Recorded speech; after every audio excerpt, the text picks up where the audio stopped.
Okay, everybody. It's Deck Tech Day. And today, we may be building a little bit more than we are deck teching because we've only got one lined up for today.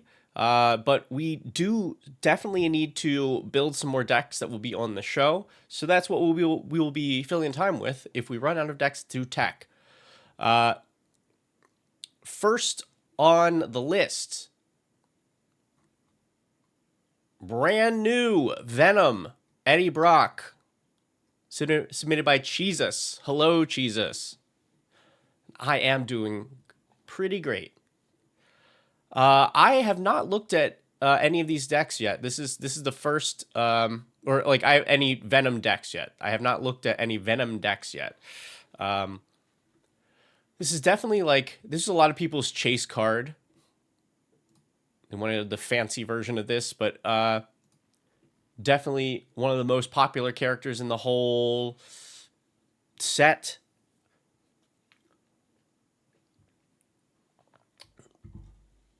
So we're gonna touch on some stuff. This one, I don't know. It didn't inspire me personally in the same way that some of the other designs did, but it's just not necessarily my playstyle, so I can understand that. So the front side, Eddie Brock, 3 mana for a 3/3. Enters, you return a creature with mana value 1 or less from your graveyard to the battlefield, and then you can pay 6 to transform it, or you can just play it on the backside for the same cost. Venom Lethal Protector is a 5/5 with Menace, Trample, and Haste. And when it attacks, you can sacrifice a creature to draw cards and bring a permanent back,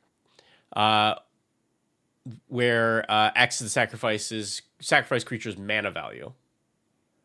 Or sorry, not bring something back. Put something from your hand onto the battlefield.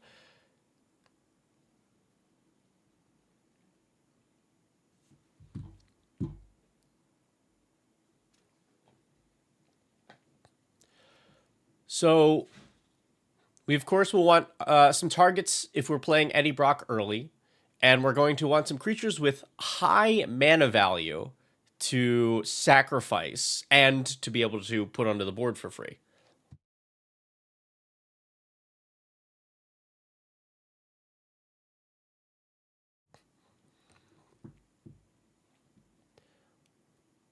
So let's take a look. 40 creatures. You love to see it. This is, I think, the way that you would want to approach this, since this is so creature-centered.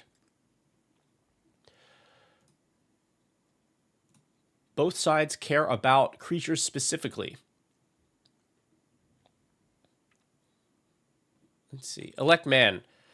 Should you go Green Goblin, a tuned up Baitor, or one of the many attempts at Mardu Graveyard? I mean, the Green Goblin is very much in theme for today.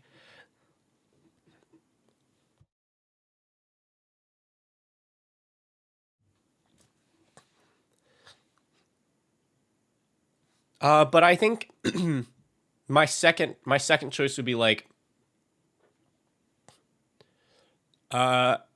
Extus, and I always like looking at an Agatha deck. All right, and Jesus, you're saying probably won't be casting Eddie very often. That's true. That's true.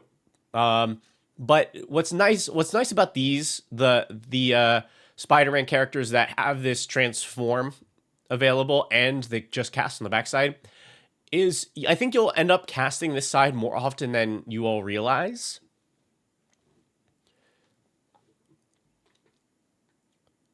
Because this gets your commander on the board early,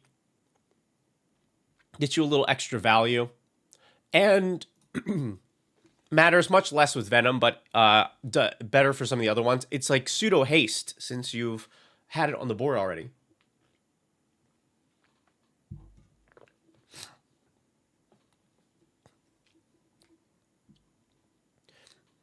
We have some 1-drops. People do like to kill these, and Tinderwall puts stuff into the graveyard. So yeah, that's what I was saying. It doesn't matter quite so much with Venom because he already has haste, but for some of the other ones, it's more relevant since it's like giving it haste. But Yeah, the Tinder wall is a nice inclusion. Like that's pretty ideal. Because you can drop this on turn 1, sack it, play Eddie Brock on turn 2, return it, and if you wanted to, you could use it again for another 3 mana. That's very good.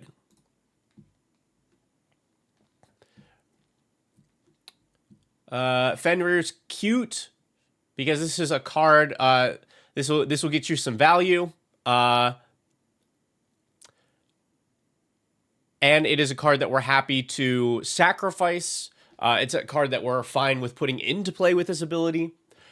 So we're looking for ETBs. We're looking for value that we grind out of this thing. CoolStuffInc is excellent here. Because oftentimes we only care about the mana value of the creatures. We don't care about the text box. And so this will allow us to cheat in some big stuff. And then keep reusing it since we're just sacrificing it with Venom. Yeah, the Dragon Spirits here are also a nice touch since they all care about dying. And here's one of the things that I definitely expected to see, but I didn't expect this card. Any cost reductions are going to be particularly powerful here, because when Venom eats them, or symbiosis is with them, or because that's the flavor. He only sees the number up here, doesn't care what you actually paid for it. So it costs 3 less if a creature died this turn. That should be pretty easy. I see we also have some that care about number of creatures in graveyard. Hi, Hammy.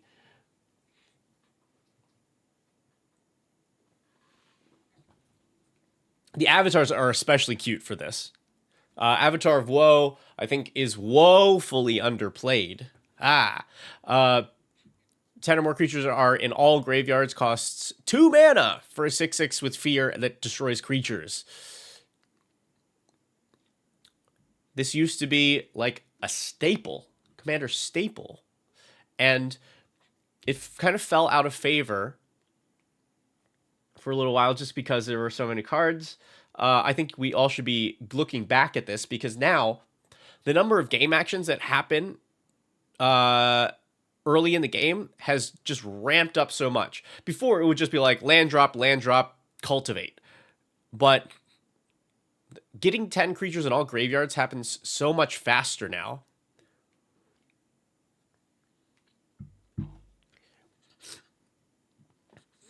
Yeah, Cheese is pointing out that Warp is also pretty great here. You're getting these really high cost creatures onto the board for very little mana.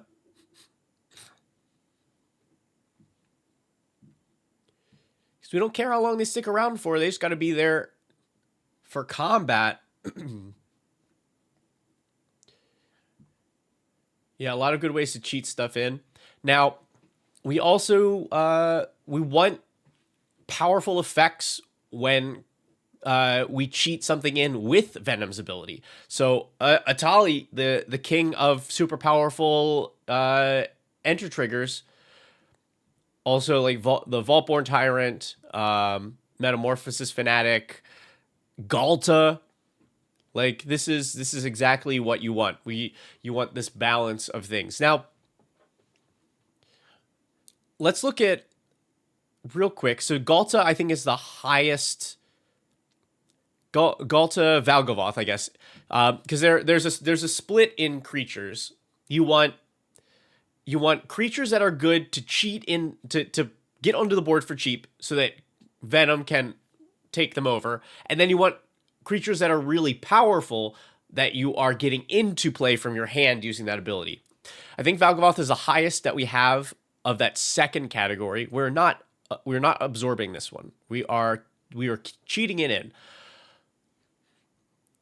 And it is mana value X or less. So what 9s do we have? We have Colossus, Cavern Horde Dragon, Diamond Weapon.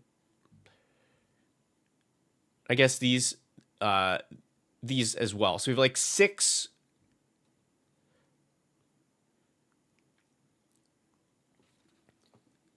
options to grind up to get Valgavoth onto the board. That might be a little ambitious, but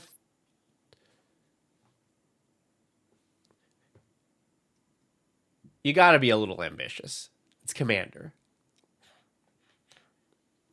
Okay. Ramp.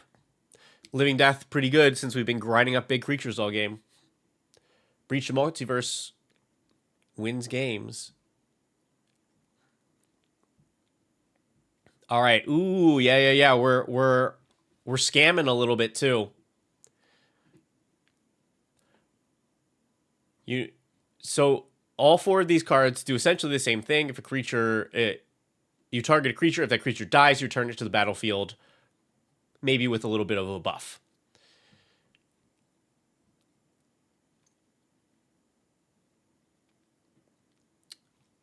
We have like the possibility of warping something in for cheap, targeting with that, sacrificing to Venom. Then we get that big body back. The warp creature that... Oh, yeah. Peregrine Beckoner. Nice.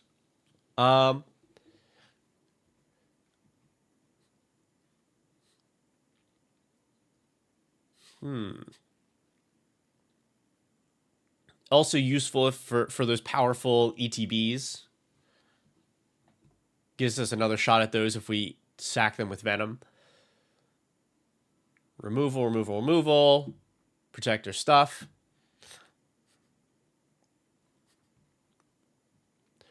Ramp. Mimic Vat. You all know I love a good Mimic Vat, and this is a good Mimic Vat. Because you cheat your big creature into play. You sacrifice it with Venom. You get something for free from your hand, and then your big creature goes into the vat. And you can continue to create that for 3 mana. And since it is a copy of it, it also has the same cost that creature did. So you are setting your floor really high. You're guaranteeing, okay, I'm always going to be able to sacrifice the lowest, the highest cost creature that I've played this whole game, and you can keep upgrading it. It's another card that I think is super underplayed. People used to play this all the time. Only the real ones are still playing it.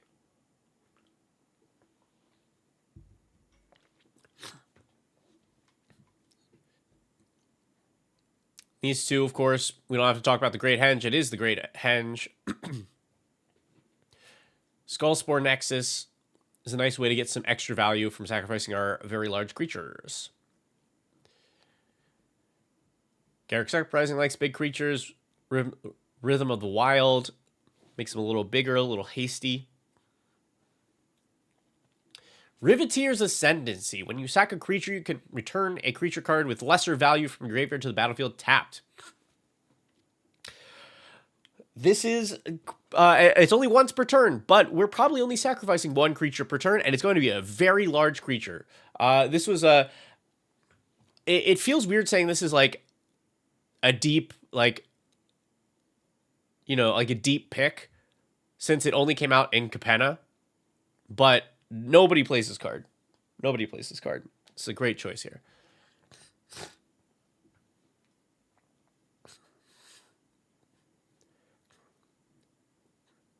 First include, nice. Splinter Twin, also very nice. So anytime you're making a token, remember that copies the cost of the card as well.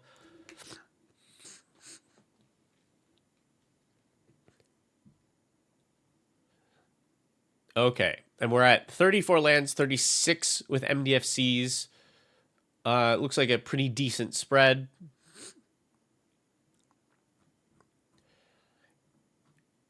I won't live here for too long. I do think that you can up this by a little bit in general, since our game plan is we want to get out our 6 cost commander, and then it starts to draw us many cards. And I've definitely talked about this before, but I am of the opinion that if you have a lot of card draw in your deck, then you should run more lands than usual, because it is more important to consistently increase the amount of mana that you have, since you know that you won't run out of cards. And since you're drawing extra cards, it's okay if you're also drawing lands, because you're drawing a bunch of cards. You'll get something in there that you can play. But I think this is an acceptable number of lands. Veiled Dream, would Sneak Attack be good in this kind of deck? Yeah, Sneak Attack would be good in this kind of deck. This is a deck that would love a Sneak Attack. Or any other forms of Sneak Attack that you want. We just have big honking creatures. Lots of them care about, lots of them have ETBs.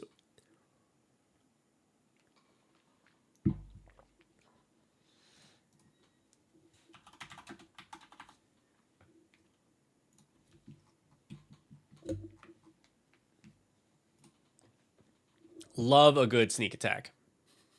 Yeah, Feldon too.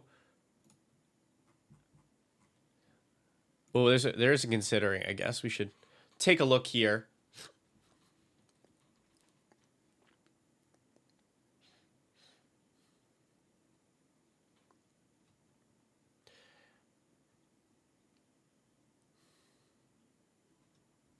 Ooh.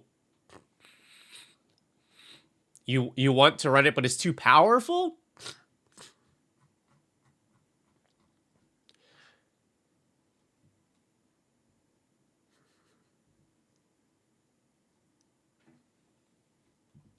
I guess this is pretty solidly built into bracket 2. Oh, don't want to run Sneak Attack. Fair enough. Get it out of here.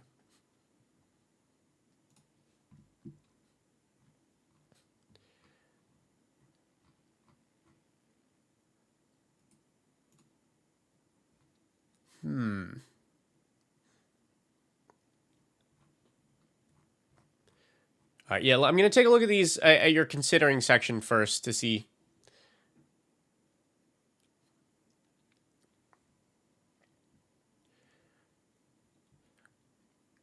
I think Goblin and Archomancer is pretty messed up. I think the card is really good. It cares about red and green spells. This is a lot of mono black spells.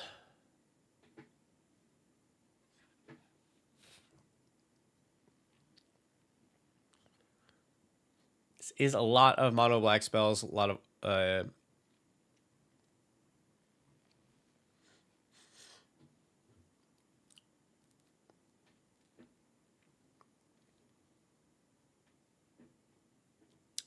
Hello Christmas.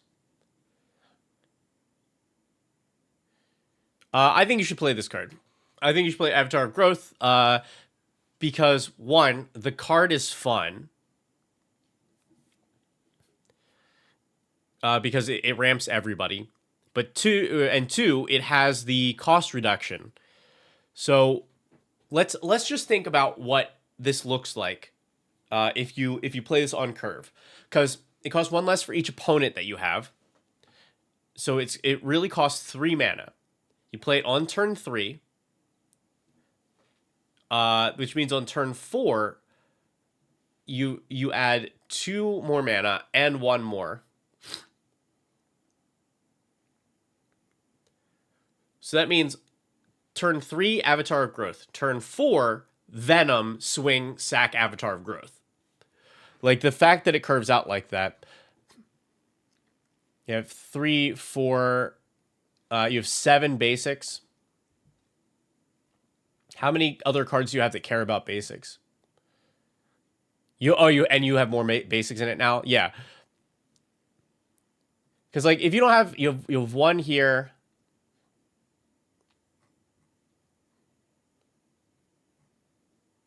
Yeah, you only have one other card that cares about basics anyway. Like I would still run it in with this many. Yeah.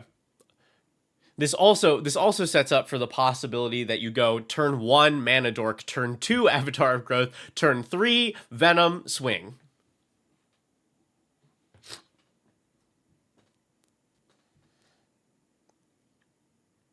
Yeah, I really like this here. I think it's a good call to not run Arden. This will make you a target because it just doesn't line up quite right. I don't know. That is a nerd girl question. Let me see.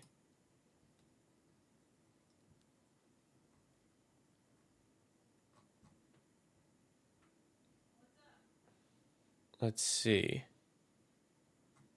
I heard my name. Are there deck techs today? Just the one you said you were doing? There aren't any for sale.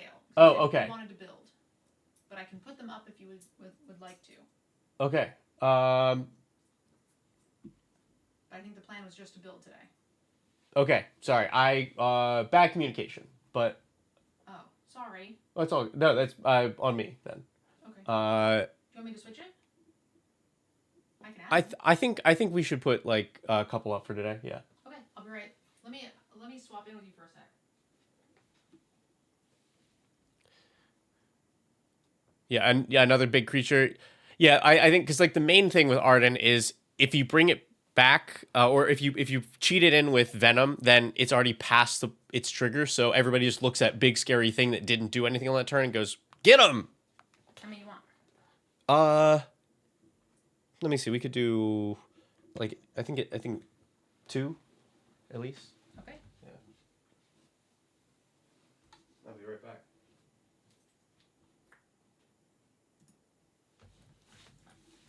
I got rid of the camera because I'm in my PJs and I don't have my makeup on.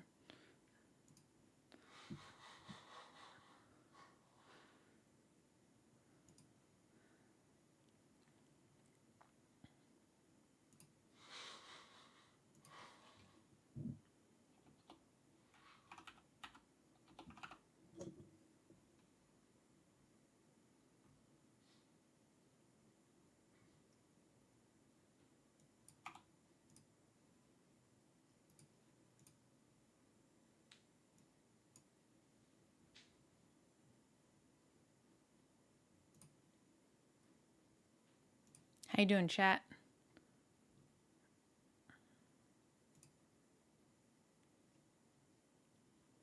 All right. There are indeed deck techs available. We have been selling out of these consistently every single time. So that makes some sense, and they're there. All right, the tab is up for you, Veggie, and you just gotta turn the camera back on. Okay. I put 2 for sale in the shop. Mm-hmm.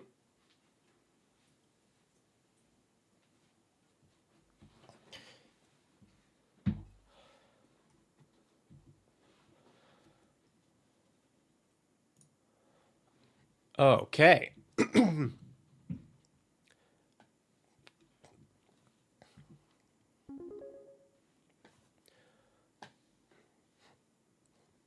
Hey. And there it is. All right, good.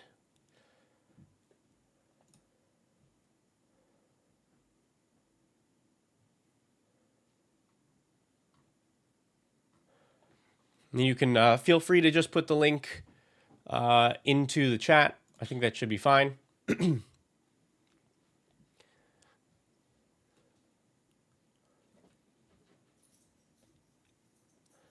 Let's see. What we had some other versions of these types of cards. You had one of them in here. You had Chitin Gravestalker. So this is a 6 cost that cycles.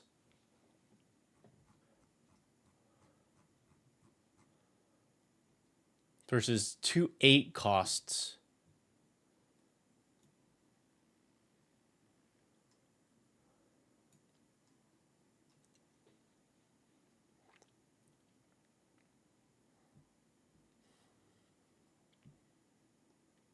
Yeah, I think that's a good choice. Don't want to DM the links anymore? You can also do that. I think any of that is fine.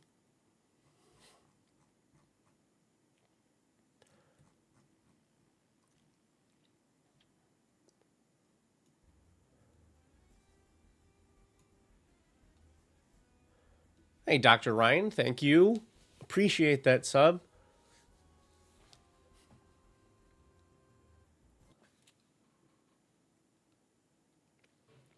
I mean, I don't know how that drive is for you, but I know that it is going to be a real good time.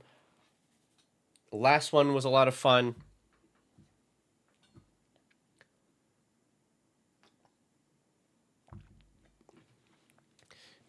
Although my round one opponent was like this like super sweaty pro magic like grinder that like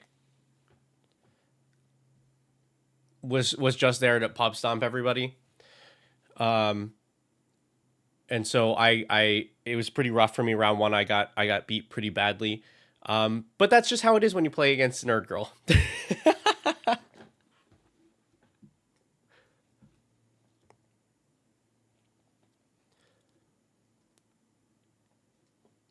Let's see.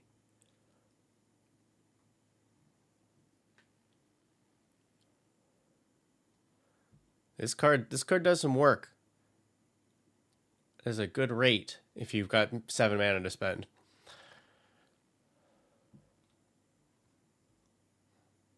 Okay.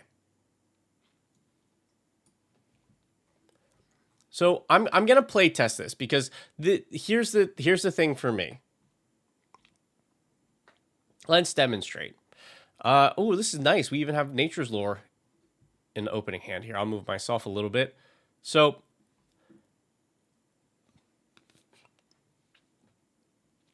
I think this hand is a little tough since we have no creatures. Opinions on Primal Surge. It depends. If you like Primal Surge, do it. But I don't.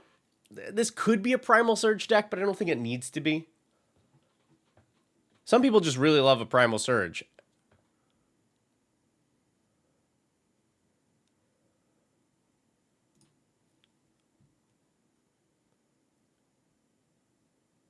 Debating it big time. I think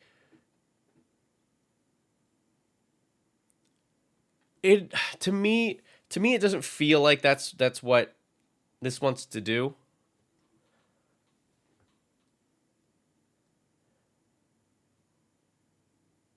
It's going to be that kind of random, like some games you find it, some games you don't. But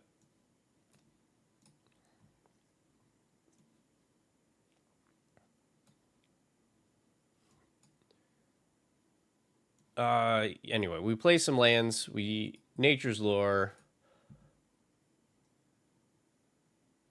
We find we'll try close. This is turn 3.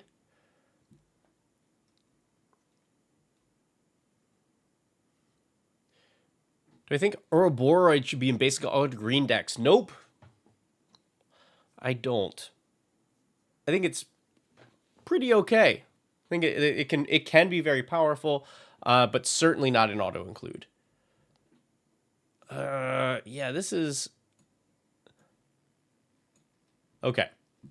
So let's. I think we can. I'm going to stop here because what we've done, we've gotten to this point. It's been kind of slow. We finally found a Terror of the Peaks, but let's see what happens when we actually have a creature early. I think that is much more important. We have Fenrir here. The mana to play it.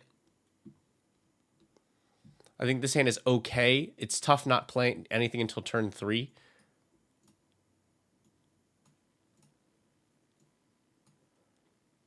Three, we Fenrir for a swamp.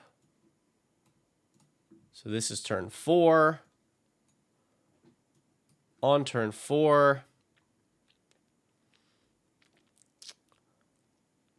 I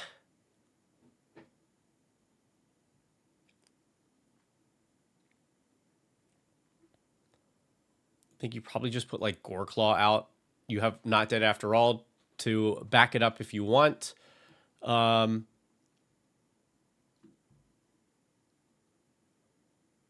This is turn 5. This will die. Goreclaw, Not Dead After All, the Fenrir. Yeah, but because this allows us to, if we play Venom for 4,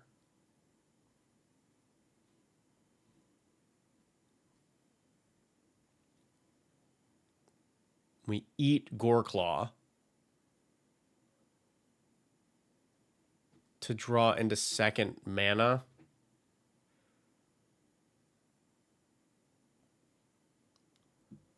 That's true. Yeah, we can warp this.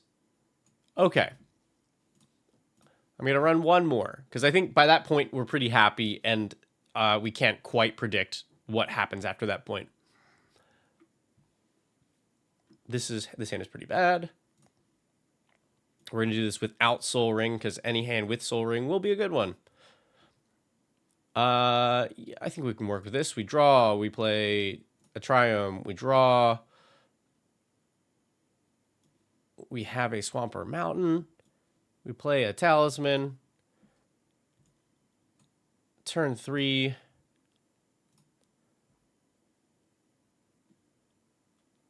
I guess we continue to set up. Turn 4.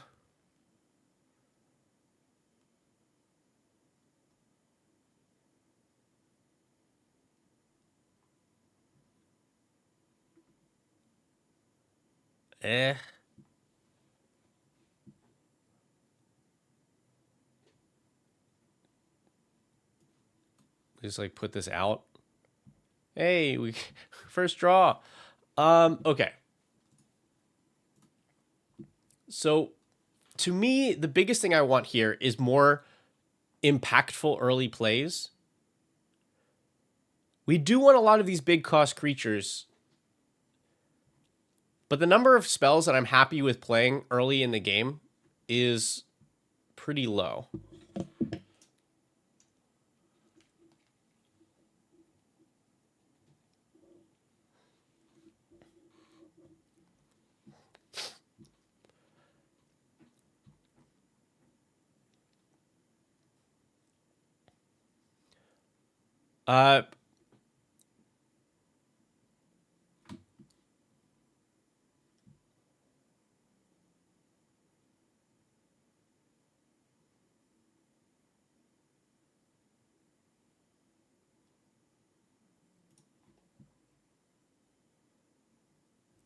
I would definitely like be happy with some more mana dorks,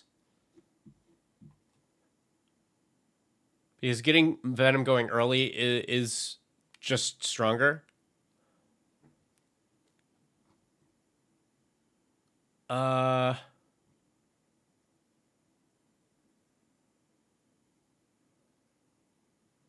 Like there, I saw there was the Elves of Deep Shadow in considering. Like I like that here. I'd be fine with one of these, or like a Delighted Halfling or something.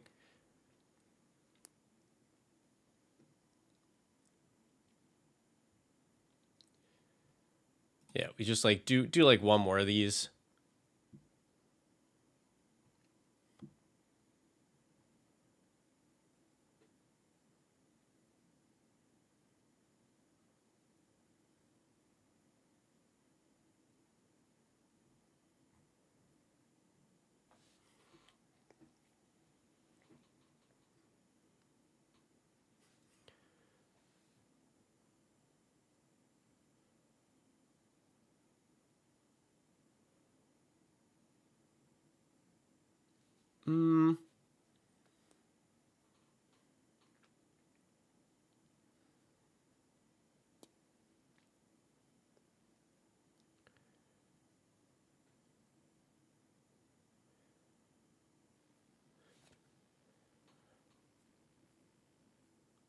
I want there to be like more.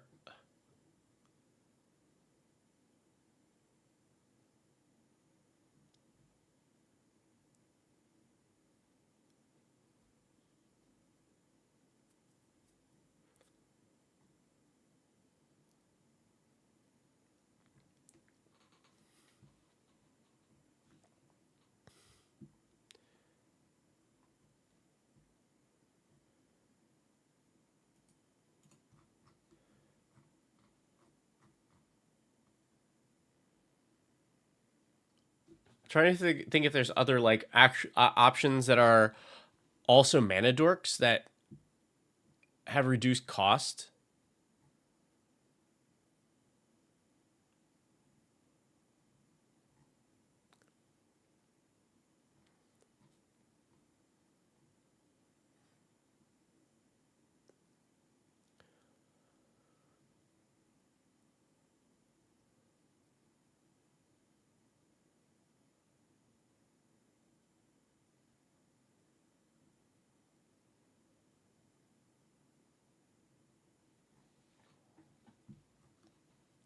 So I think our selection of creatures here is good. Shigeki isn't awful. I don't think, because I think it's awful for ramping. I think the reason you play it is because it does, of all the other things that it does. I don't think you need those things in this deck.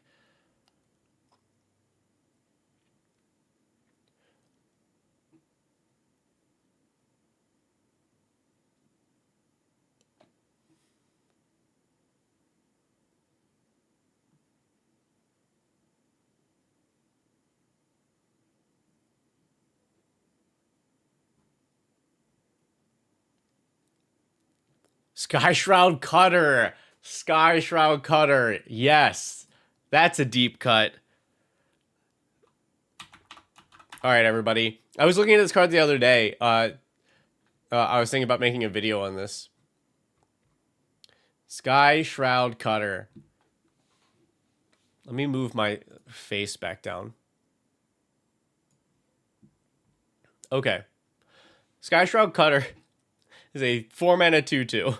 But if you control a forest, you can have each other player gain 5 life instead of paying its cost. It is a free creature as long as you control a forest.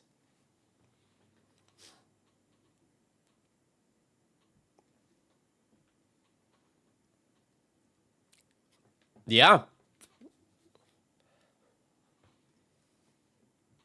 I like that option.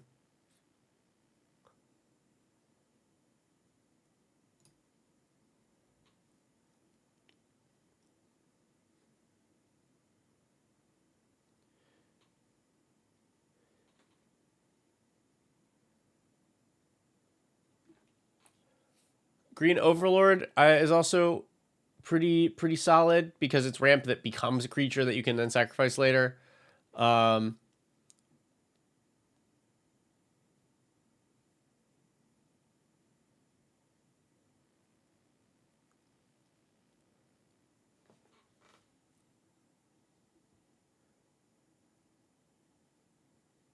Phyrexian Flesh Gorger. That doesn't quite work though, right? Doesn't work the way that you want it to. Let's look at why. Phyrexian Flesh Gorger. So this is 7 mana for 7/5 with Menace and Lifelink and stuff. But or you can prototype it. But if you to get it into play for cheaper, if you prototype, it actually changes its mana cost. You can see it in the reminder text there. You may cast the spell with different mana cost.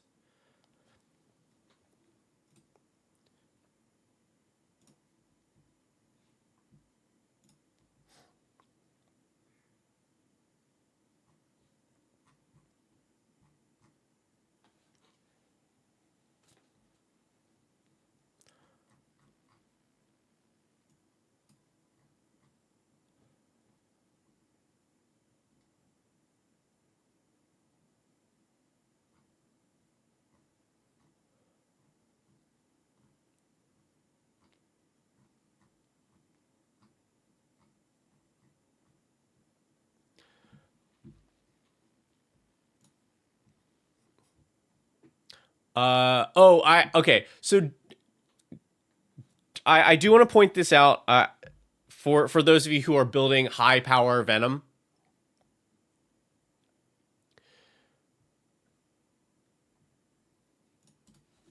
don't like this is not for this deck.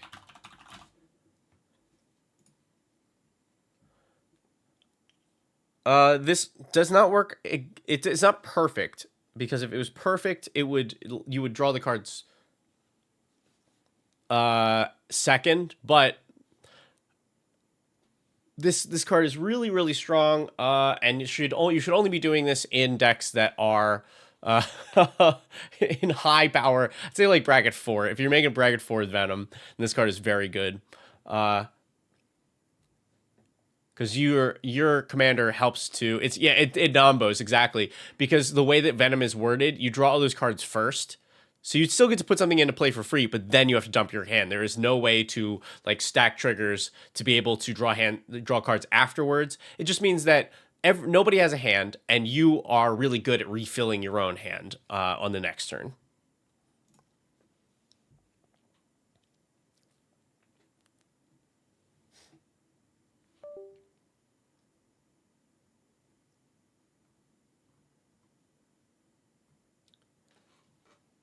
I know there's like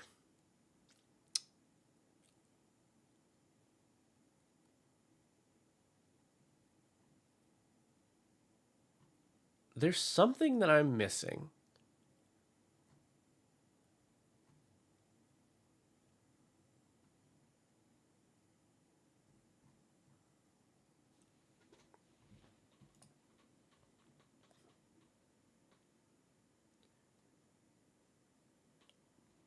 Oh, nice. Electman, what platform did you DM on?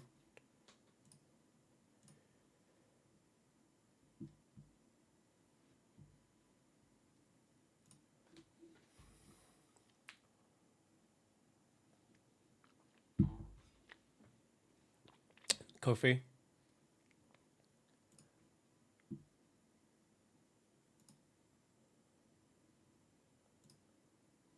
Ha.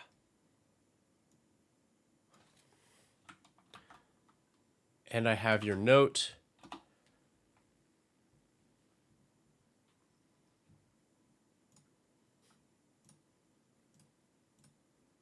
Cool. All right, we'll be all set up. Thank you.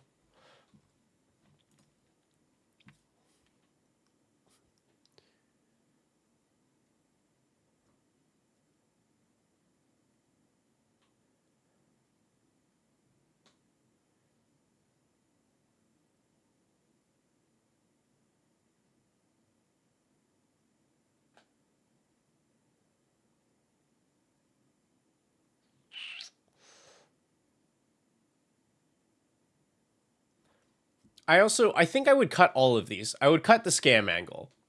I don't think it's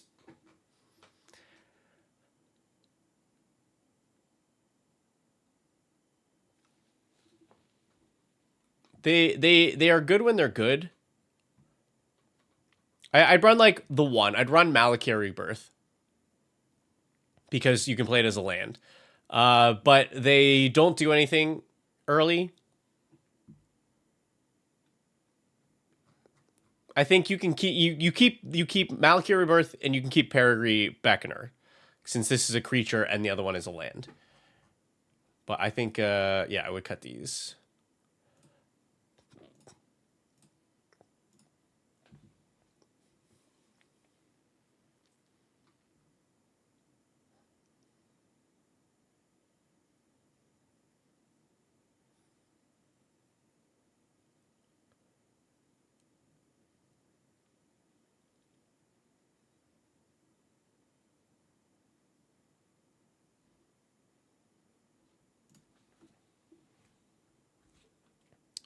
Uh, I do think the token angle is pretty strong.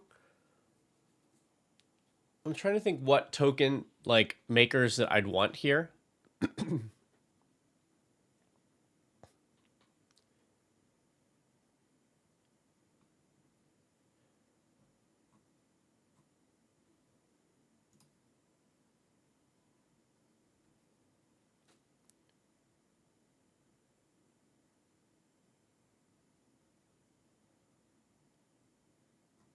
Hex of Undeath.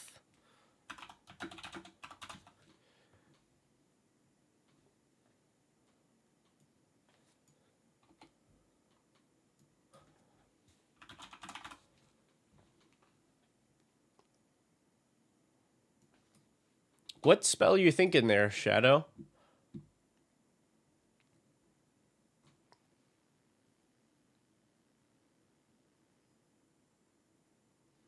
Oh, Behold the Sinister Six. Yes. If that's what it is, we can check here because it's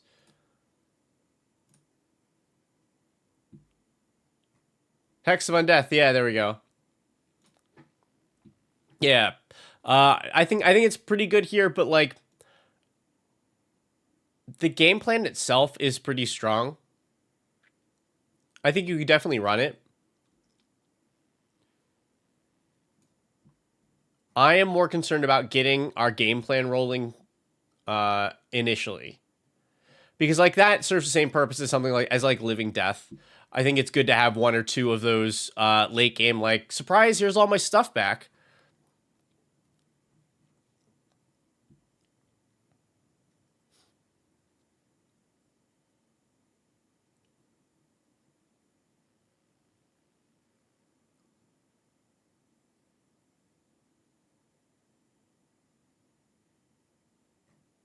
So yeah. So you can add a couple more dorks, but I think also adding some like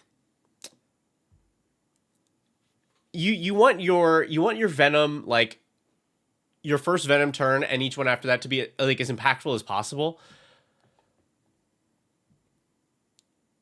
I want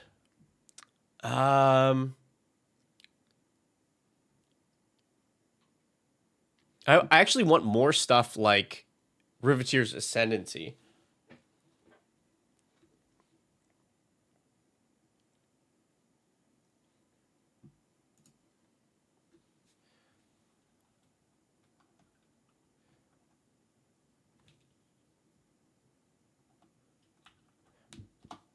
What else has this text?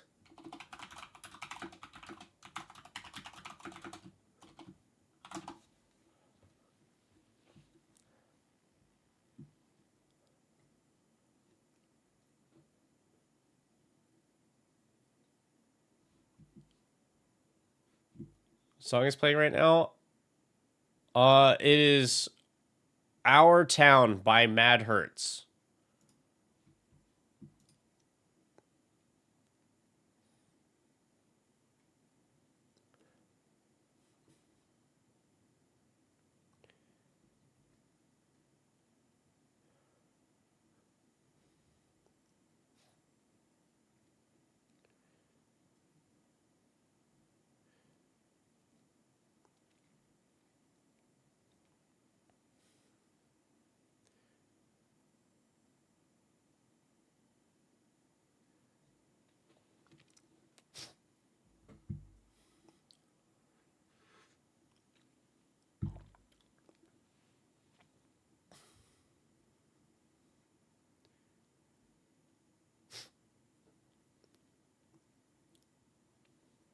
Shadow Crushers. So like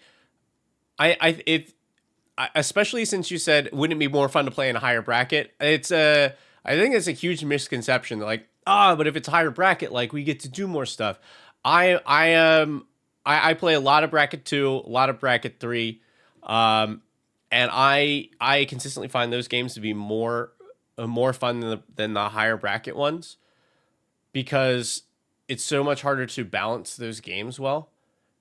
And sometimes the people you're playing with just don't have that stuff.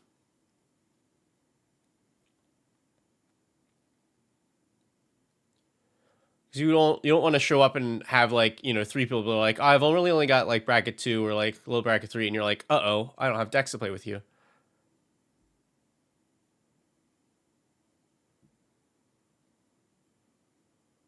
Vine Dryad. That's another one of the free ones, isn't it?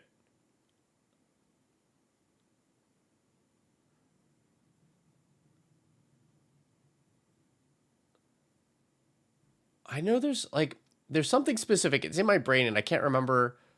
It's like not quite there.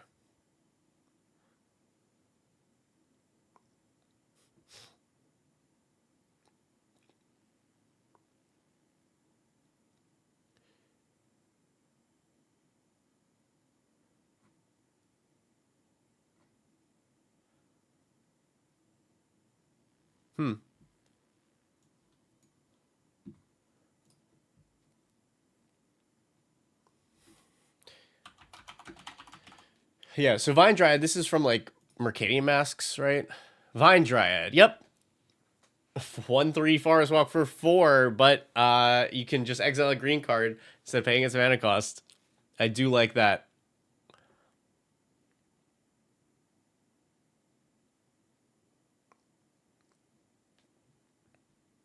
Hi, Majra.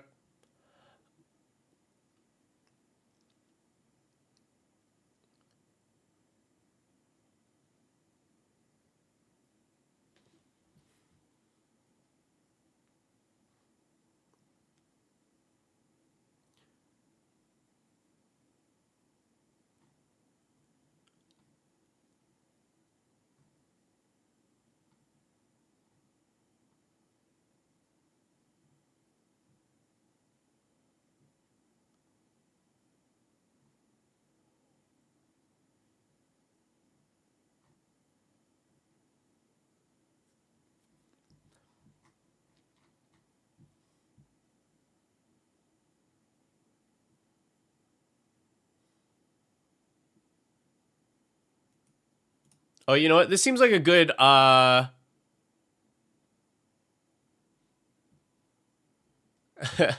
saw Vine Dryad. Your deck is 60 of the same card. You can technically win the game.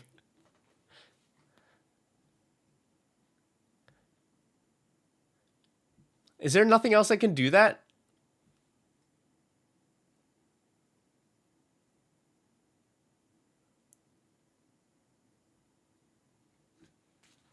You could do that with Soul Spike?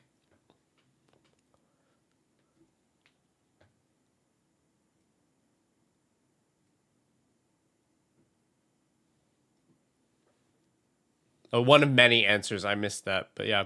Um,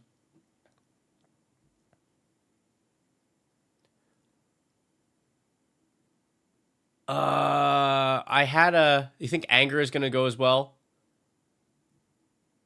Yeah, because this also attacks. So the thing that you put in will never be able to attack.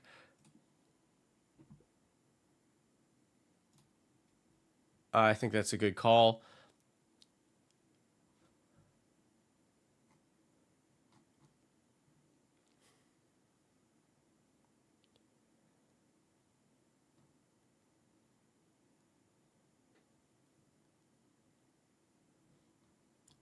Hmm.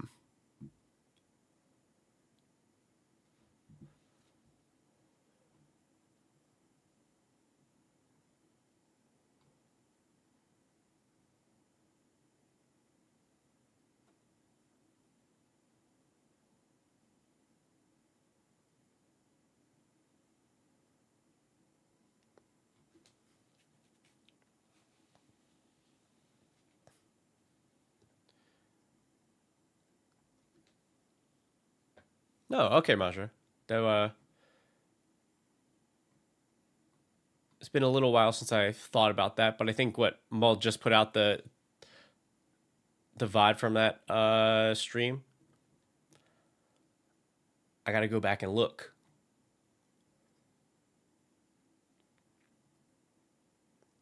Oh, that was what I was gonna say. This seems like a saw in half deck.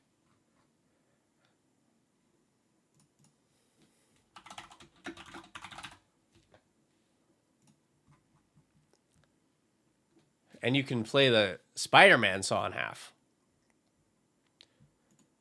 Not because like again making because making token copies even with the change from saw in half. Um, I'm just gonna switch this so we can read it a little better. Their power and toughness are halved, but their cost is not. So you can get like 2 more ETBs and another free creature of that cost. This is definitely saw in half. Definitely a saw in half deck. Yeah, or like, you know, like warping in something and then sawing it in half. Oh yeah.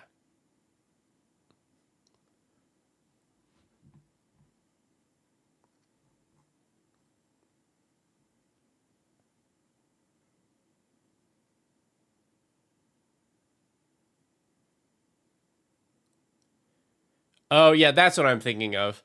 I hadn't seen either. I didn't see the VOD or the video. I just saw the video existed. But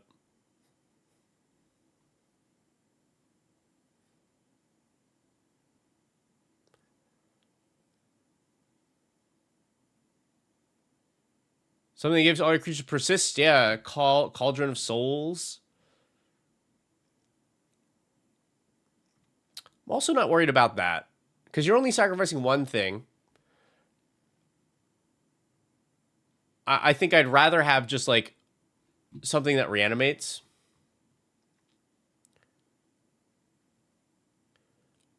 And I also don't. I think that's still. Yeah, you're right. Yeah, you have Micaias.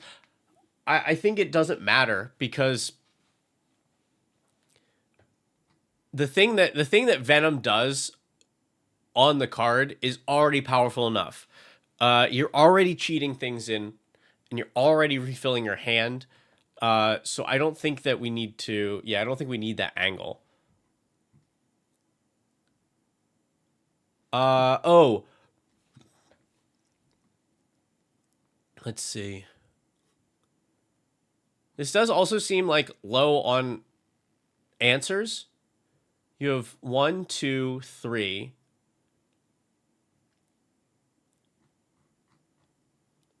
If you put in what's his face? Like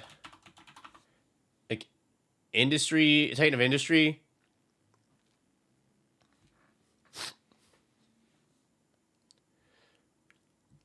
I would want some more answers to problematic cards.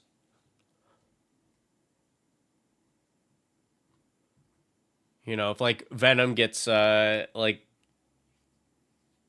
Darksteel mutated or something, or there was something preventing cards from entering the board.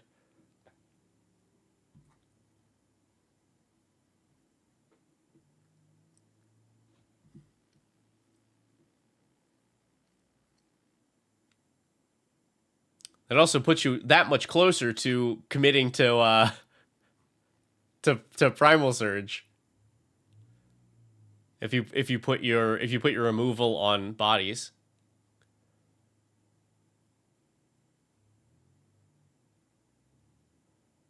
Rex Age and Chupacabra.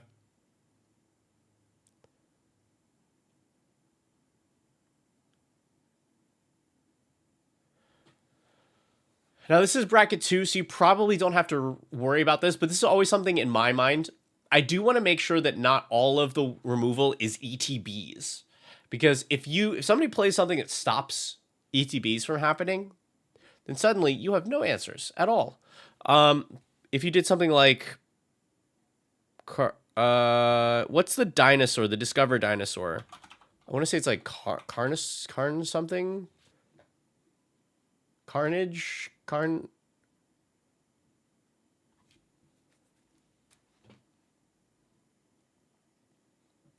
So that gets another... Right, the red one. Trumpeting Carnosaur. So this kind of thing. Thank you, Kling. Because it's got removal attached to it, but not as an ETB. Thanks, Autumn. But yeah,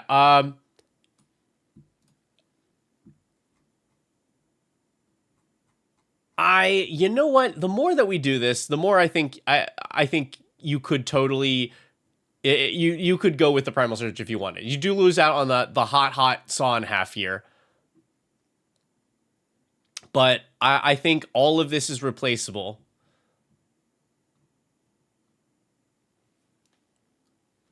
So, all right, you know what? Let's just make that happen then. So if we go...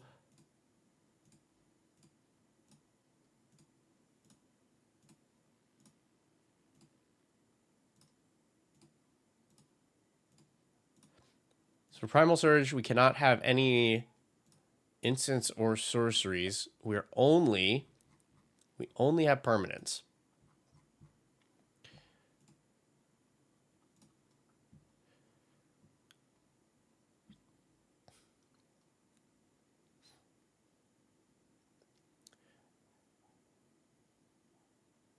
Chupacabra Echo.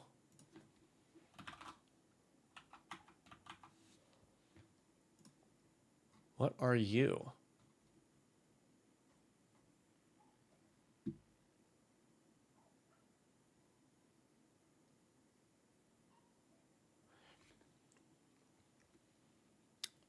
This is...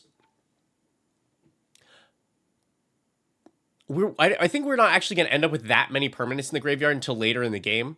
I think regular Chupacabra, Ravenous Chupacabra will be better in more situations, so I'd rather have that one.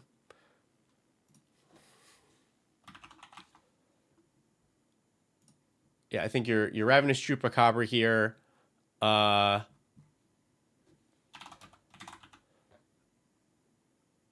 just typed in Rex Age.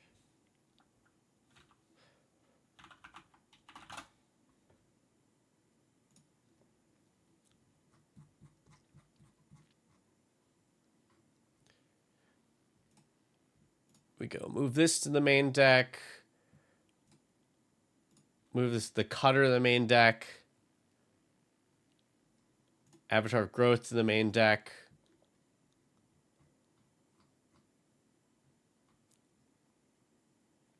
Could run Oubliette.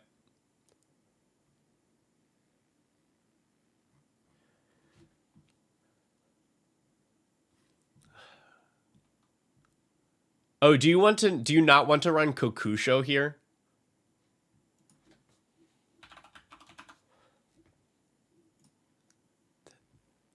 That seems like a given for being good in this deck.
Let's see, 1, 2, 3, 4. All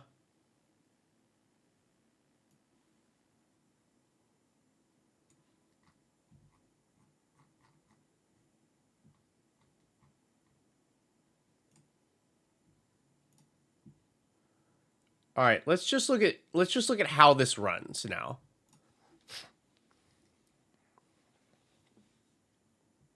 Sunspine Links. I could see it. I think it hurts us a bunch too, right? Ooh, not enough lands.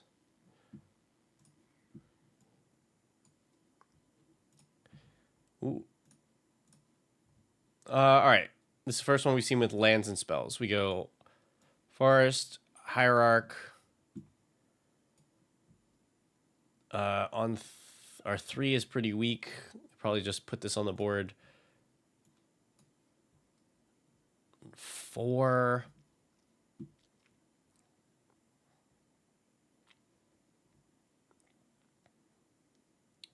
Oh, this is cute. All right, so you go to combat. You swing with Eddie Brock. Exalted makes it a 4/4. Play Skullspore Nexus for 4. Blah.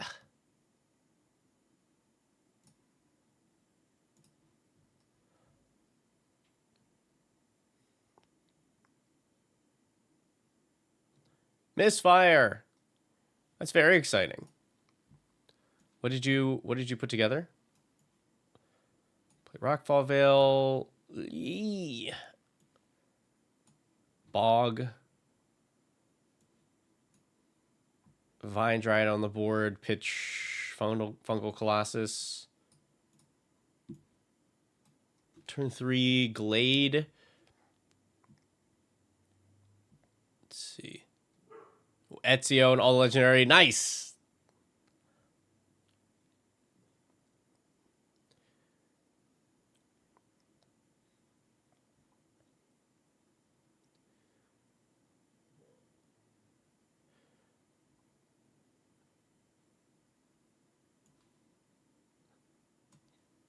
Drop that on the board. Surveil. Soul Ring stays on top. We have 4. We do not have 2 red. Man, this has been a little clunky. One more time.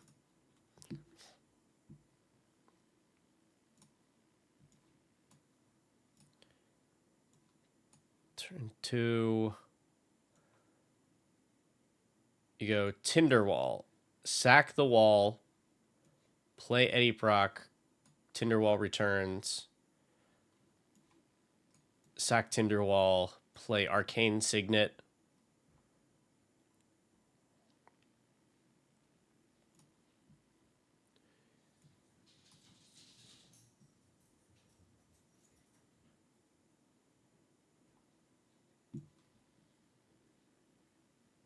Get our Mimic Vat ready.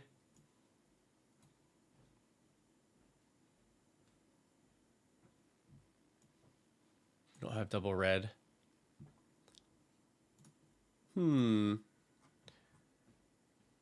like just a little awkward. I think the solution though is run it more dorks. I don't think I would be worried about other players gaining life. Like our win con is just dealing damage, but we have a commander that is okay to go to combat. So in like a dire case, we can try and combat damage them. We also, I think, put out a good amount of damage here. I don't know that we need this Rhythm of the Wild. We're sneaking some creatures into play, so they can't be countered anyway. Our commander itself is good at sneaking it. Oh, cut it already? Yeah. And the haste is not super important since we're sneaking things after our attack has been declared already.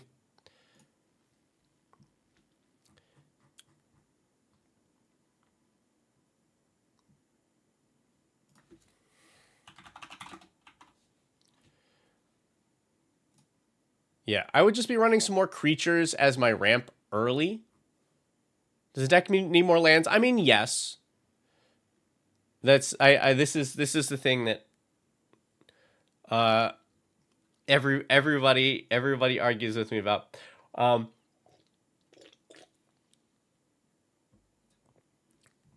You did add 2 lands. Yay! I'm just going to do that in the form of some basics here.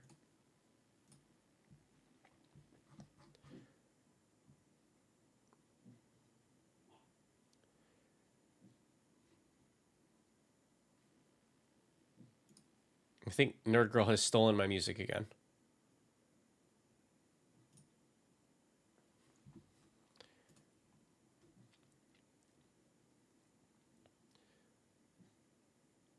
$35 average? Yeah, I like 38 is a place to start.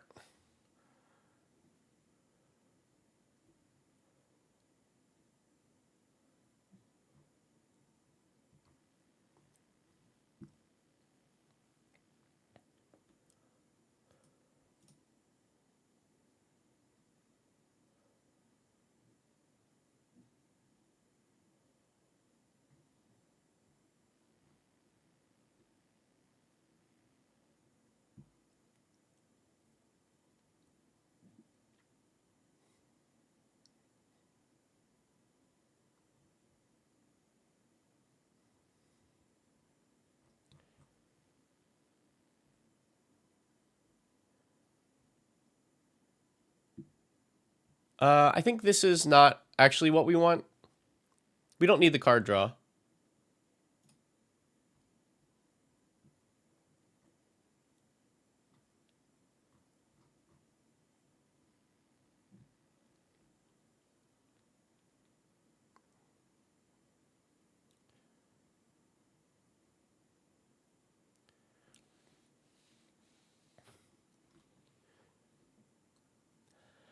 Yeah, there are a lot of factors that go into land count. One is how loose is your group with mulligans. Honestly, that's the biggest factor. If your play group is always like, oh, just get a playable 7, then throw everything that you know about lands out the window because it does not matter. If you're guaranteed to have like 3 or 4 lands in your starting hand no matter what, then it doesn't matter. But if you up your land count, you will find that your games are more consistently good.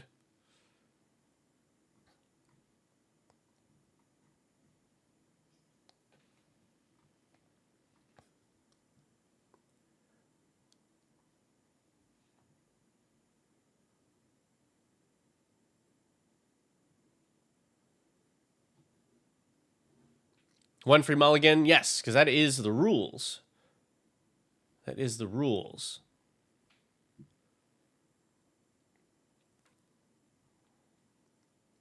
What did I not want here?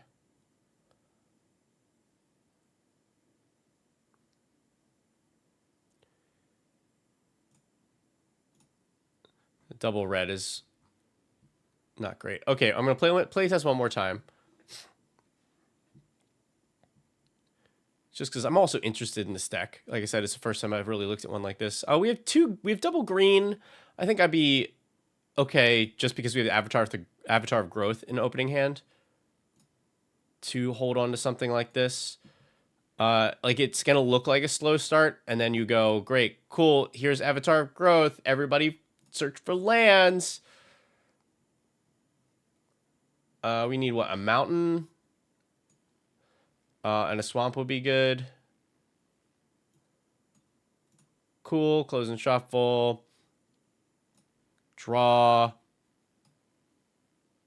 And then this is our turn 4. Swing. Eat this. Draw 6. And drop, say, like Atsushi under the board. Yeah, that's yeah. I think you just keep a hand with Avatar of Growth. Yeah, I don't think I keep that.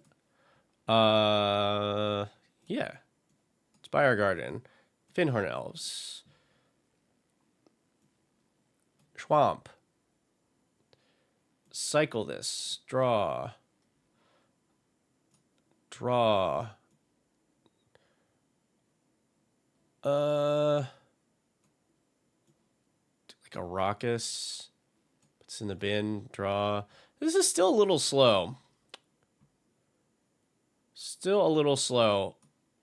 Because, like, here's our turn 5, right? Swing, eat, Junji. At the very least, we can reanimate this or make everybody discard 2 cards. That's pretty good. Farhaven Elf and Wood Elves. I think Wood Elves, yeah, because Wood Elves does not care about if it's a basic or not. What's the...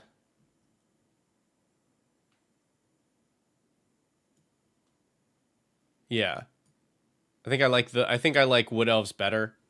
Or rejuvenating something. Elvish Rejuvenator. Look at the top 5. This I think is a card that people underplay because they're like, what if I miss? It's like the odds of you missing are really low, and this will usually get you a land that is better than the other cards that are like this. But I think Wood Elves is probably your best bet here since it fetches like Triome or Surveil Land.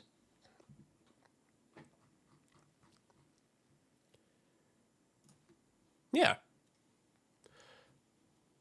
I'm definitely going to have to... So we haven't made this for the show yet, but I assume at some point we will. So this is nice as a first thought for this deck for me.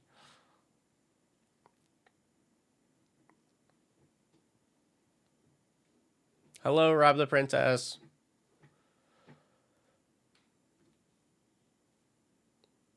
I do like it, an Arbor Elf. But I think I would prefer to have it in a deck that leans into that sort of thing. Like, I don't think that package would be bad in here, but I don't think that you would need it. And I do think I think I would just like replace a lot of these with creatures, because that way you always have something that you can grind up as soon as you do this. Cool. I think we will progress to our next deck. Submitted by Electman. We're staying in the same vein of double-sided Spider-Man decks. Get me pictures of Spider-Man on both sides of my card.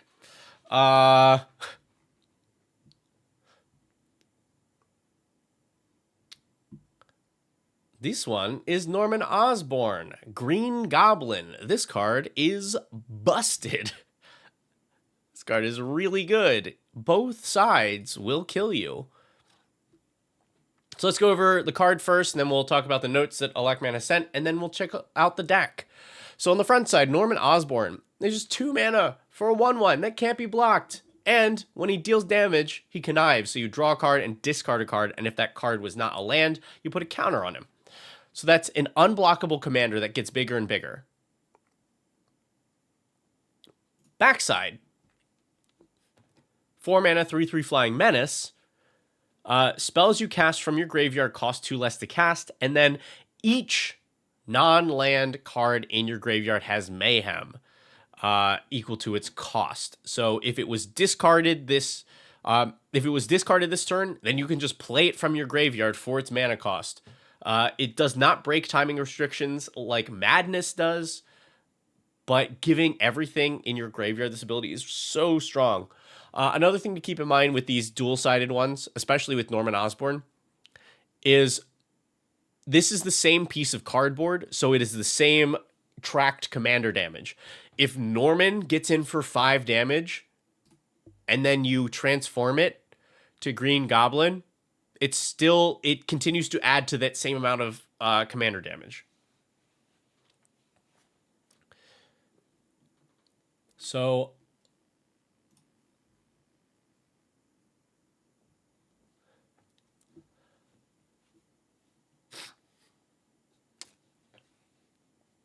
Electman has said, I don't usually get Grixis.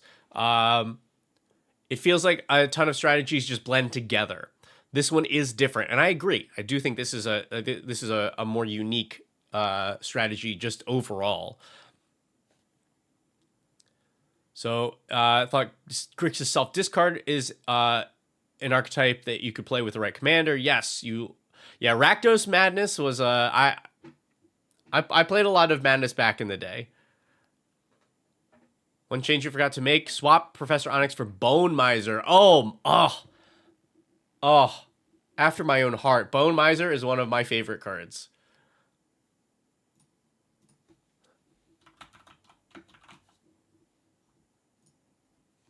I love Bone Miser so much. Okay,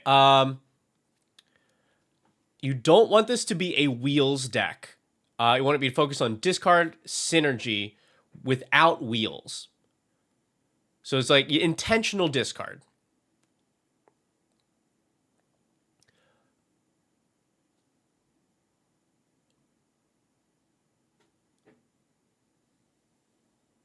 About to see here is the assemblage of digital cardboard cobbled together from EDH Rec before the pre-release set.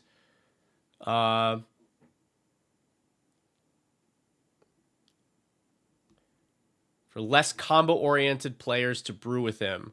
Supplemented by Scryfall Digging. Not married to many of the cards. Even the Bone Miser. Feel free to tear this up.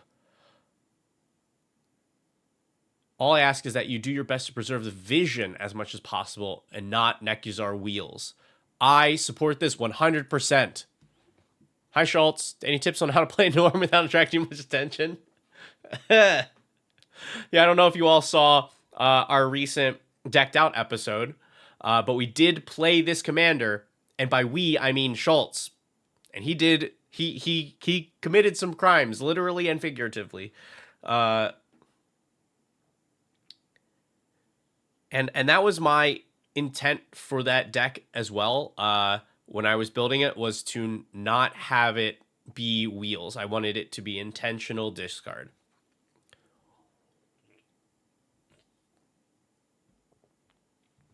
Yeah, this is the kind of card that does not play under the radar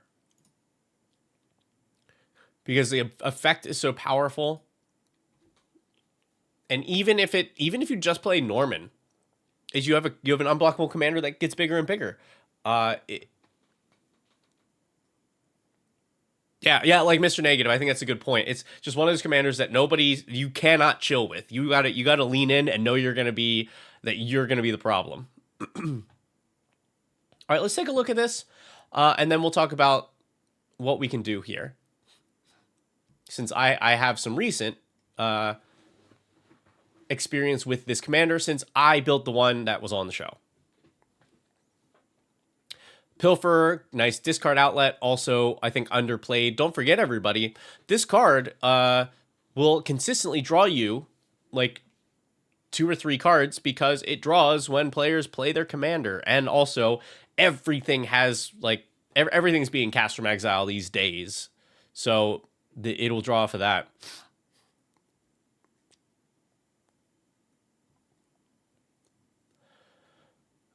Let's see, it gets bigger with discards, also helps you to have an outlet with bloods. Good. Looter. Ledger Shredder is a hell of a card. God, I love a good Ledger Shredder. The only downside is you gotta pay attention to the game to see when players cast their second spell. Malcolm is great. I think this is another card that people overlook. This is very good. The number of times that this gets online where it gets 4 counters on it and then you're suddenly playing cards for free, people just let it happen. And even if they don't, it means, oh, you had to remove my 2 mana creature that has already got me some, like, that's already helped me dig through my deck. It's very good.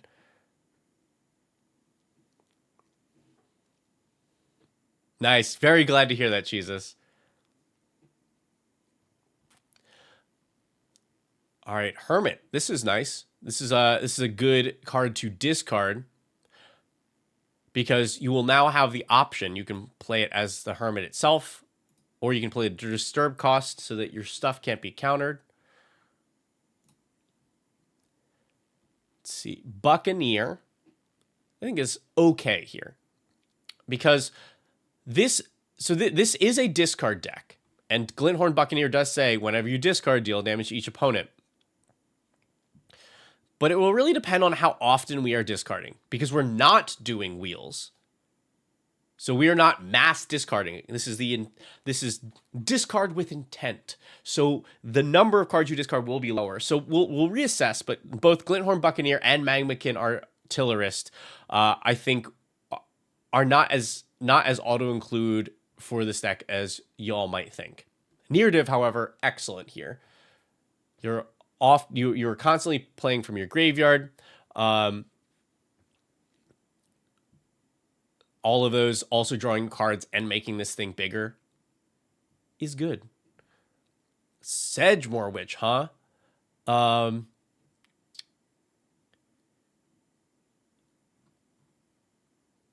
I don't see the vision on this. We are casting maybe some more spells than usual, but I don't think that the payoff of making pests is super useful to us. Green Goblin, discard. Anger, discard. Archmage. So are we? I expect then to see a good bit more instants and sorceries with these two cards here, and Ashling.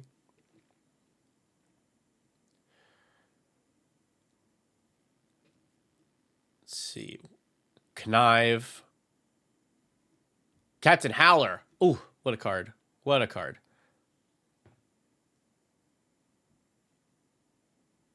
Bodies for Wonder to make threatening. Eh. I don't think that's enough for me, but yeah, Archfiend of Ifnir. This thing got this. I think this got like blown up immediately on the show because this card is really good, or it might have survived a rotation or something. Bone Miser, yeah. All right, so let's. God, I love this card. Discard a creature, make a 2/2 zombie. Discard a land, make 2 mana. Discard a non-creature, non-land, draw a card. It's so good. I can take so many game actions with this.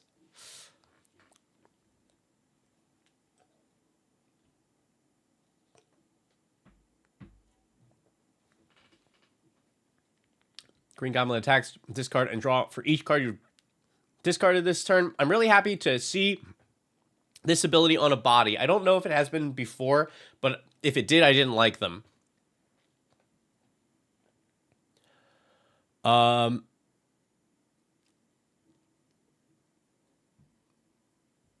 Yeah, very good here. Scourge Familiar, discard Outlet to make mana. And then this Keeper of Secrets is dealing damage to our opponents because we're casting from the graveyard. Discard, discard, discard, discard, discard, discard.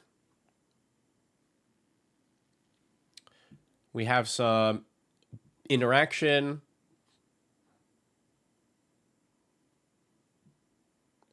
Lots of discard attached to it.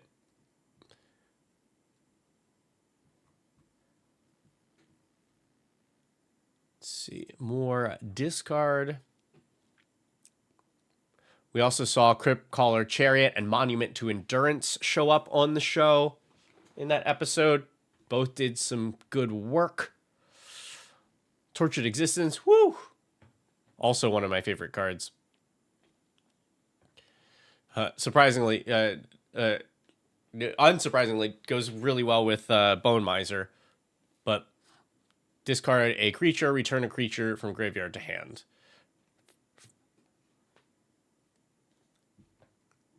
I think Shadow the Goblin is a solid card for a lot of decks.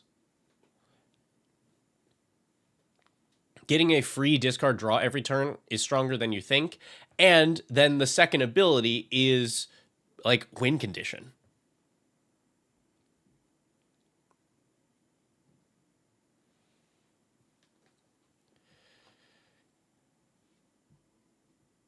Yeah, Change of Fortune. Yeah, because I knew that one, but I was like, it would be nice to have this as a repeatable thing. And so I'm glad they put it on a body. Like, I might actually build the other.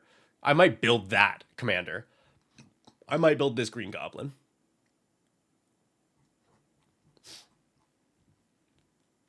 Cycle or discard. You can pay 1 to make a Drake. Discard, make a zombie. Discard, pay 1, drain your opponent. Discard, ping and gain a life. And then this is play stuff from not your hand, make 3/3s. A healthy 38 lands. We, of course, have to have Oscorp, which itself has Mayhem. All right. Okay.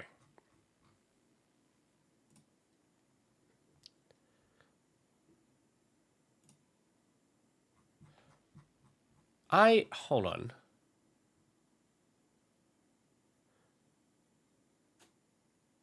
What's the actual wording for Mayhem?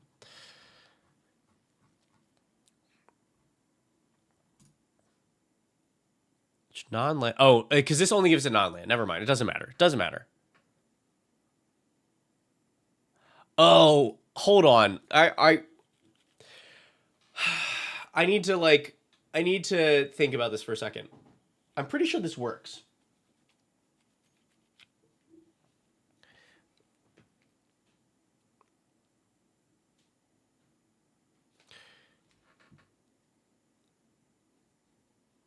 if we have an MDFC,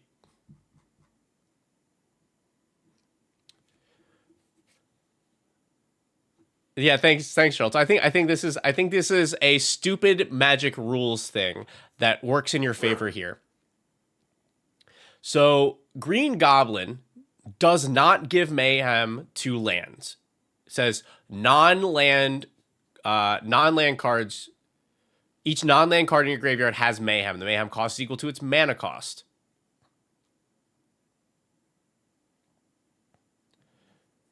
I need to look this up for a second, but I think because of rules weirdness, you can say, hey, this Sink into Stupor has mayhem because I discarded it this turn. I'm going to propose playing this card. But hey, when I do that, I can choose which side I want to play. I'm going to play the land side. I think that works. But now I need to know. Give me one moment.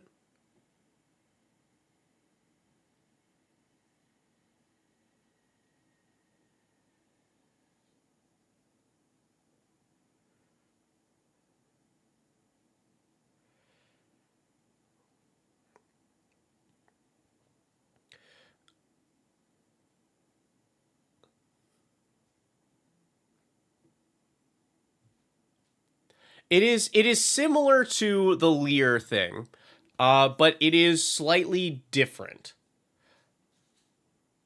because there's a difference between casting and playing a land. But I'm just double checking.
Uh,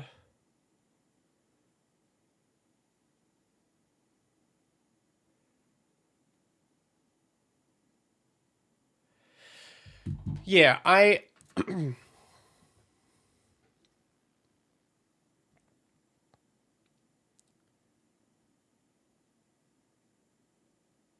yeah, but we're working the opposite way here, Rub the Princess. So here it is the spell that has the relevant text. The spell part of the card has mayhem, but the land is the thing that needs to have mayhem that doesn't.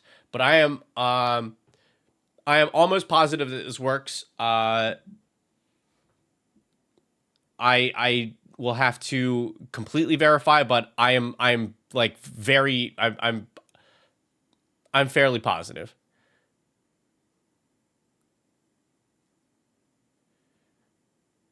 Yeah, Tetsu. So like that is what the FAQ says, but that cannot be correct because here is a land that has mayhem, and if the wording was you may cast this from your graveyard if you discard it this turn, this card would not function. Like this is not a special mayhem. This is just mayhem. Like I think that that from the FAQ is like a shorthand.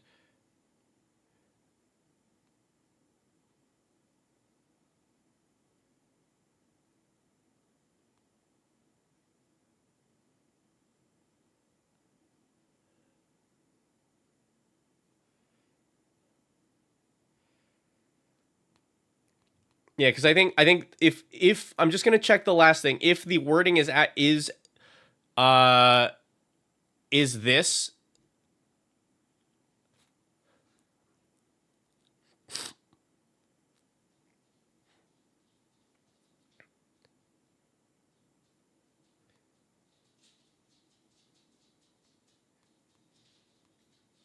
Yeah, because I need to find the actual.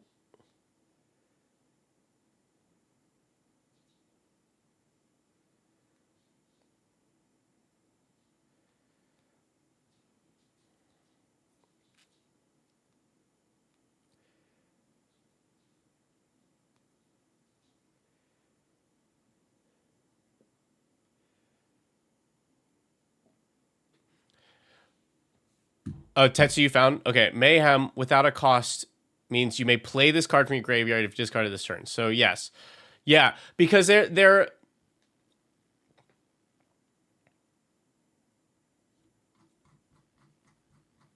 me see if there's like.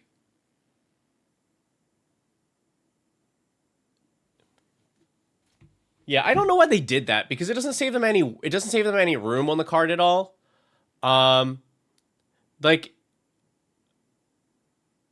because it I like Rob, you have a point here that usually they will use whatever term is more relevant, but here play nobody gets confused if you're playing a spell. Um,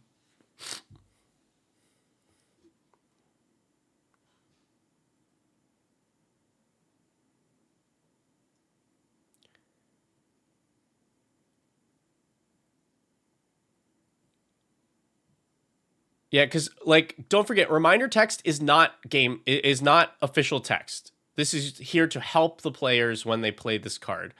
The important part is what the actual rules text for Mayhem is. And if that is the rules text for Mayhem,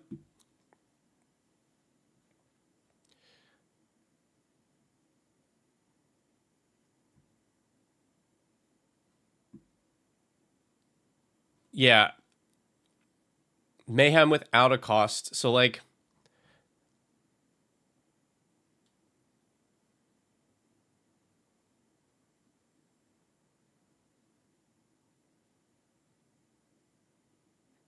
okay. All right, this does help to clarify then. Yeah, the MDFC does not function because if Mayhem itself was its own was just encompassed all of it, then this would work. But the fact that the rules are differentiating between Mayhem without a cost and Mayhem with a cost being two different things, which is confusing, but I guess I get it. They just wanted to have the one land that could Mayhem. Um, this does not function. Is the short one. Because even if we got to this point, we then have this land that we have to Mayhem for a cost, and that does not work. But cool. Also, thank you, Tetsu, for being able to check through the CR while we're doing this. That's a huge help.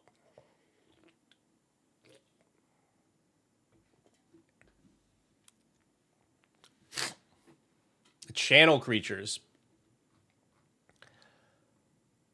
Eh. Well, here, let's do this. Do I have... Shh, don't look. Because there's probably spoilers in here. This is the deck that I built for this show. This is the one that you saw Schultz pilot.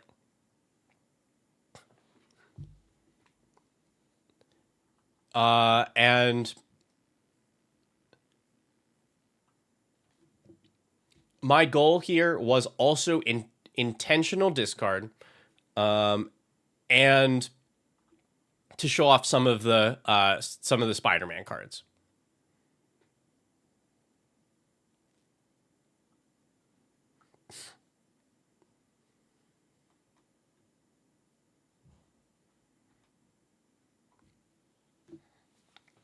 Oh man, Commander Set rules 4 years ago. Oh, I got to get back there. I really enjoyed that event. Yeah, so let me. I'm going to point out some cards here that I included. You see that I do have Artillerist and Brawlin here. I like Brawlin a little bit better because you get more out of the discard ability, and I like Magmakin because itself can cycle. But I did not run Glinthorn because this only cares about discard when it's on the board. It does give you a bad discard outlet, I did not feel that this was worth it for the deck.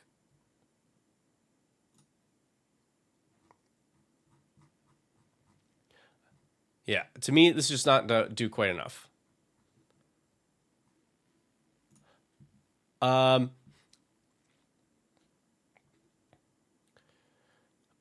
think Inti is also really good here. This synergizes really well with a lot of other cards that you're running here.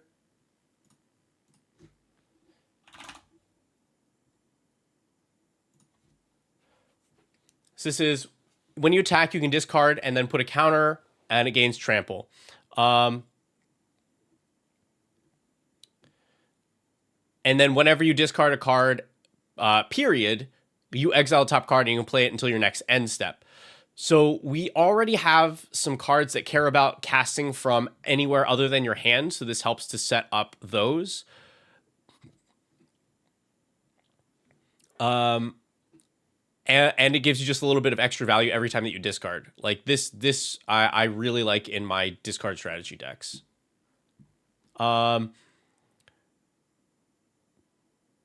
Plenty of I included a wheel here, but I liked it because it was on a body. I don't think I put more wheels than that in here. Psychic Frog is solid, but it comes with a price tag that I don't think is worth what it does for commander decks. This card is very good in other formats, which is why it is $11, but I just put it in here because I have one.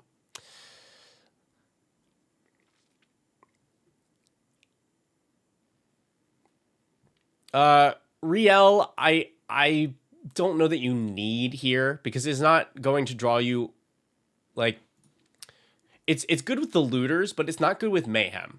So depending on how many looters you end up with, because you're able to it draws cards on each turn the first time that you would discard.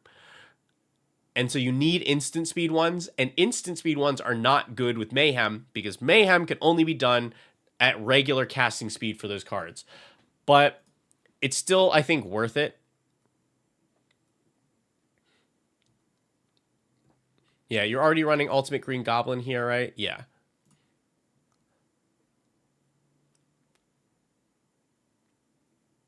Like stuff like Shriek and Carnage here are a little bit more to highlight the Spider-Man cards.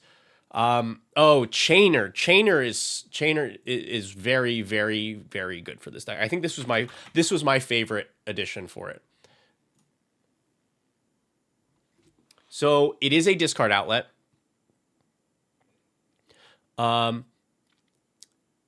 You discard and you can cast a creature spell from your graveyard this turn. So it means that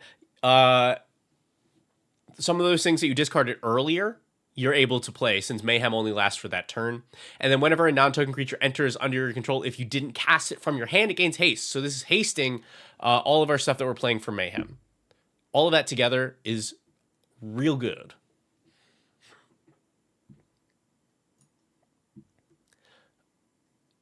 Okay, now we also have Emmett Selk here. I liked this because it reduces spells you cast from your graveyard, so it is reducing all of your mayhem costs. And then Green Goblin is reducing everything that this tries to cast. Clear answer on mayhem, Rob. Yes, we did. It does not work because of the way that they put it down in the rules. They actually specify a difference between mayhem and mayhem with a cost. But the short version is it doesn't work.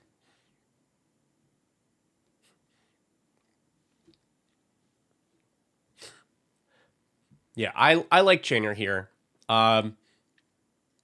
Because the big thing that it does, it is itself a discard outlet. It helps to, because like the Green Goblin is trying to do like a couple things in a turn. It is definitely the kind of commander that people are going to target. So you want to get some good value out of it while it's on the board. This gives you backup because it is different. Mayhem is only this turn. Chainer's ability is any creature in your graveyard, period. And then the upside of also hasting everything that you're casting out of there, I think is really good. Enough black cards here to warrant Bog Witch. I mean, mana is mana. I don't think Bog Witch would be a terrible ad. But yeah, I really like Emmett Salk here.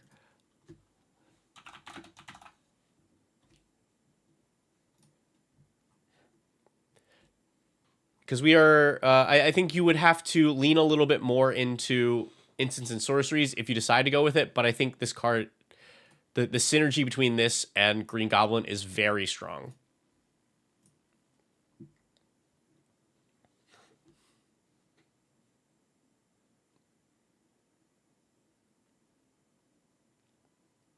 And then you need to have Bone Miser Light. Surly Badgersaur. Hopefully you have this one in your collection already.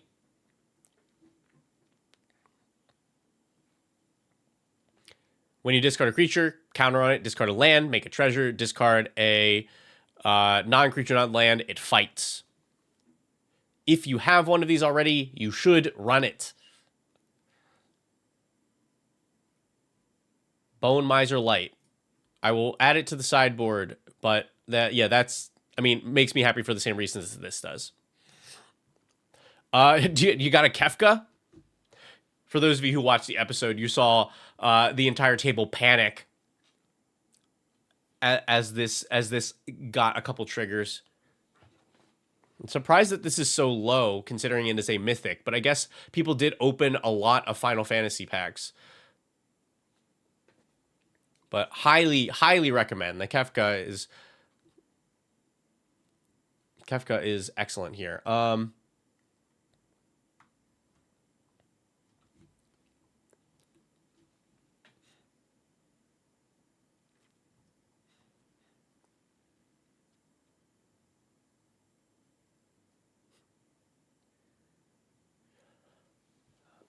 gonna put out some other stuff that I included in the deck. I have Past in Flames, Will of the Jeskai, as ways to recast spells out of the graveyard. Gives all of your instant sorceries flashback.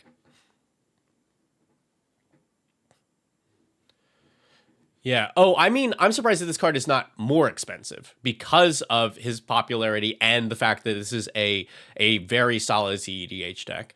I thought this would be more.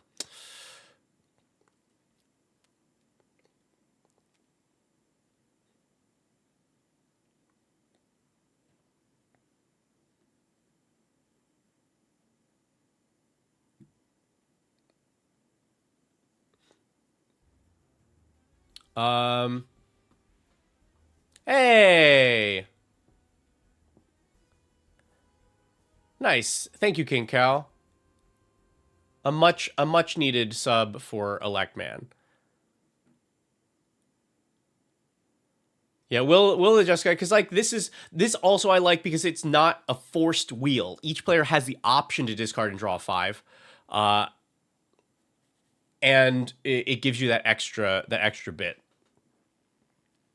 I always like including the cards that care about being cast from the graveyard into stuff like this. So Ignite the Future and Nibelheim of Flame give you a big boost if they're cast from the graveyard, and they don't have to be cast for flashback. They just have to be cast from a graveyard. So if you discard these for Mayhem, then you get the discount to their regular cost. You can cast your Ignite the Future for 2 mana, and then exile the top 3 of your library and play this for free. Hi, Hammy. So that's these I highly recommend, especially Ignite the Future, since that is like super budget.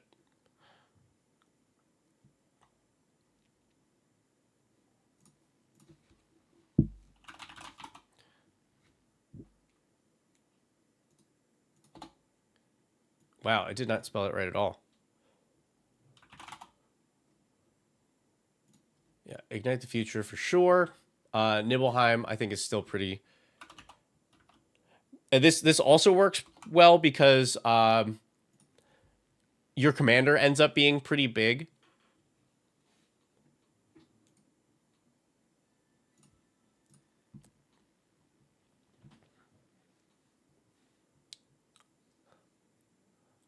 Oh, this is the other one. Yeah, increasing vengeance if it's cast from the graveyard.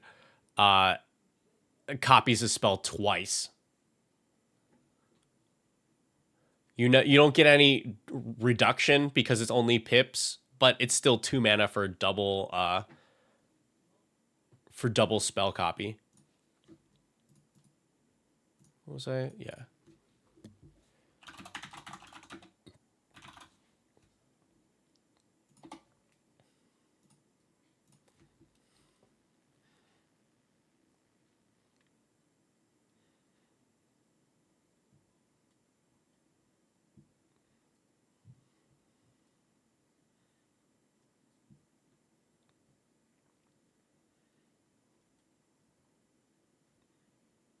I've been playing more of this card recently. Matsalantli. It is a little pricey for a loot. 3 mana, and all it does is loot. But we do want that in this deck.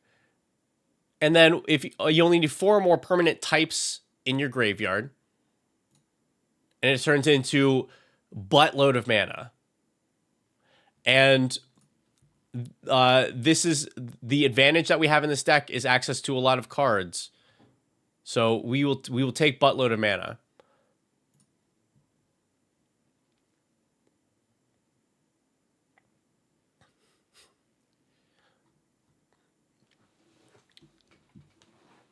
Two things to consider for this deck. Flashback cards with Mayhem are kind of nuts. They don't get exiled unless you are using the flashback cost. Correct.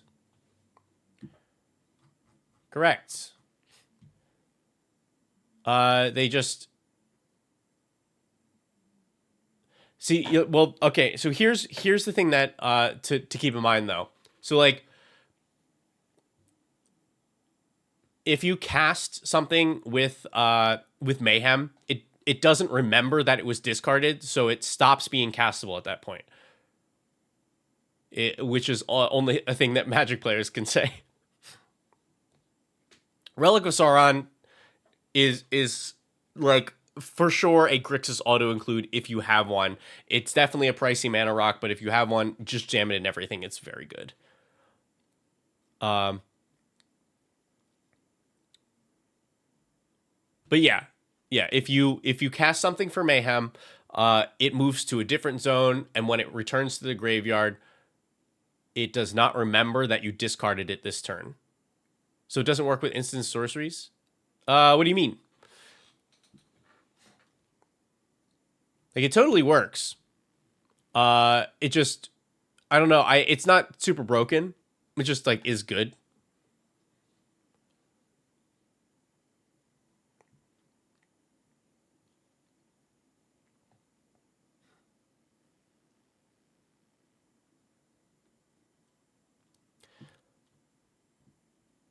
I think you also probably want to run a circular logic in here. One, because the card is cool as hell. And it ends up being a 1 mana counter spell because you put a bunch of stuff into your graveyard and you usually have access to a loot. The Mayhem thing, not remembering it was discarded, you cast it.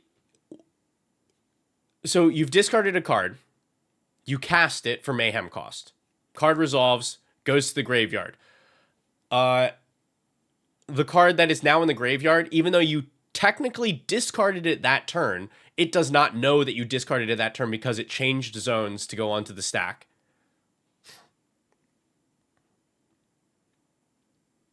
So like you can't continue to Mayhem the card.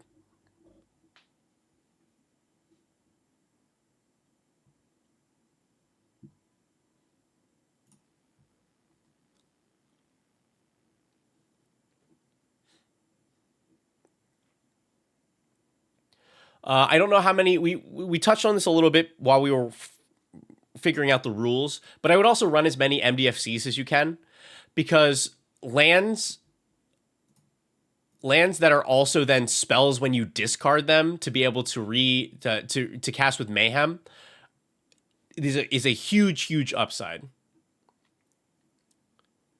So yeah, any MDFCs that you do have available to you, include in this deck.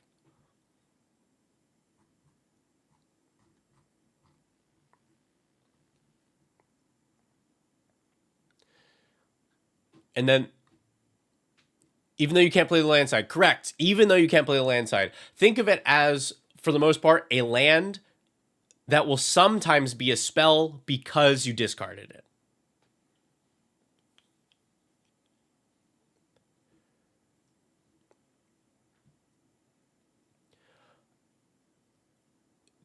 Now, I definitely wanted to get cute with this deck, and they did not show up on the episode when we played it. But I do have 2 flash enablers in this deck. I have High Fate Trickster, and I have Leyline of Anticipation.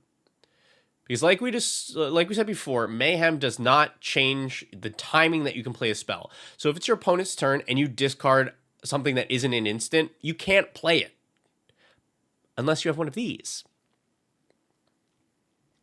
which allows you for a lot of different options.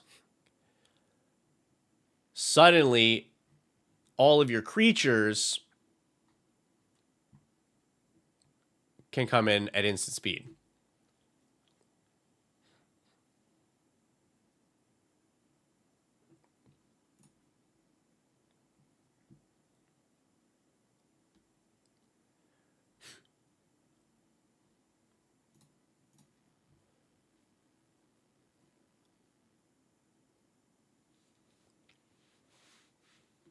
Okay, now let's talk about some cuts here.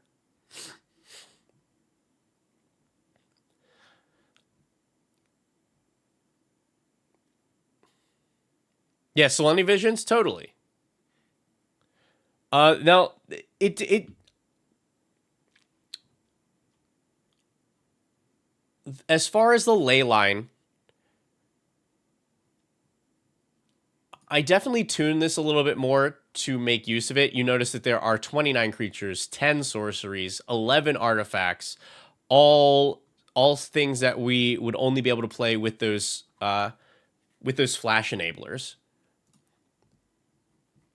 Here, we've leaned more into some instants. I wouldn't say it's necessary, but a thing to keep in mind.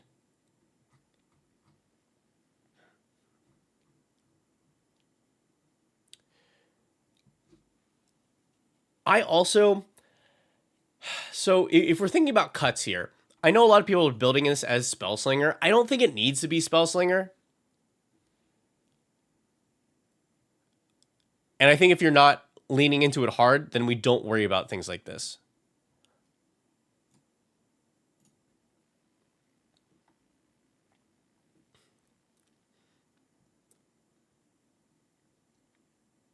I think Body Launderer is not great. Just period. I don't think we're casting that many spells in a turn.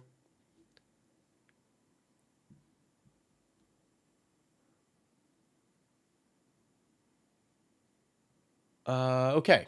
Yeah, I think the rest, everything else here seems pretty solid to me.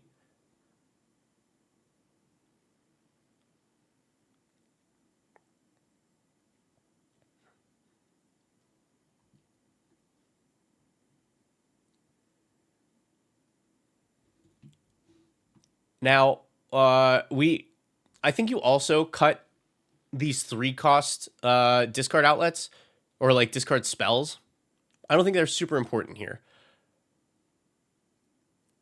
Especially something like Winter Night Stories, because you are committed to 3 mana before you Mayhem. So it really limits your options on what you still have mana to cast after that. Seize the Spoil's a little bit different because it generates the treasure. But honestly, I would just rather have Like, I would just rather have the cheaper one or an instant speed one.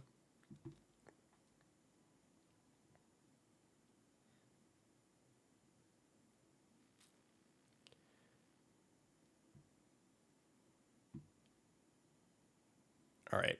This card I wish was better. It is just too expensive for what it does. And the individual, because like this is another one where you're likely paying a good chunk of mana. So the fact that it discards doesn't matter because you don't have mana left over for Mayhem.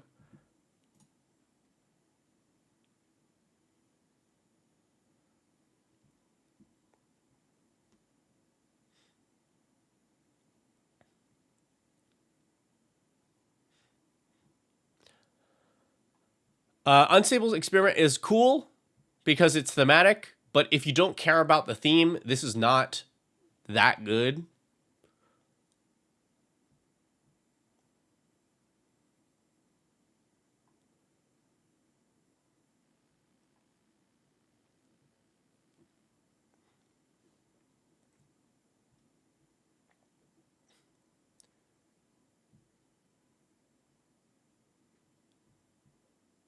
See, I think the rest of this is pretty solid.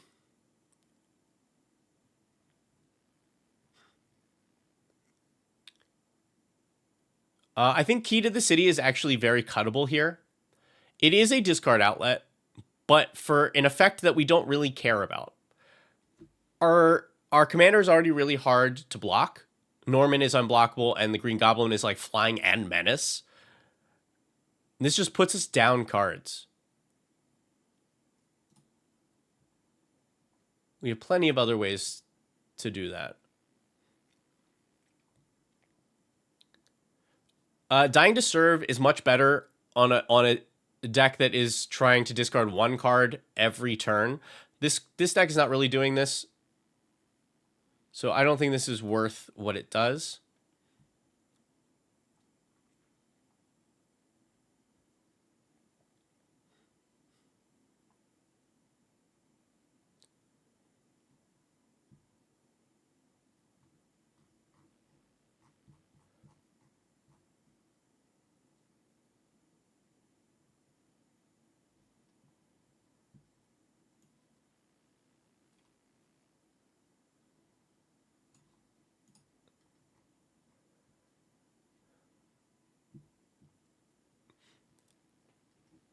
Yeah, this like I think Surly Badger Sword. I just love this card. If you can get one, that's definitely a good add. Oh yeah, and like actual Green Goblin.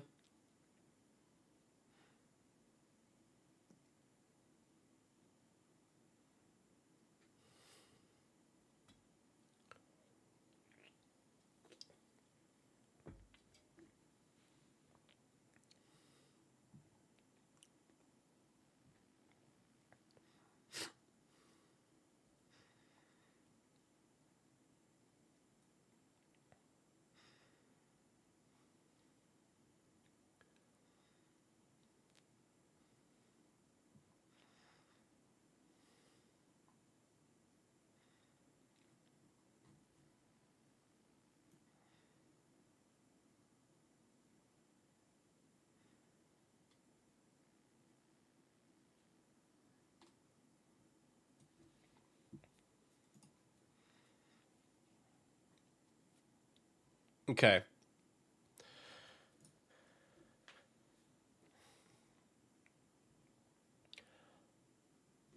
So at some point, I'm gonna do a longer video dedicated to this concept, but I brought it up already. So this deck's strength is it has access to a lot of cards because most discard things are also drawing you a card, and then you have access to the ones that you discarded because of Mayhem. So your bottleneck is at mana.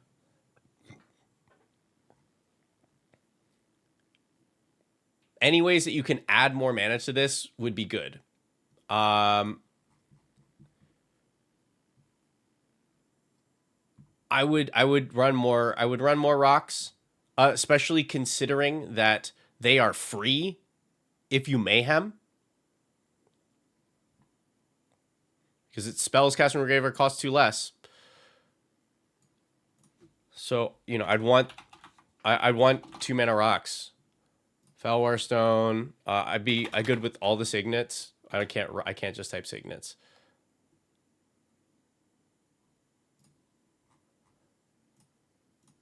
Like, this will be very mana hungry. At least a placeholder for Badgersaur.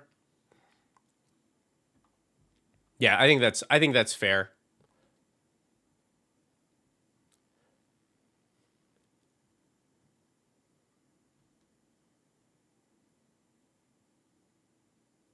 Mindstone and signets for reasons. And that's fair. That's fair. I think the colored mana is also important here since you are usually reducing away the colorless mana. So I think the signets are particularly strong. Mindstone I could live without in this deck.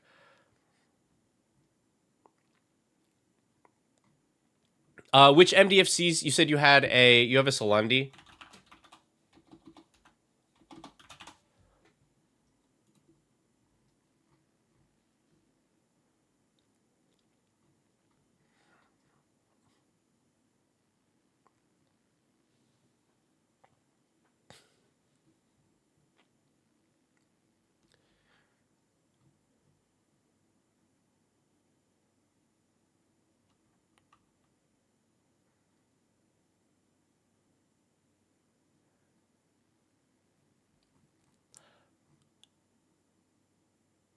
About to suggest Dream Halls. Yeah. 10 limit. Yeah.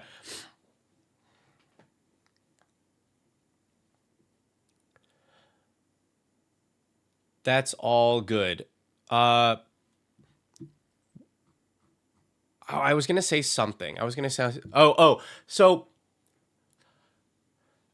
what this deck does so far is try to amass, like, it's just trying to do more than anybody else and hope that turns into a win. I do think you want some backup single spells where, like, somebody has board wiped you and you need to rebuild quickly. Or just somebody has kind of shut down what you're doing or weirdly is playing stacks or something. This deck likes to put stuff into the graveyard. I think if you want the flavorful one,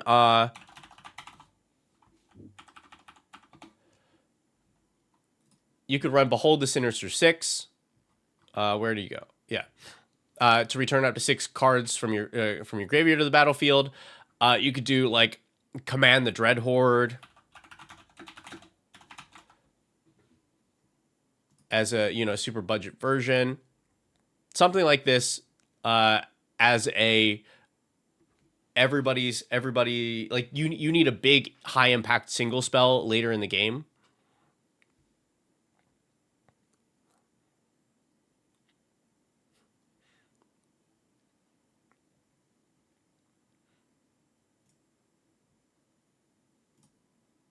We do this. Let's say we do this for now. So let's see what a hand of this looks like. Here we have, this is only rocks and Norman. I don't hate this hand because Norman exists. What a card. So you draw, you play a land. You play a land, draw.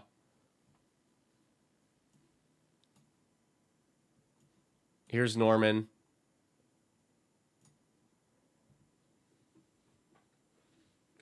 Draw, swing Norman at somebody, hit, draw, discard Anger, add a counter. Then we can do Felwar Stone, land, Dimir Signet. Next turn. So this is now, we're now untapping turn 4 here.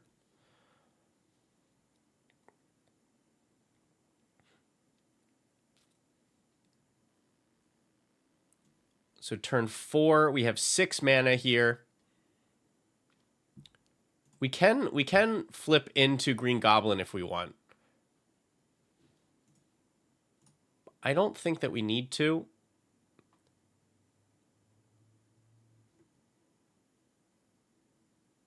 think we will like set up Neheb. Or, well, we'll swing Norman. We connive. We draw.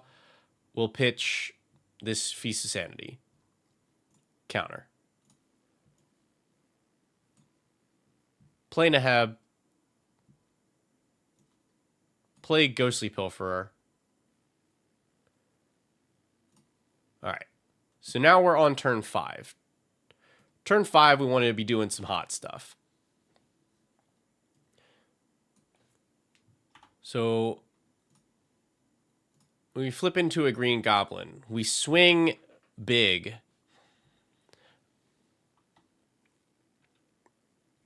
Neheb hits somewhere. We pitch our hand. 1, 2, 3. Draw 3. 1, 2, 3. We have 3 red mana. We can go use 2 of that red mana for a big score.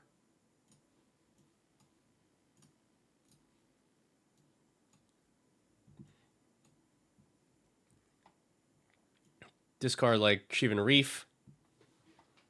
We still have a red and those 2 tokens. I think at this point, what do we have in here?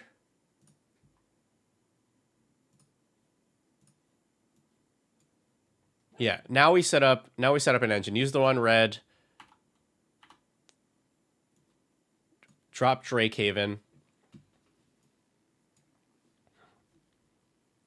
Do we have the Demand Answers? I guess we can cast Demand Answers for 1.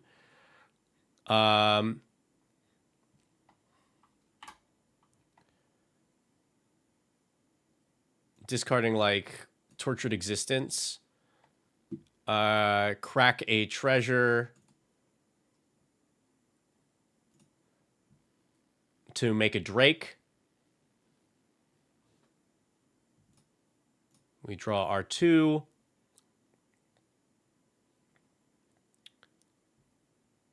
Pop this last treasure to play the Tortured Existence from the graveyard.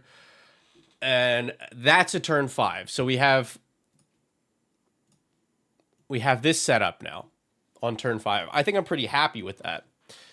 Because with a lot of individual pieces that are going to be strong, we have an engine to start producing tokens and going wide. We have Green Goblins still on board. This probably gets taken out first, but we have discard outlet, continue to make stuff. In hand, we can delve through a lot more of the deck.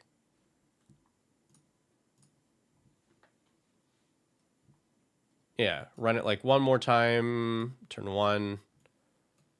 Turn 2.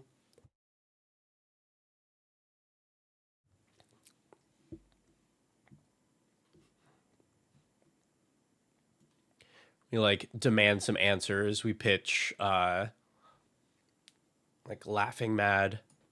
Draw 2.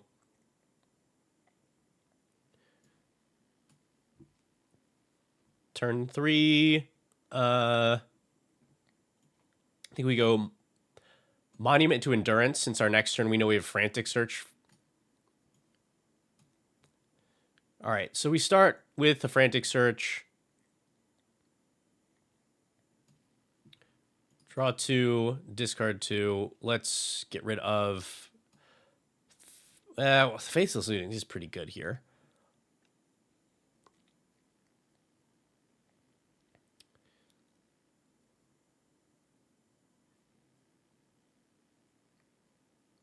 Tough. You're 6 mana.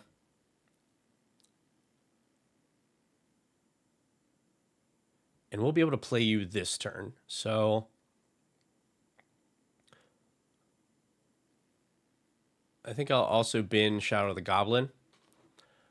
So these untap. We will create a treasure and we'll draw a card. Use the treasure. Drop Green Goblin. Draw. So this is our turn 5. This is about where I will stop my goldfish.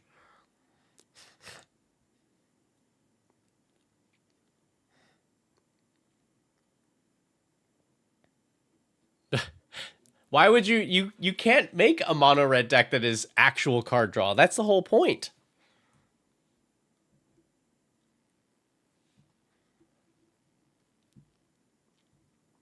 Here we probably go Captain Howler, then Faithless Looting, draw 2, discard 1. Wow, that was a good hit. 1 and 2.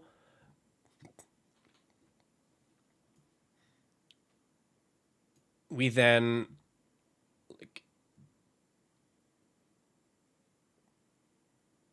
draw a card, make a treasure. We are tapped out at this point, except for this treasure. This puts 2 instances of draw a card onto Green Goblin and swings. On attack, we discard a card. We get all opponents lose 3 life. Then draw a card for each card you've discarded this turn, which is 3. Then it hits. We draw 2 more from Captain Howler. Yeah, this is cooking.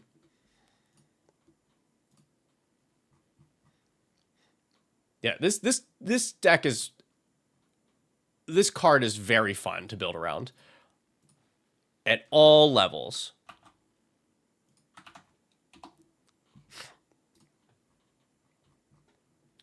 You know, we're at 101 in the deck. I think you can cut a land since we put the 1 MDFC in here.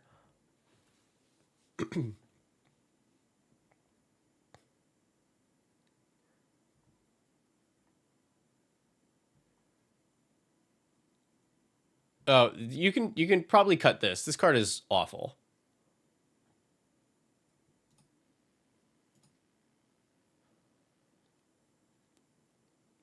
Like 3 mana and a tap. You're spending 4 mana to draw and discard. Yeesh. This is like barely acceptable.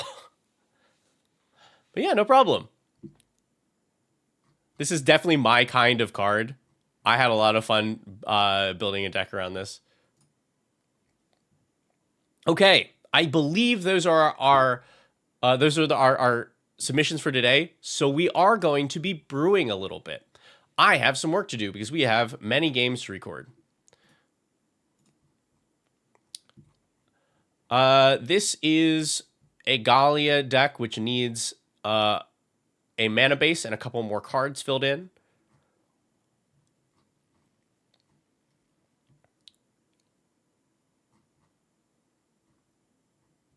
So let's quickly let's do like super fast mana base.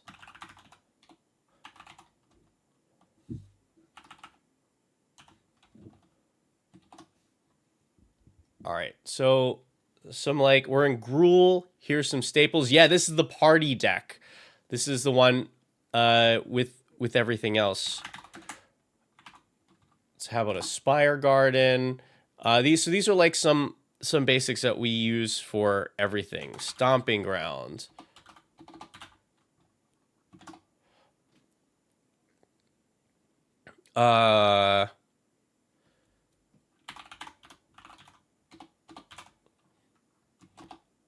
Oops.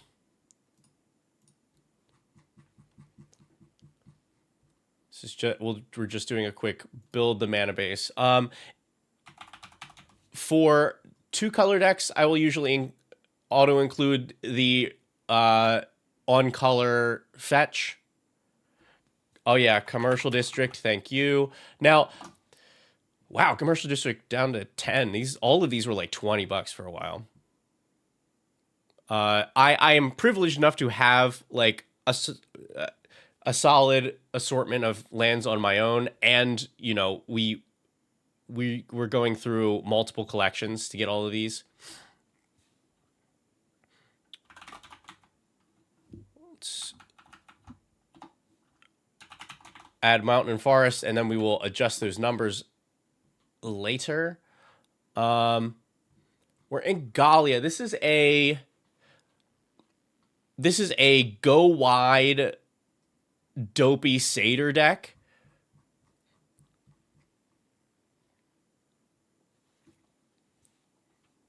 So we probably want Kessig.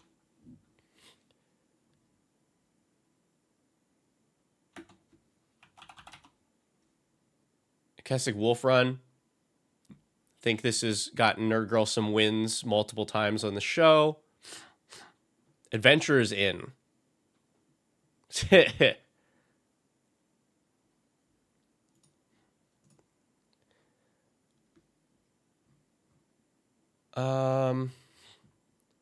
What else would I put here?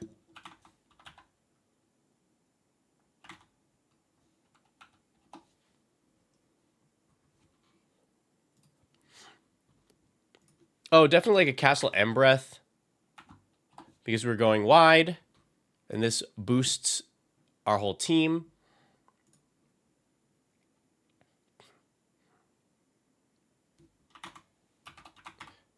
I think I'm okay with the Yavimaya in this deck. It doesn't do a ton.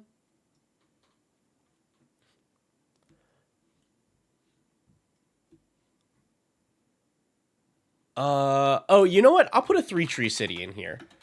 We can have a 3-tree city as a treat. Because I think if this is being used to produce Satyr mana, then, like, sure.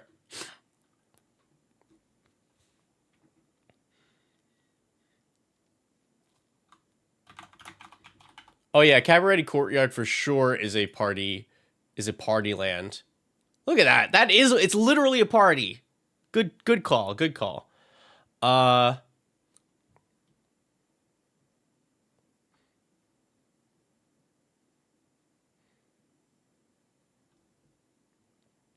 I'll put a Sokanzan in here. Because we are go wide, and in a pinch, this can make us some stuff.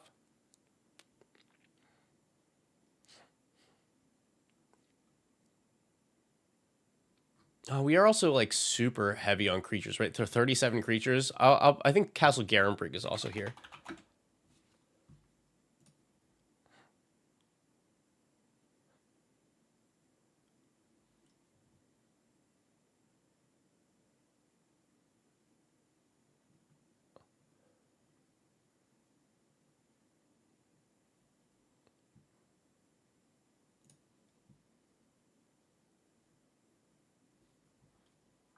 Let's see.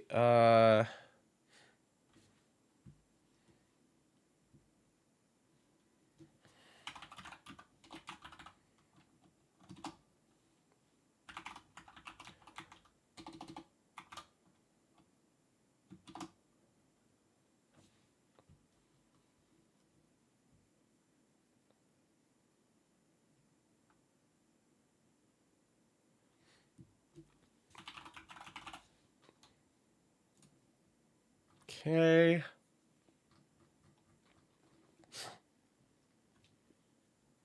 Let's see. Soul Cavern. I don't think we need to.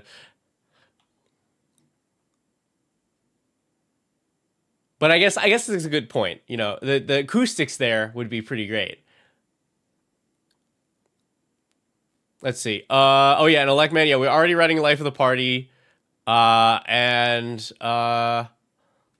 Galagreeters actually good call. Good call on the Galagreeters.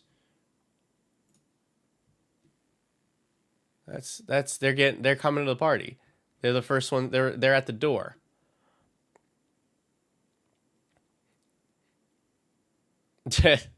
Hall of the Bandit Lord. I think it's we won't need it for this one.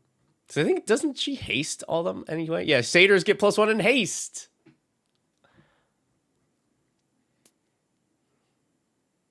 This deck is bad. This is a bad deck, but also all of them they're all like going to be fun bad decks. So I'm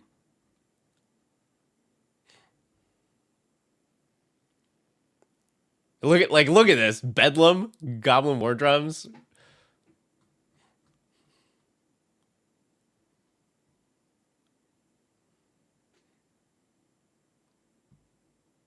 This deck I think definitely wants a Disrupt Decorum.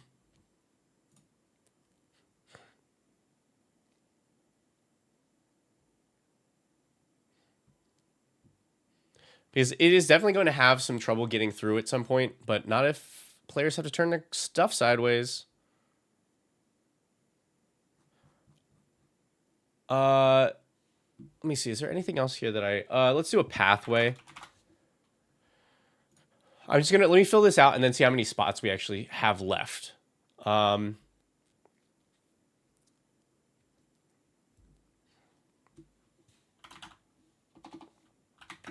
We'll give it a Balaged recovery for, the hangover. Thorn Spire Verge.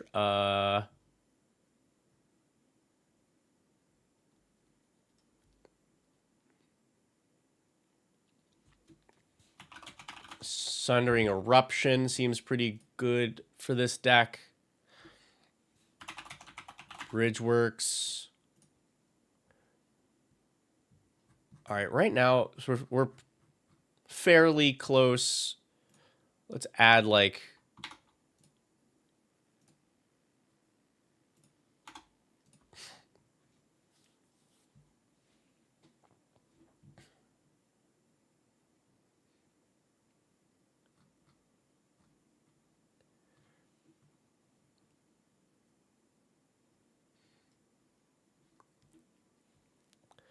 Uncivil Unrest, a Satyr party card.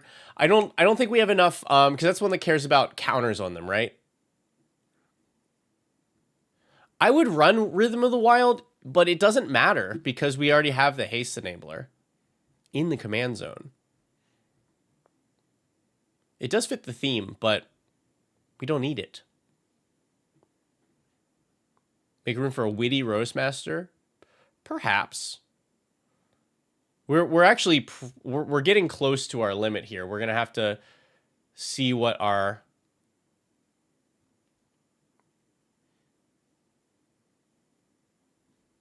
what's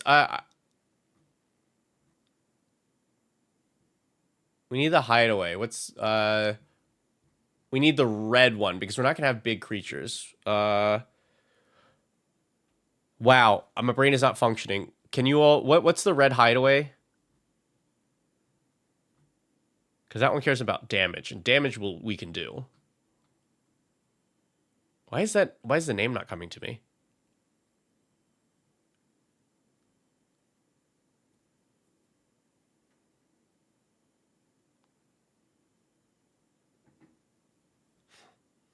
Spine Rock, thank you.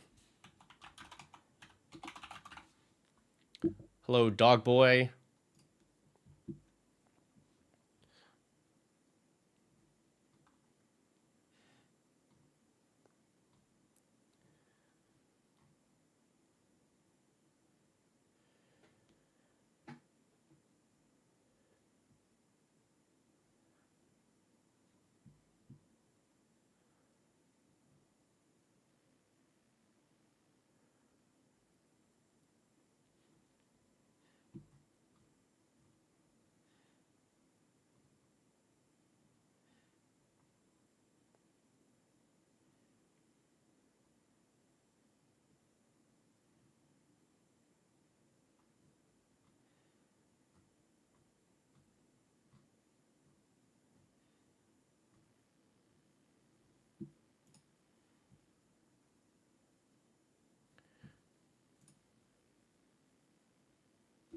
Oh, you know what? This card significantly overperformed for me at MagicCon. Maximum Carnage, excellent. Because the first chapter is actually slightly better than Goad All Creatures.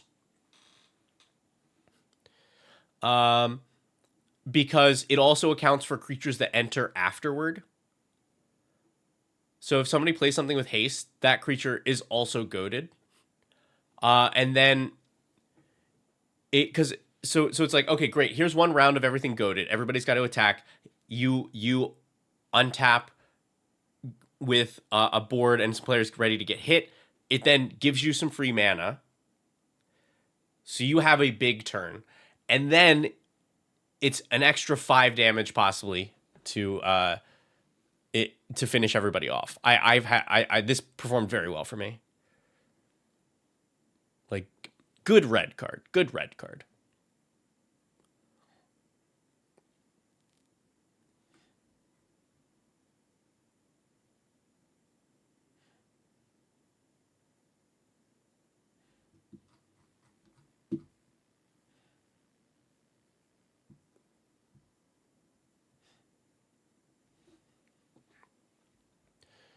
I think for this to hang, I do need, like, a banner of kinship or something.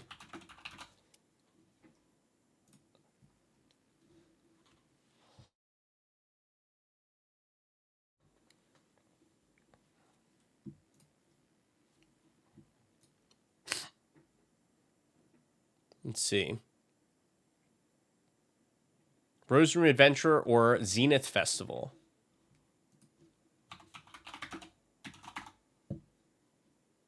What are you?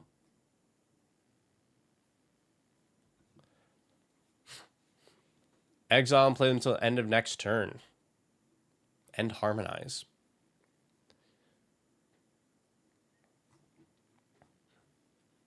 I think it's thematic, but the thing we don't need is much like card advantage since our commander does draw us one each turn.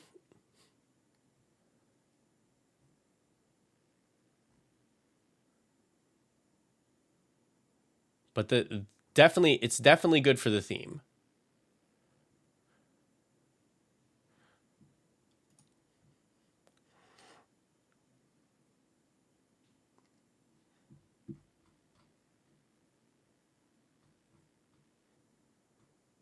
Also, I think I have to give this deck a Mana Geyser. This deck deserves a Mana Geyser. The creatures are awful. Then I think this needs 2 more lands since we have 4 MDFCs, but you don't want to count on playing all of those as lands.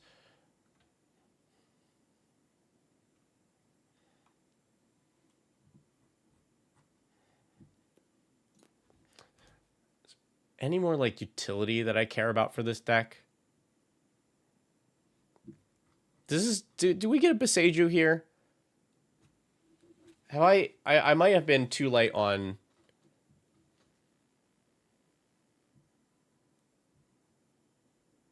Yeah, this deck does not have removal.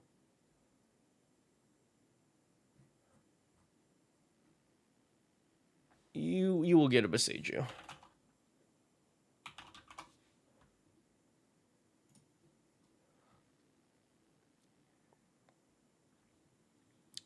Dr. Ryan, we are finishing up a deck we put together a long time ago, Galia of the Endless Dance, which will be paired with 3 other celebration-themed decks for our 3-year anniversary.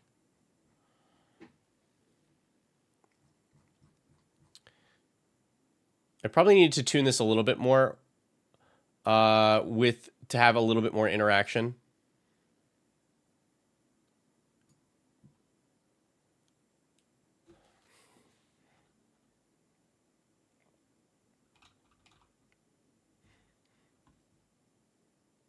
What's the one from Bloomborough that has a couple different modes?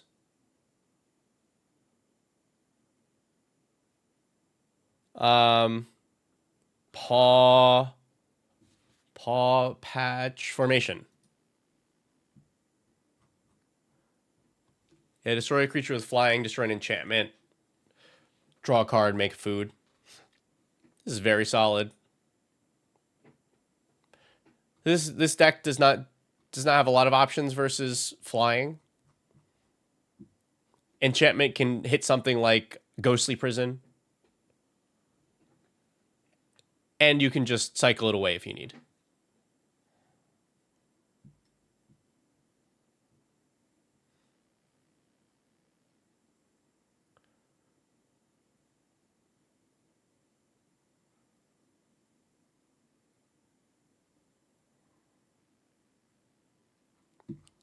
All right. That's a mana base. Let me just see how this plays out. Turn 1 birds. That's pretty good. Turn 2,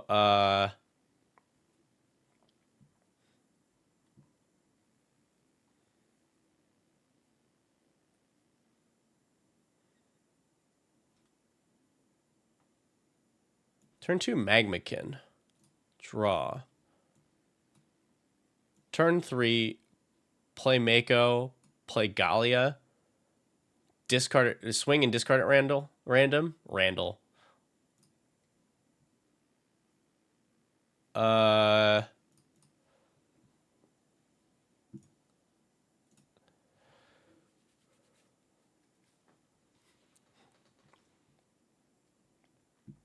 That would have been like 1. I think you need to swing the birds there to get the 3 creatures attacking. 1, 2, 3. So we probably only have 1 mana left here. Okay, draw again.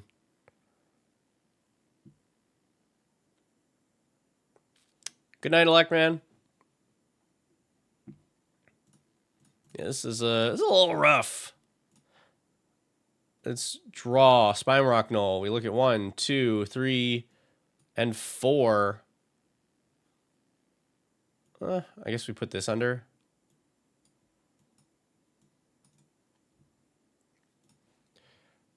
Turn 2. Play a Satyr.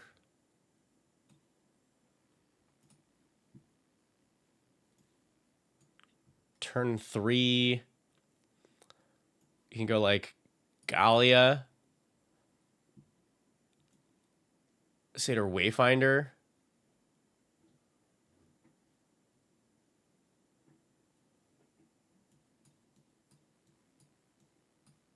Put this mountain into hand. These go to the graveyard.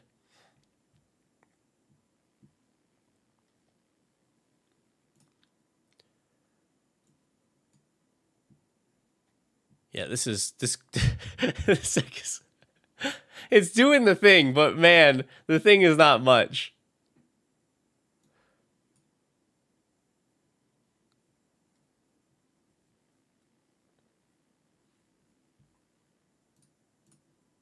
I think this needs a little bit more evasion, because like we want to be able to attack consistently, but these creatures are awful.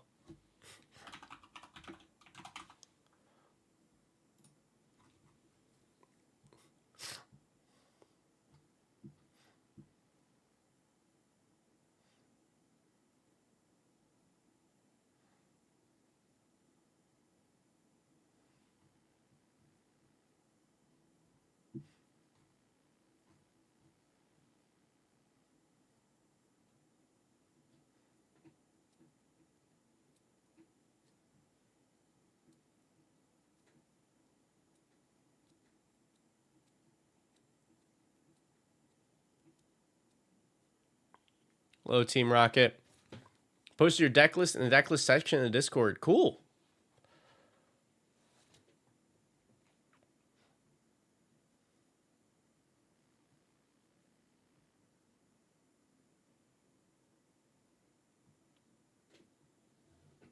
Let me know if you are looking to take the next step and have it deck teched on the stream today.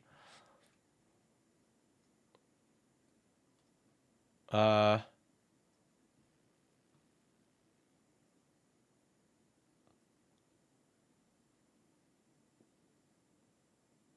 think this is too cute. It just doesn't do anything in Commander.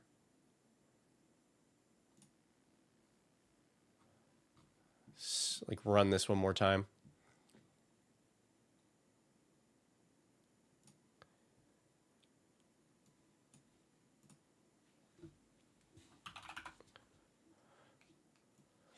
Go to Commercial District. Scry. We're going to keep that because that card's cool. Draw it. Play Agalia. Hit somebody. Draw Rockfall Veil.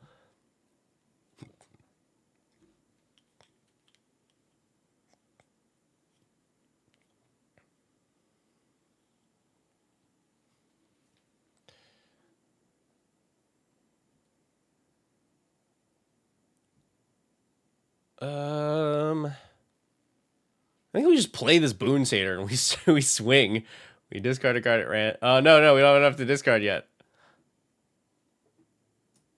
Draw. Hey. The thing is, we need our third Satyr. We swing. We discard a card at random. It's definitely going to be Monument to Endurance. No, the Willow Satyr. Draw 2. Yeah. It'll be fine. It'll be fine. What's like a good early... I guess the thing will be making sure that your opening hand has some sort of like reasonable evasion. But okay. Cool. All right, we've done that.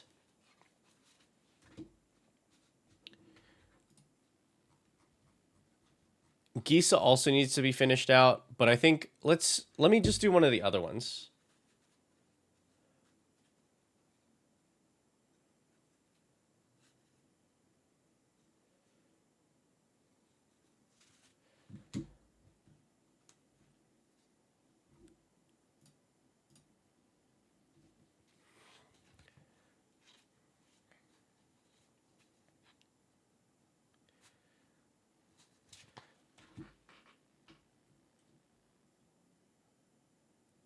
Oh yeah. Okay, I need to make sure that I do the right one.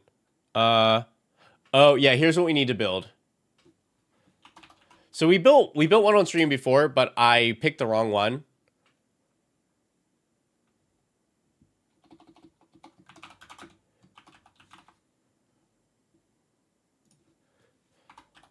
We need to build mono green Tifa, which is Tifa Lockhart.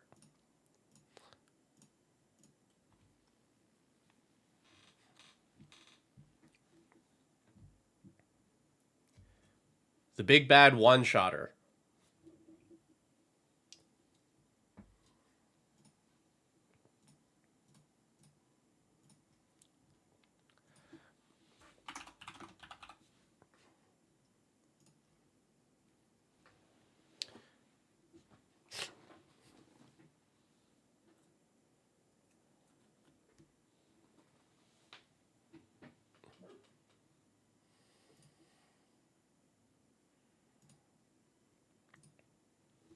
Now, don't forget, everybody, like I certainly didn't, that if you look up in the corner there,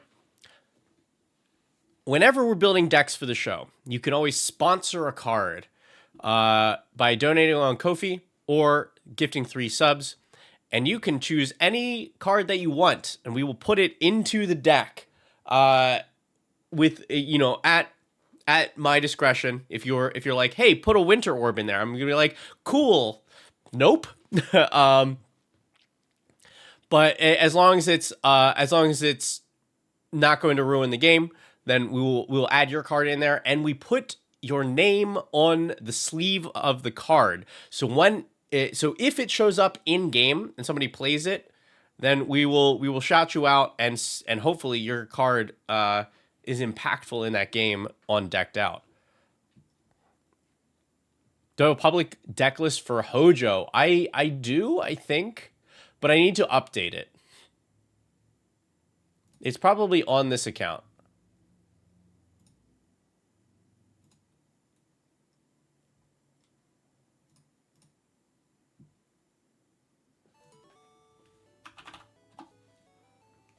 Yeah, here it is. Yeah, it's on the Decked Out account. This is old, but if you want it. Schultz.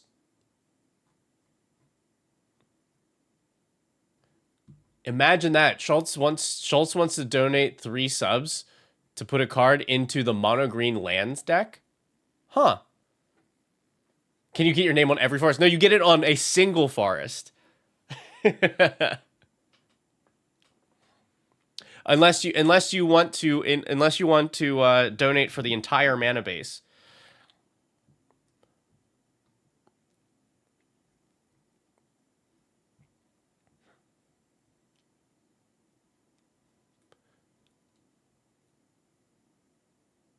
Schultz, though, if you have something, let me know. All right, so this deck. I think this pod is going to be. Yes, that is Schultz from the show. Schultz Cubed is the infamous Schultz from the show. I'm sorry, Schultz. That's illegal. Tifa already in the command zone. Cannot put it into the 99. Illegal. I think these decks are gonna be like bracket 3 minded. They're gonna pack a punch, but we are unlikely to be playing game changers in them unless somebody sponsors them. So like, I am going to be putting Azusa in this. To like give you all an idea of what we're going to be doing here. But I don't think I'm going to be putting like every single fetch land in here. I think I'm just going to be putting in like the common ones.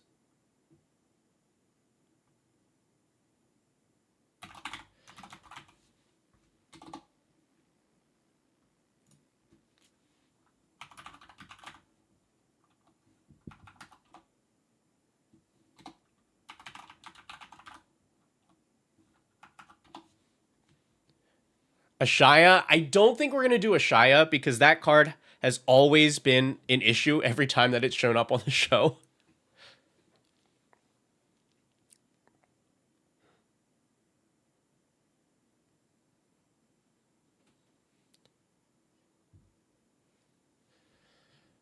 But I will consider it.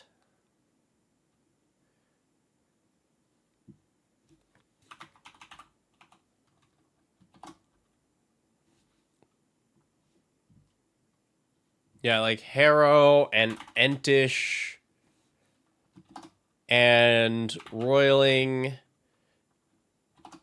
I want to say there's one more that I'm forgetting. Oh, we also have to do Traveling Chocobo.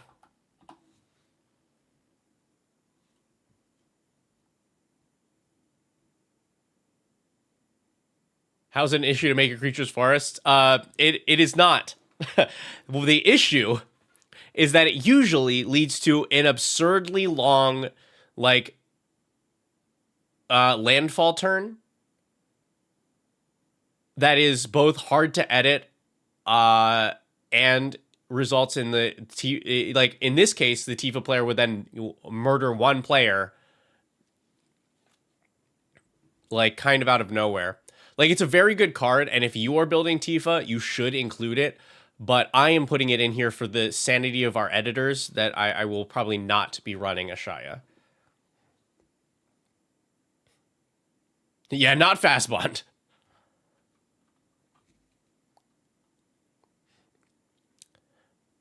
Possibly crop rotation, although we try to build, especially nowadays, with like minimal game changers, just because everybody knows that game changers are good. But we would rather highlight some more interesting cards.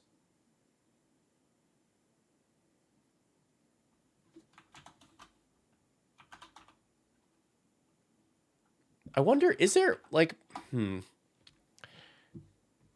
I probably shouldn't get too cute with this. I'm like, what would I do if I didn't want this to just be the like Tifa one shots?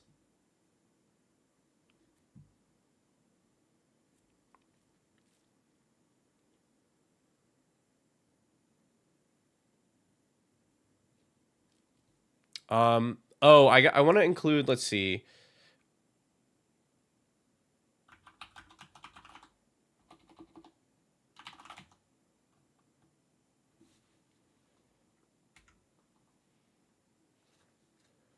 Monstrous Onslaught, I think is the card. X damage as you choose among any number of creatures where X is the greatest power. Yes, as you cast it. That's what I wanted.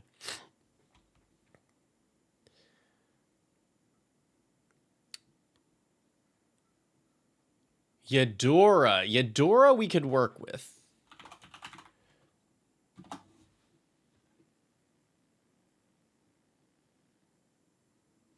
What happened to my... I have my music. Nerd Girl keeps stealing the music.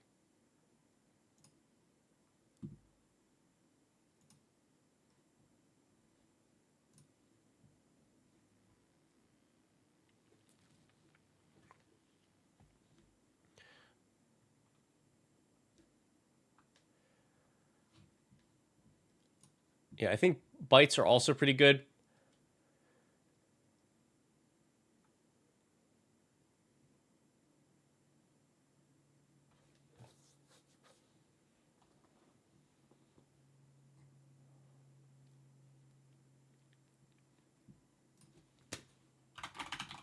All right, so we'll add some more staples. Nature's Lore, 3 visits. Like Cur Tribe Elder.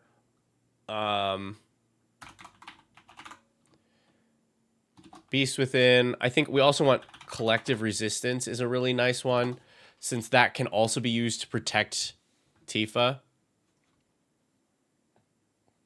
Sky Shroud, yeah. Sky Shroud Claim.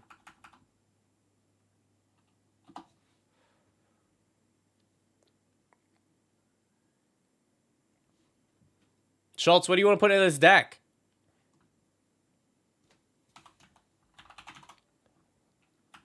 Just good old Explore.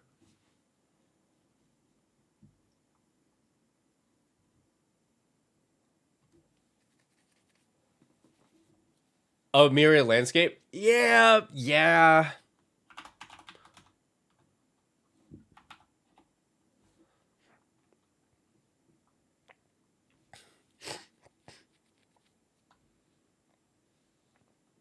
I'm trying to decide. It's been a while since we've Scoot Swarmed on the on the channel. But Fighting Journalist, the format is bracket 3 commander.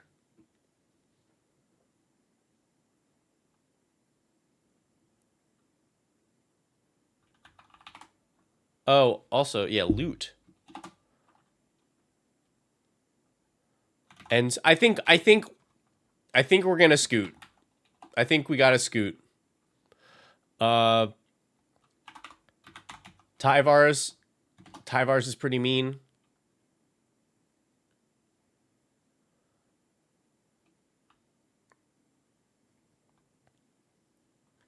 Broker's Hideout, yeah, that cycle of lands.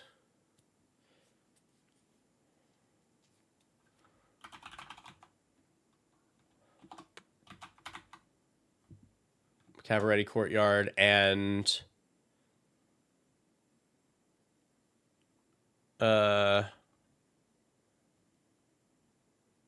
what's the other one?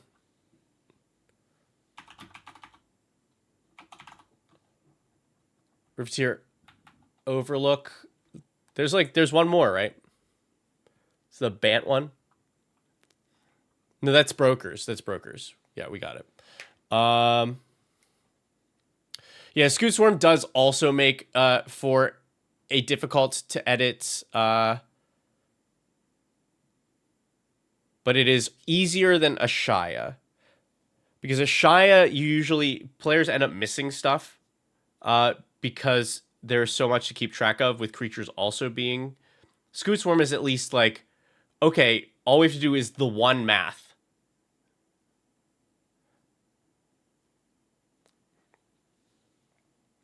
Like, it is definitely in that category, which is why you haven't seen one for a while. But I feel like this deck deserves the second way that it can win. Because if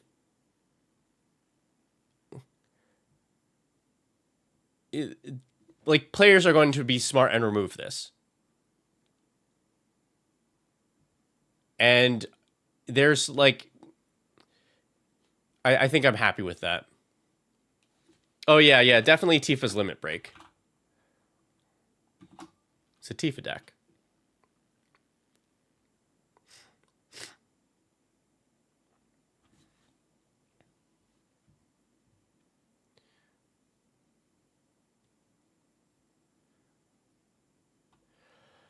Yeah, I just how much do I want to get? I mean, like, do I just do the thing and go like put all of the gross stuff into this? What else have I done? What did I do so far with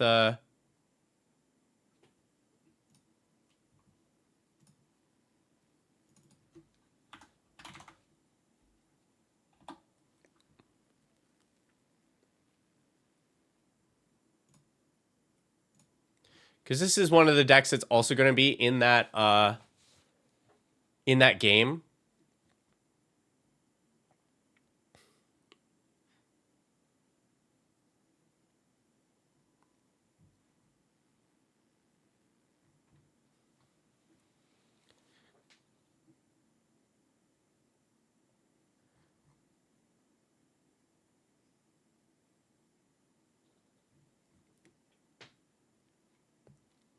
I think we're okay here.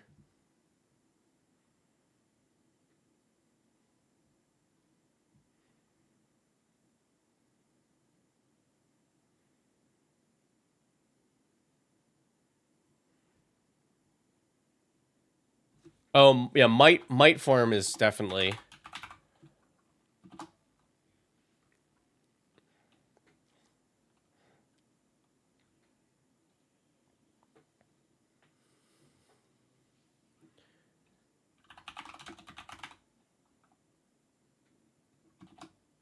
Yeah, I see. Okay, actually, let me point this out. So the other problem is one of the decks that has to be in this pod is Flubs.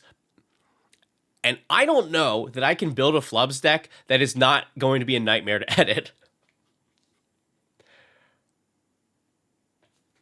Uh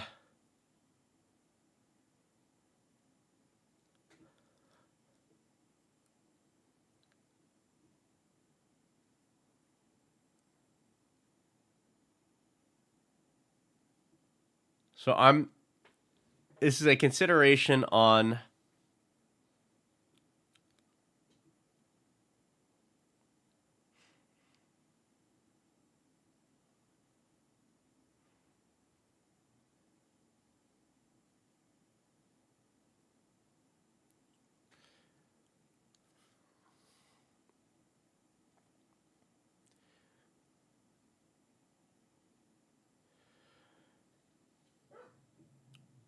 King Cow. I mean, like, that's me, right? But um you I do like to make sure that there's a balance of cards so that not every deck is like super grindy or like super gritty. Where you have to play a whole bunch of like you want to make sure that like if somebody shows up the day is like, my brain's like a little melty, can you just hand me the beatdown deck? Like, and if it's this, that's tough.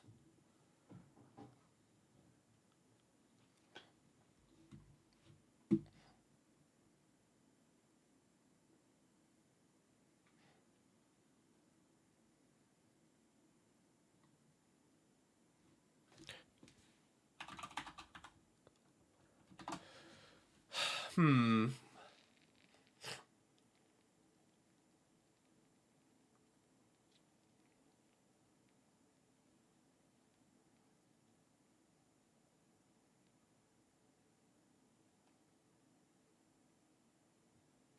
Undergrowth Recon, I previewed that card.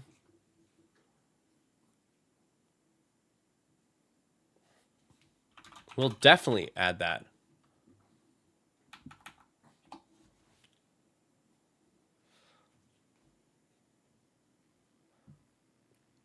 Hmm. I'm just like now yeah. I don't know that there is another way that you do this deck.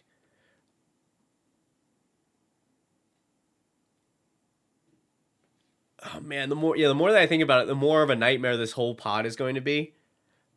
Aside from Gisa, because Tifa, you have to do multiple landfall. Like that's just what she does.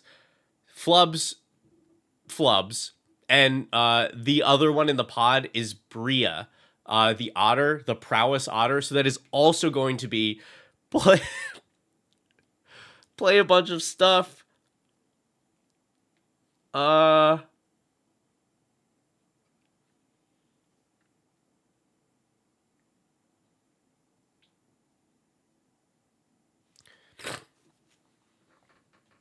Yeah. Whatever, fuck it. It'll have to be my editing, or I will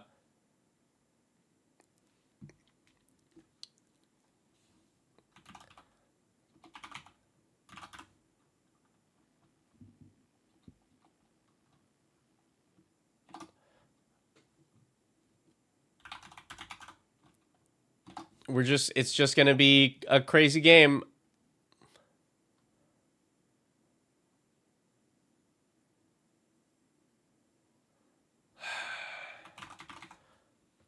Let me think about this for a moment. Let me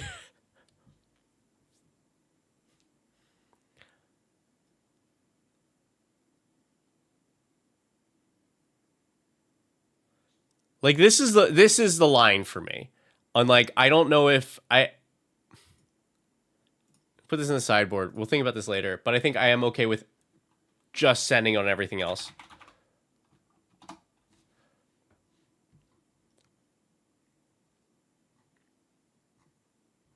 What other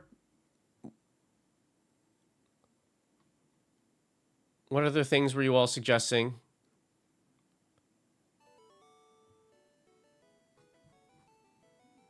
Dr. Ryan. Thank you so much. Elvish Reclaimer. Oh. Absolutely.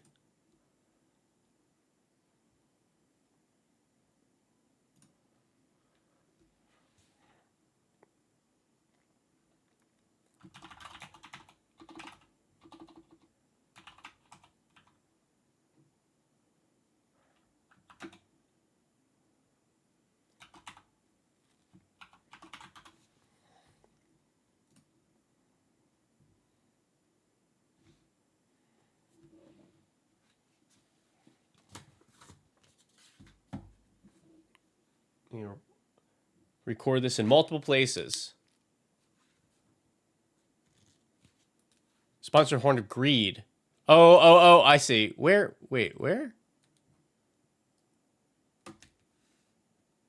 Oh, I see you. Cool.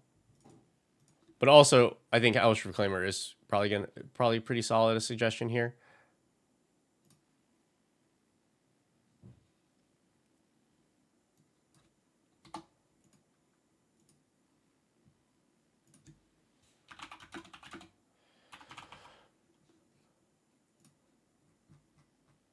This is certainly going to cause some problems in the game. I love it.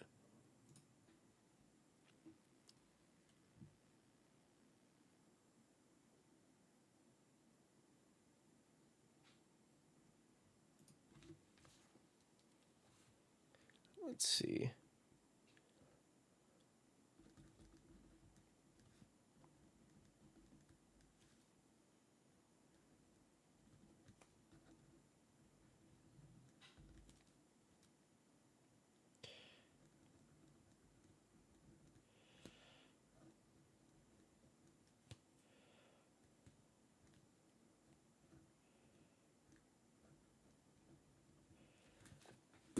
Cool.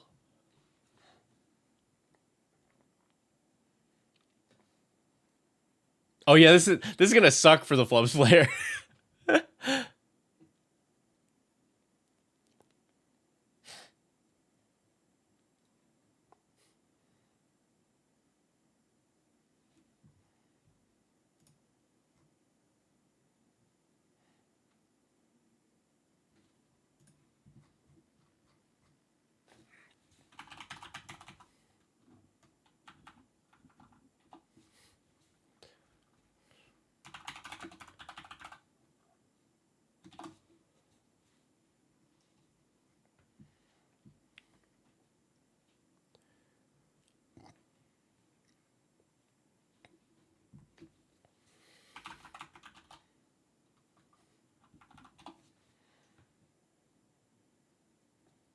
Yeah, Bria, the prowess otter, is the last one.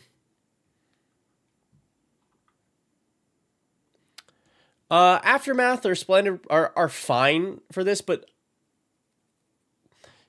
I think if we had like a mill aspect or something, another way to get lands in the graveyard, they would be better. I'm not as concerned about them for this build.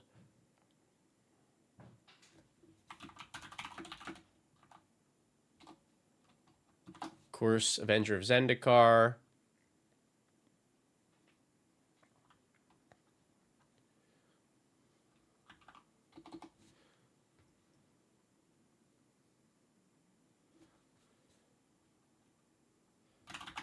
Oh, Cultivator Colossus. I think I like that.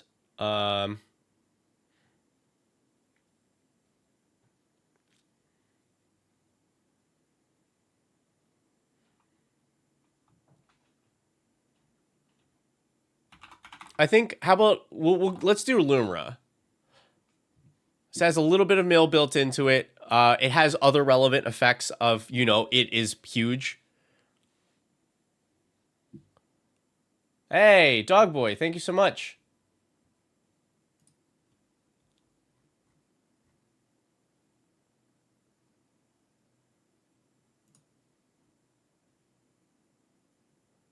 Disorienting choice. Ooh, that is a good choice.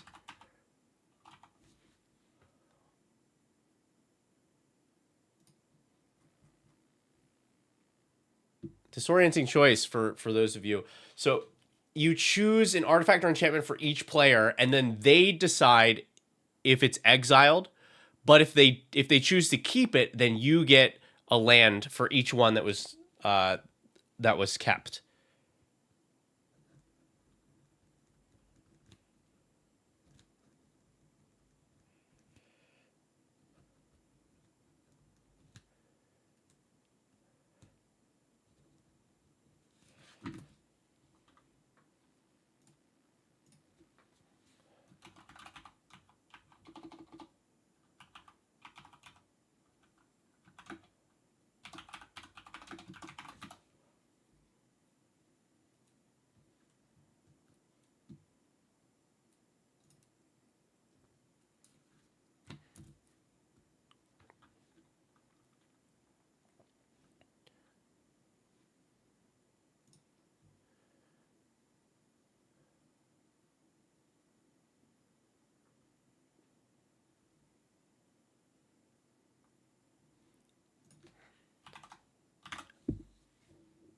Oh, definitely Saz, or however you say this.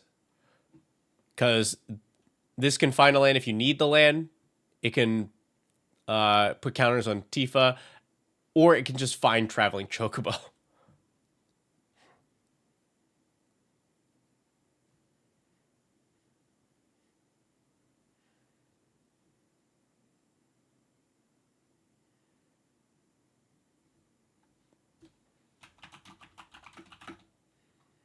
Definitely Disciple of Freyalise. Bridgeworks Battle. Staff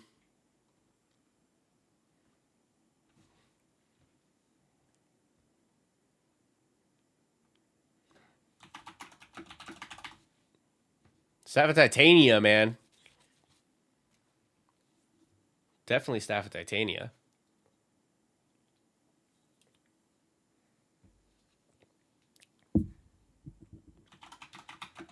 Stratascythe.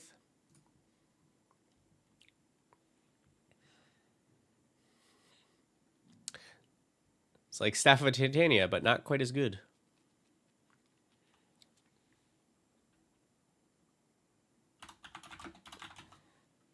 Blackballed. That's not what I'm looking for. Blackblade.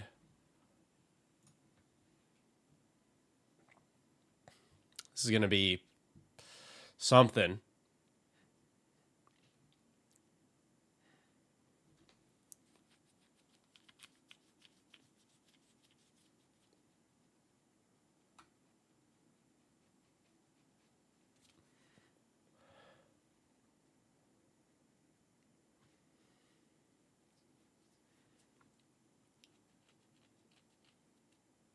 Ice Till, yeah, I put Ice Till in.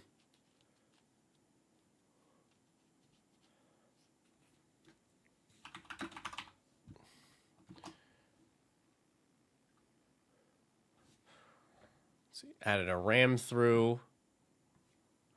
This could kill multiple players at once because boost is stupid.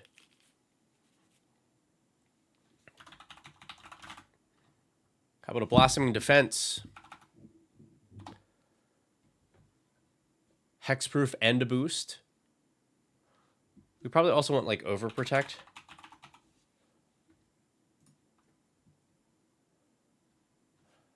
Hexproof indestructible and a big boost.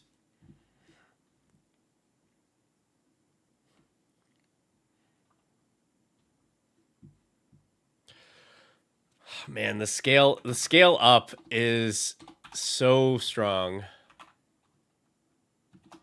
I think an Archdruid's Charm is everything here. Become Immense. I don't know that we'll have enough stuff going into the graveyard to use it when you want. I don't... This is like... This is scary. Like, this deck is just going to kill people. Which I guess is the point, right? But...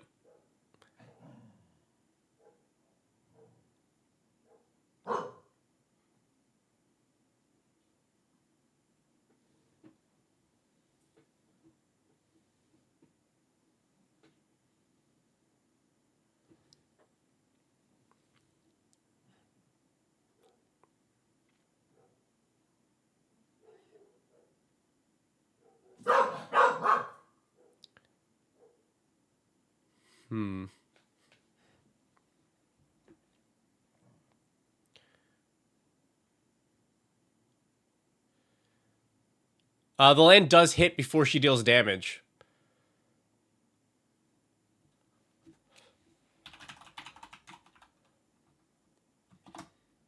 I do want some things that care about large power as well.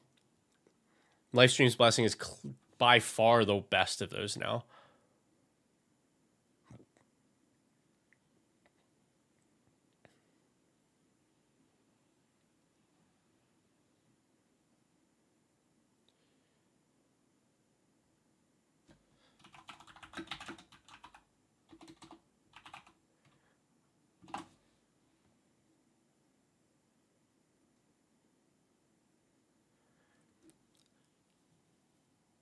Sinoon, I have no idea. I don't know if there's like a plugin or something so that you can see it in Russian, but I don't know.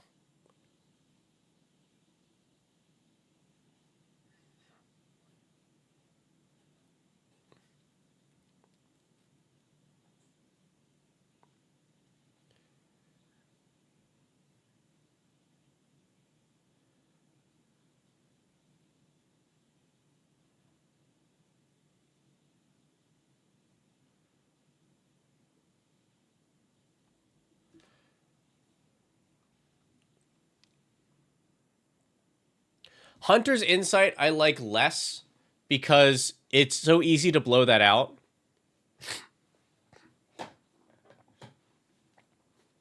What is Sword of the Ages? Oh no.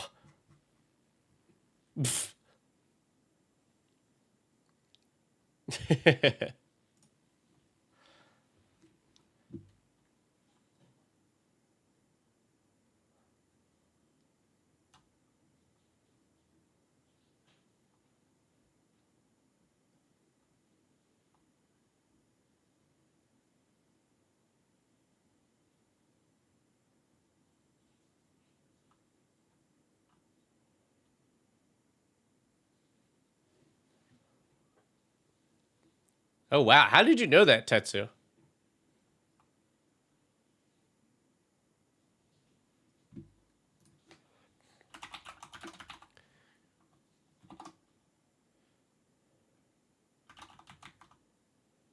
I think I want Nissa's something. Nissa's... Is Nissa's Triumph the one that grabs you 3 lands? Oh, you need a Nissa Planeswalker for the 3. That's still probably worth it.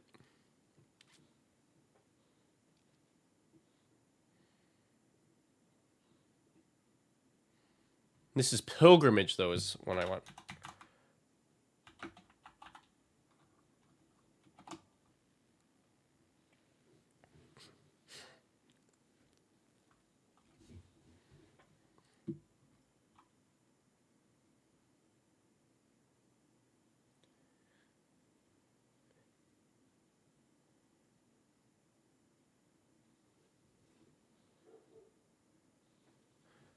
I think Season of Gathering is one that I'm okay with here. This also, you could, like, they can remove in response, but you still draw equal to greatest power, and it has the other modes, which are important.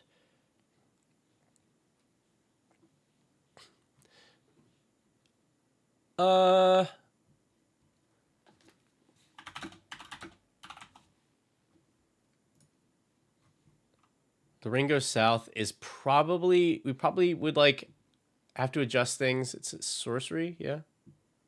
There we go. Ring tempt, reveal cards on the top until you hit X lands or X number of legendary creatures you control.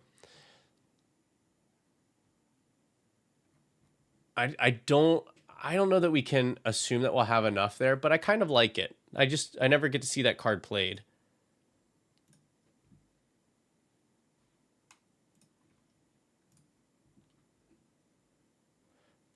We'll come back to it once we've filled out some more slots.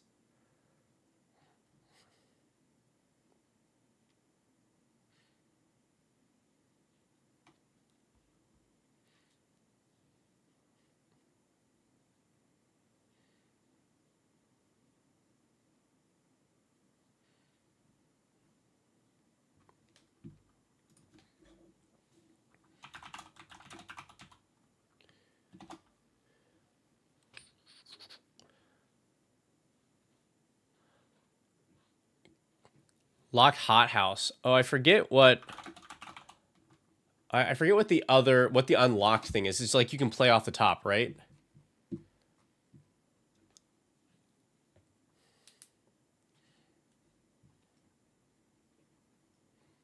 Creature and enchantment. I've been mostly low on this card because playing an additional land is good, but it's better when you play this early. It costing 4 is pretty rough. We'll come back. We'll think about it. Oh yeah, poo poo UFO. I don't think we'll need it.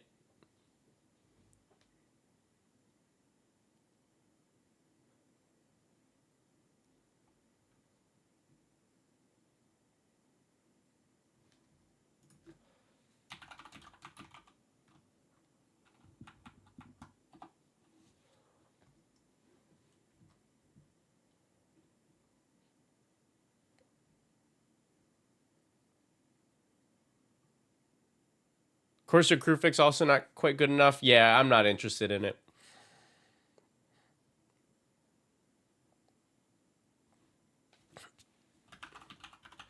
Which, although weirdly, I'm okay with Chocobo Racetrack in this deck because I think this actually is kind of busted here.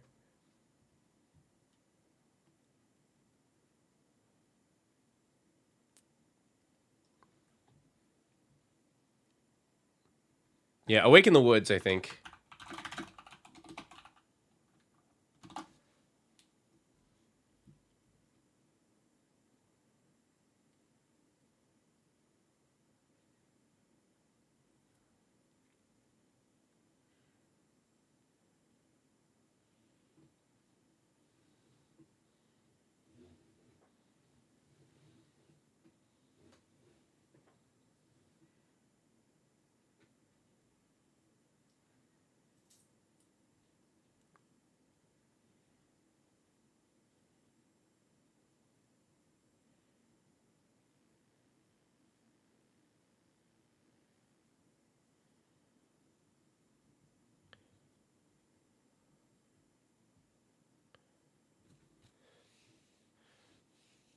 Overlord of the Haunt Woods. I know. I think that is pretty okay.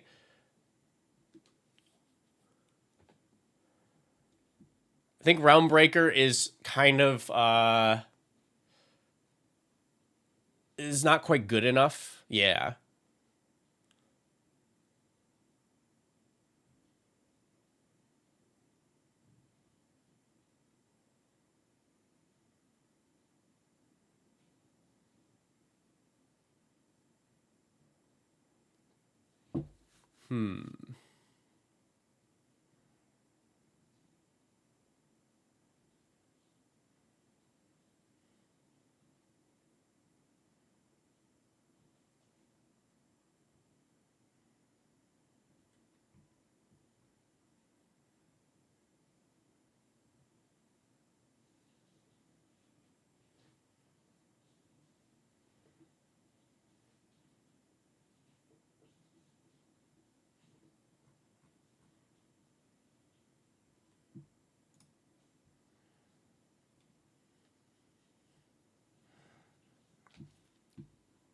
Ooh, you know what I want? I want to run Sandman here.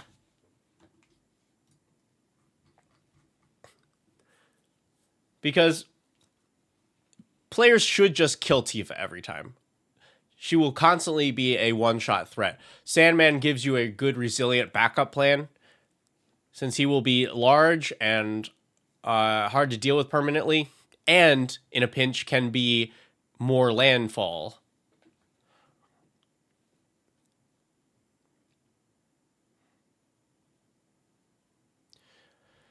Yeah, we've talked about Ashaya that's a hell of a pinch. It's not that much. Sometimes you because this allows you to crack a fetch land and then return it.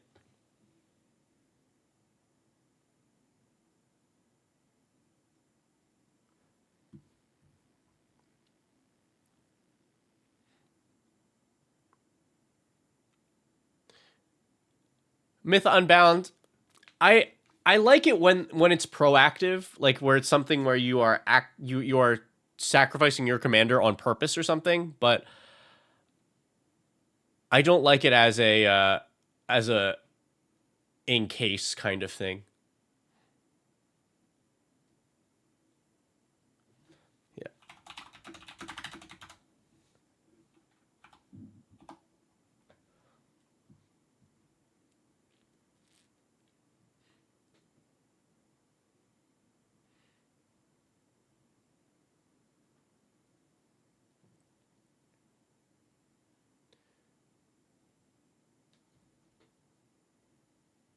Enough big spells. Beans. 1, 2, 3, 4, 5, 6, 7, 8, 9, 10. Eh. I do think that this deck needs more card draw. Trying to decide how I want that to work, though.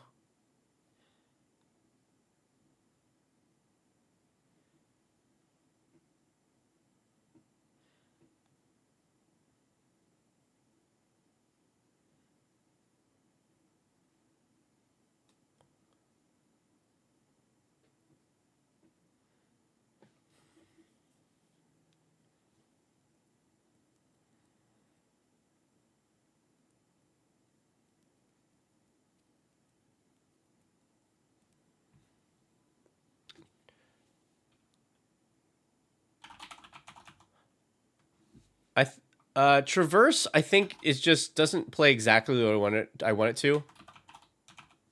Right? Because it's sorcery speed. So search for X where X is the greatest power among creatures you control. So this is, you have to have like played some lands first.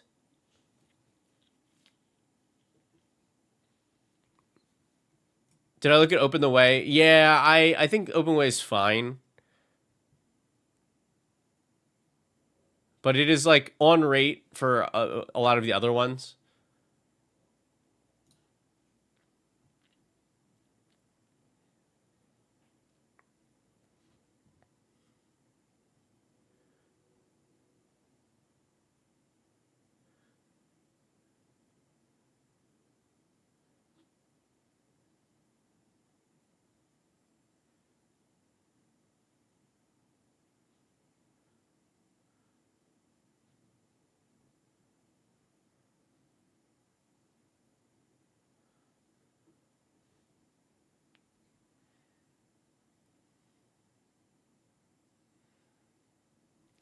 Tribute and Great Henge. If we have, I guess we're starting to get to a better creature count for this.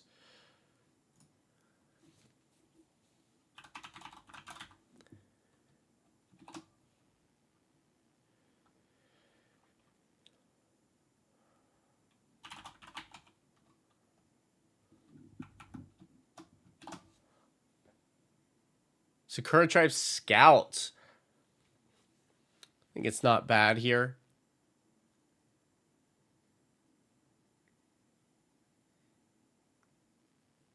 I still need to solve the card draw problem. We're at 69 cards already. Nice. But it's 62 spells right now, and we are going to want a lot of lands. I think I need to cut some stuff for better card draw. Guardian Pro, I don't think we have enough creatures for it.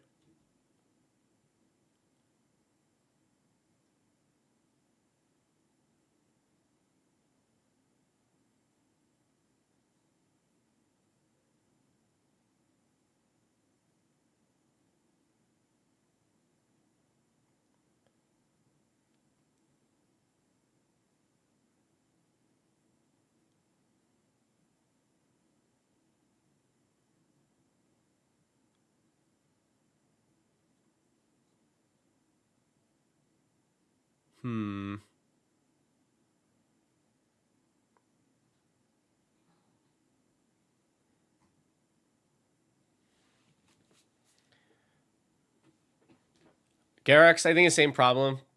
We don't really have the creatures for it.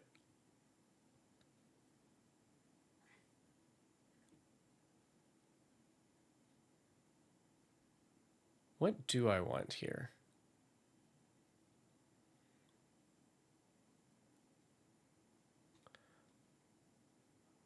Battle Lesson Landfall, yeah, but it's like it's just specifically that.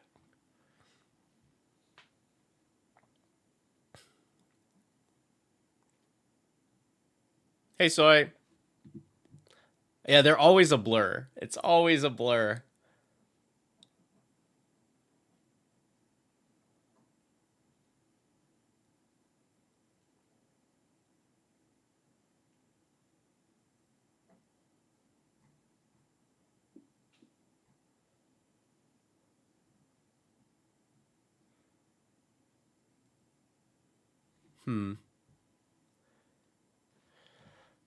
You know what? Let me fill in some lands and then figure out how I feel about this. Because maybe it's okay, and I'm actually not. I shouldn't be worried about it.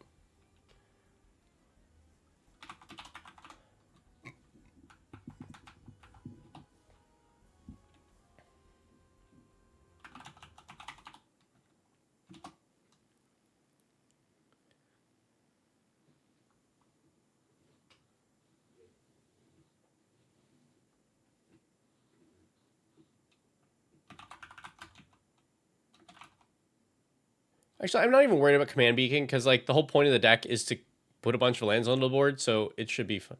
I could always jam Harmonize. That's true. I do have Tracker in.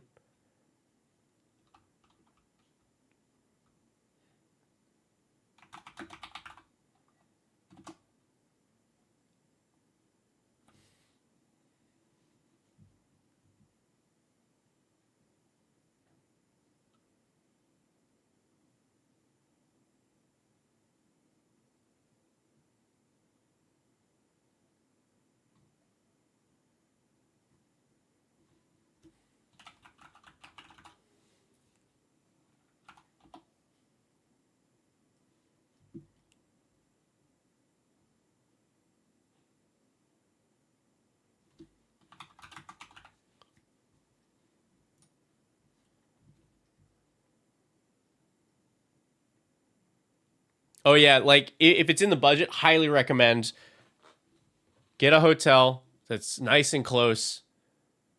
So many perks, so many reasons to do it.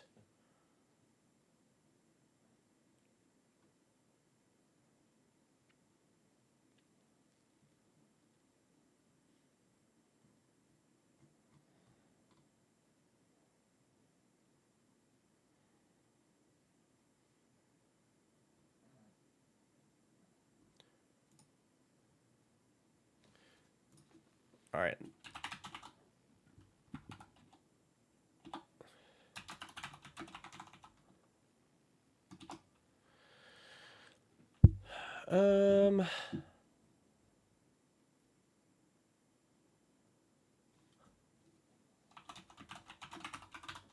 Oh, Escape Tunnel's so good here.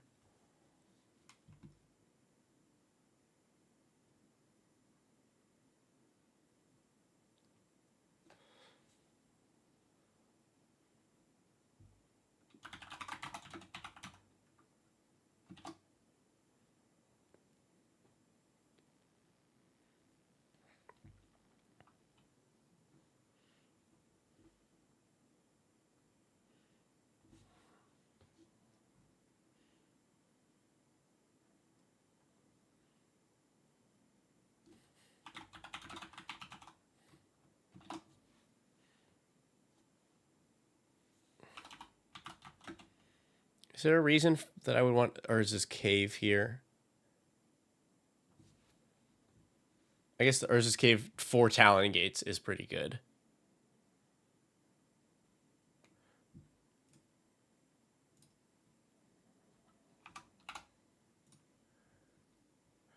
All right, so this is like, I just want to take a look. I want to see what a goldfish looks like.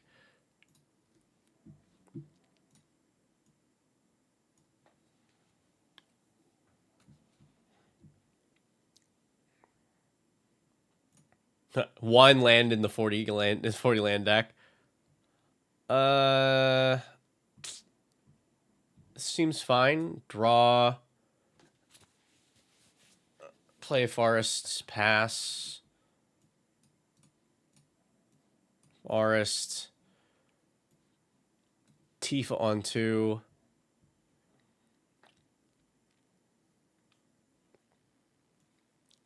Oof. Yavimaya. Azusa. Cavarity Courtyard. So we're on. So that's. We have another land drop. We've gone 1, 2, 3, 4.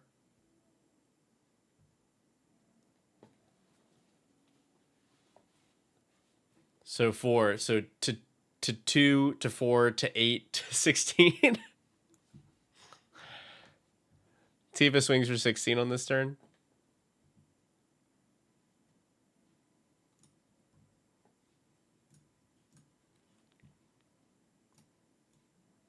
Land. Oh, actually, this would have been Mossfort Bridge. So we were looking at 1, 2, 3, 4. We put Eudora here.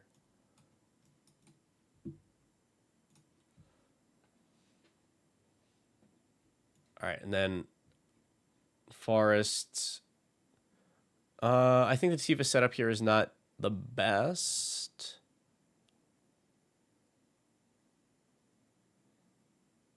Yeah, I think we just go like Lotus Cobra. We have 1, 2, 3, 4 mana here. That's also not fantastic. So Azusa again. Okay, I think we know that deck works if Azusa comes out.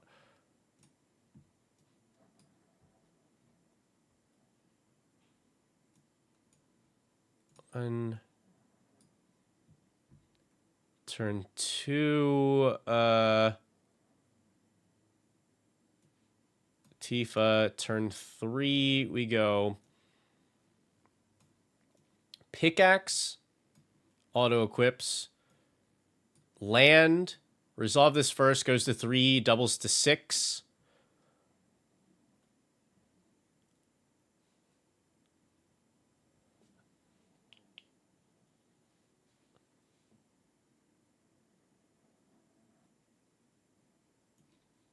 Play Sakura Tribe Elder. Could possibly, because we go to 6, this puts it to 8, double to 16. Jesus.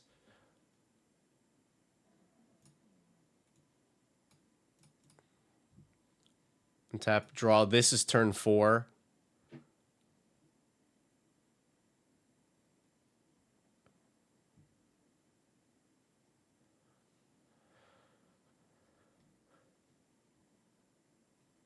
Like, it does the one thing.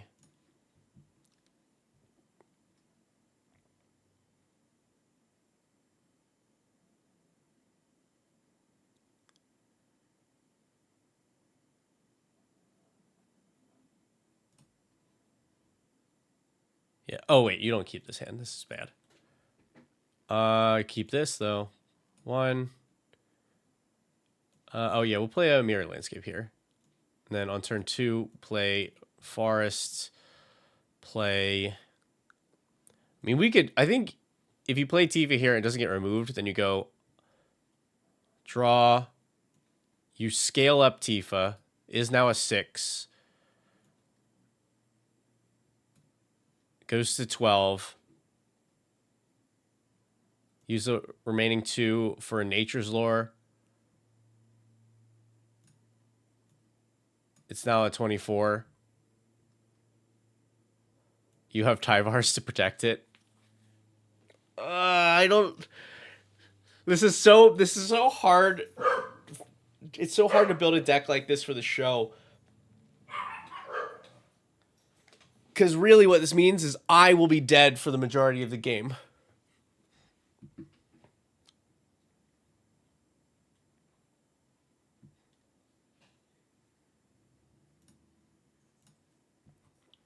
Okay.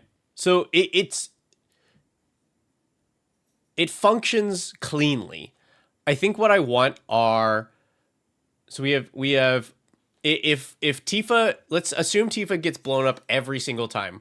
We have Scoot Swarm, we have Baloths, Avenger, and there's Chocobo Racetrack here. I think I want like one or two more alternate plans. Theme to the decks that we're building for the show. Yes, these are. We have fancy versions of all these cards done by an artist. Sorry, I stole your music. Oh, it's okay. You stole it multiple times. I thought only once. Mm-mm. Sorry. That one was like the fourth time. The car does it. Yeah.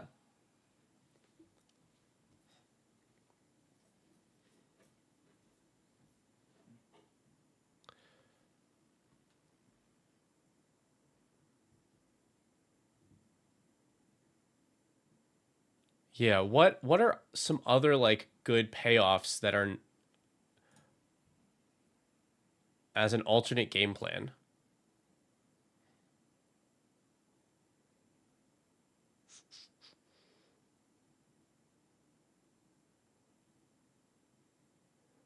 Hmm.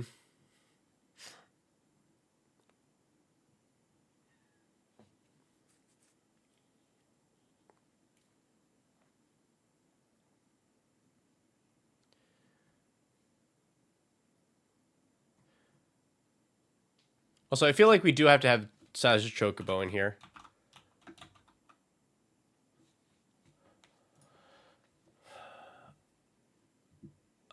This is cute, but I think not what we're looking for.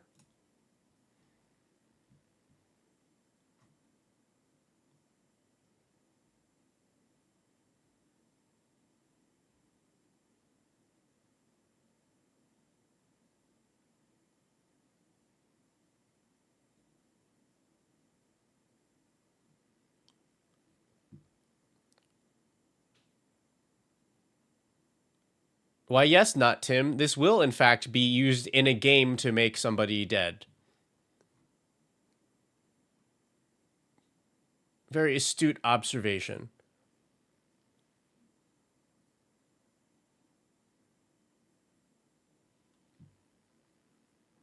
Let's see.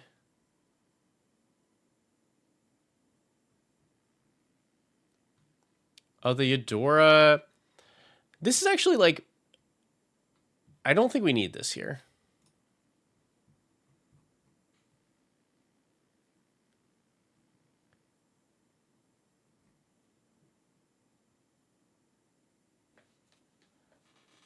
Creature-based ramp to take advantage of the raw engines.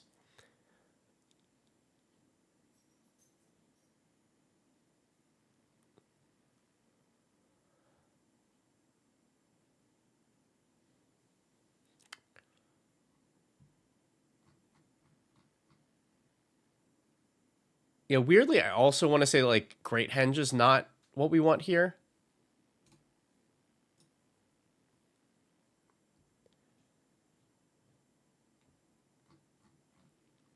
Yeah, so like you're suggesting to kind of like go a lot creature heavier so you can run like Beast Whisperer and like what's its face?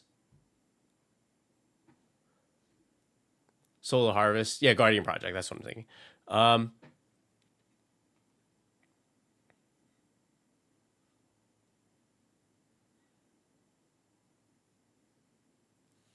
I think what I want for this is it because it's got to have the potential to do the Tifa thing. she's just like, she's super explosive and hits hard, and I want to keep that idea.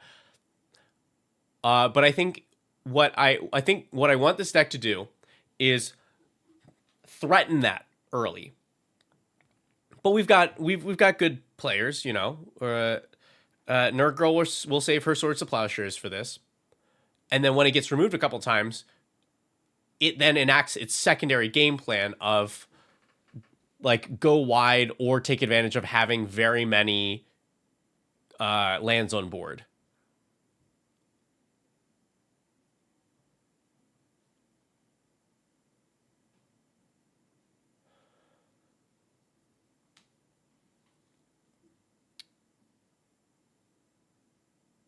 Titania, yeah, which Titania?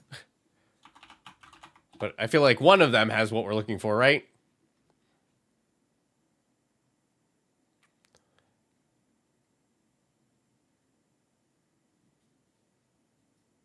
Oh, yeah. This one. Nature's Force. Good call. That is another version of the thing that I'm looking for.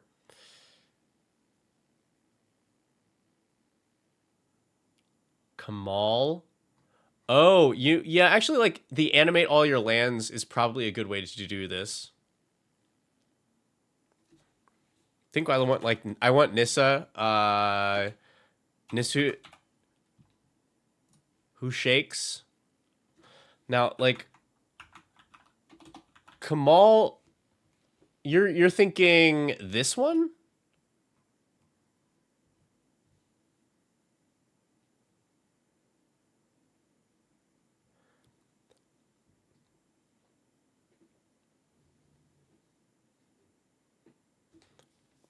I don't think I think you're on the right track. I like that idea. I just want a different way to do it. What turns, because I want like a single spell that turns all my lands into big scary thing. Fist of Crows, yeah, because that one does it for 1 mana. But I think I'd rather run a spell that makes them all.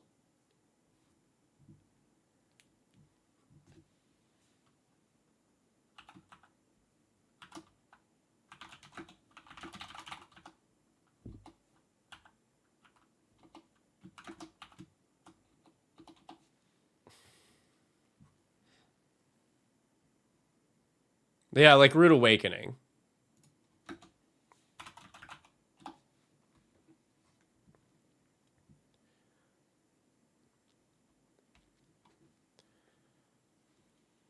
Yeah, no, I know Rude Awakening.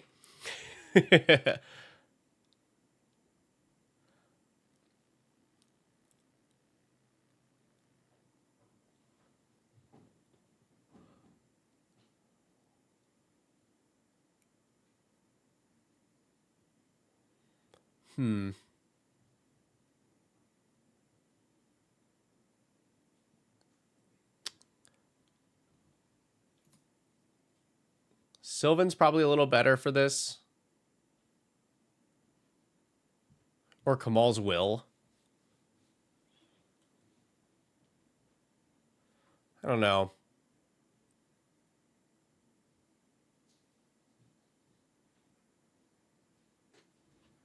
Maybe this is not what I'm looking for.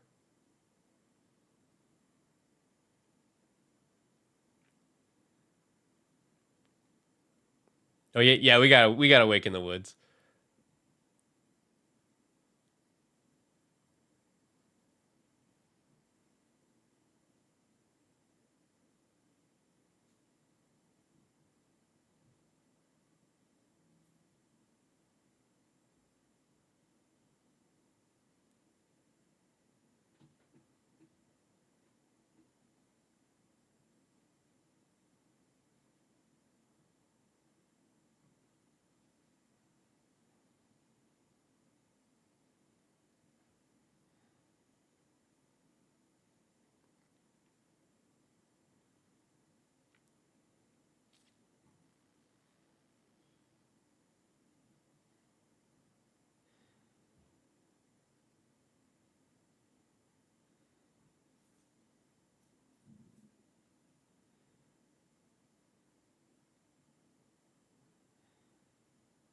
Hmm.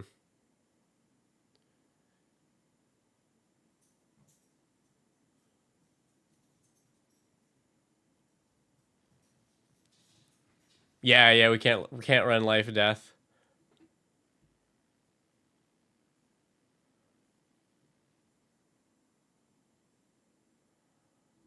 I don't know. I think some of these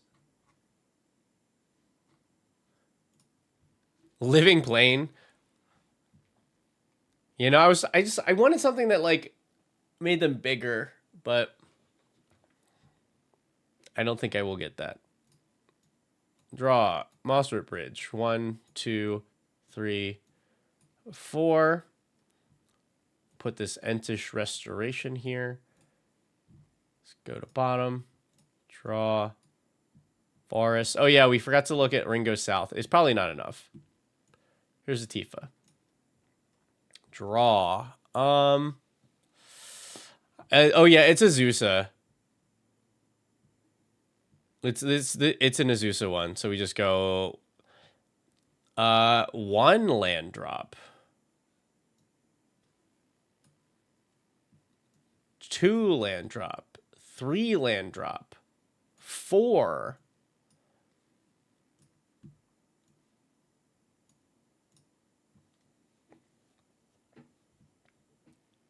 This smashes somebody for 16.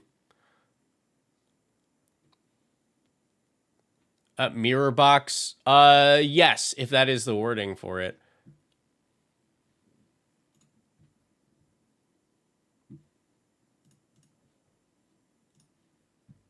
Zendikar's Royal. Yeah, there's such a big difference between that and Chocobo Racetrack. Like the fact that the Chocobos actually get boosted as well. Like it's huge. Ring goes south. I think the ring goes to the sideboard.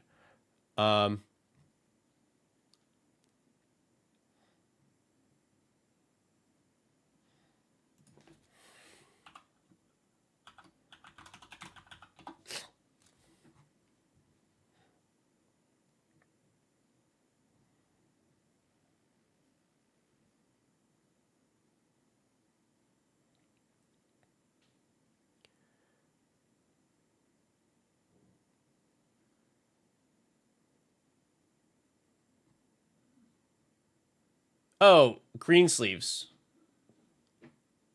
Landfall make a 3/3. Yeah.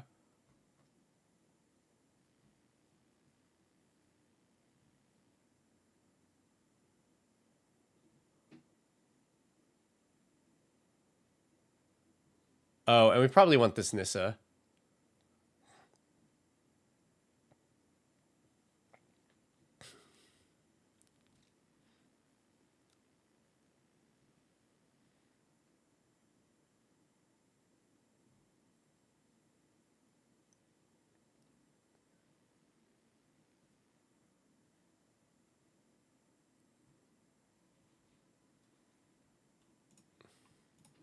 Okay.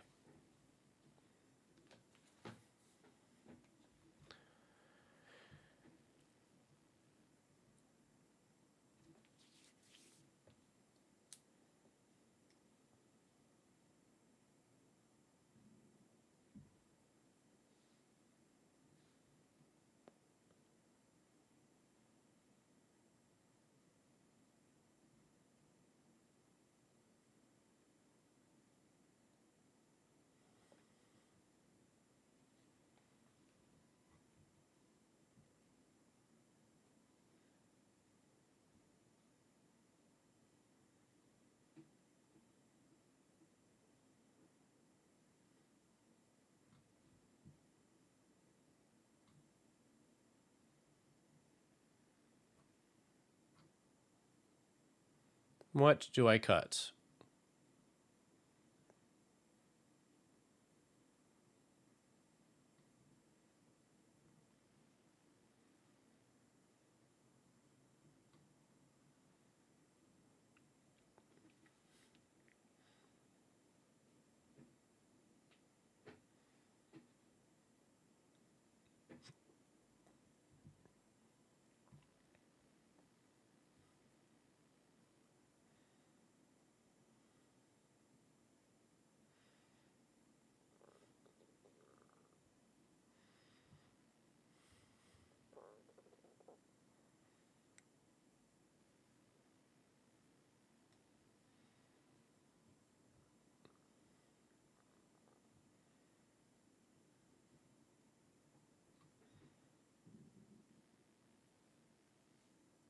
Need just one cut.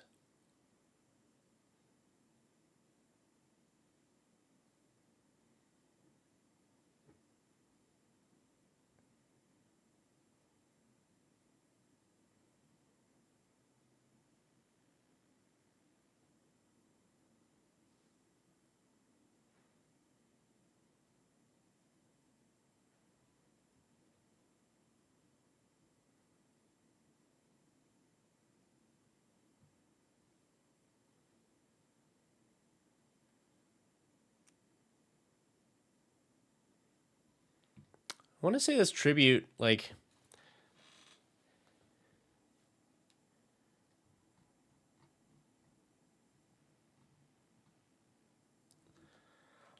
I don't know. It just goes so well with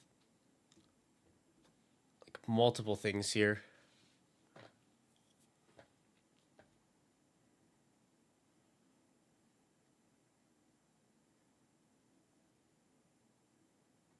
No unnatural growth? No, I don't think you need it.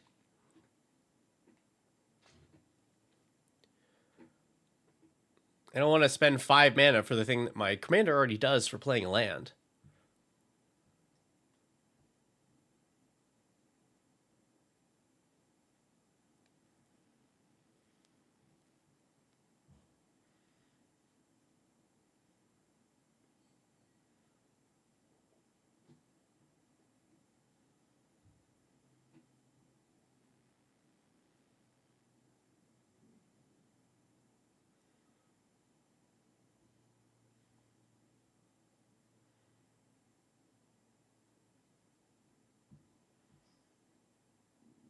I think this is actually like not really necessary, but it is Tifa's card.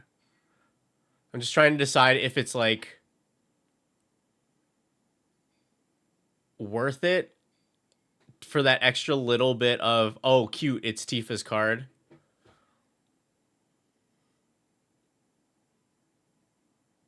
But I don't know.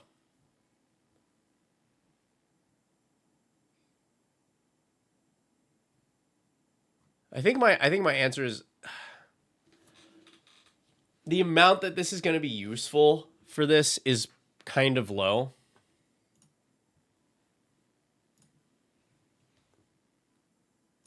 We go draw land, draw land, Tifa, draw land.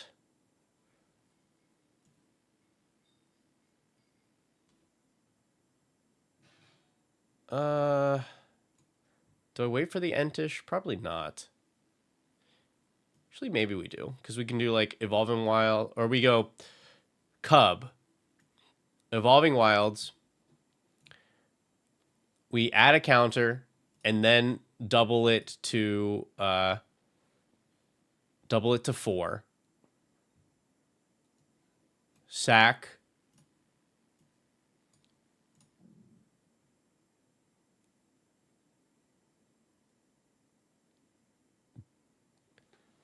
This gets another counter to 5, double to 10.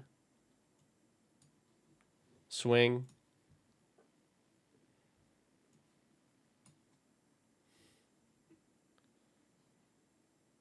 Yeah, this is gonna be good. I think I'm pretty solid with this build.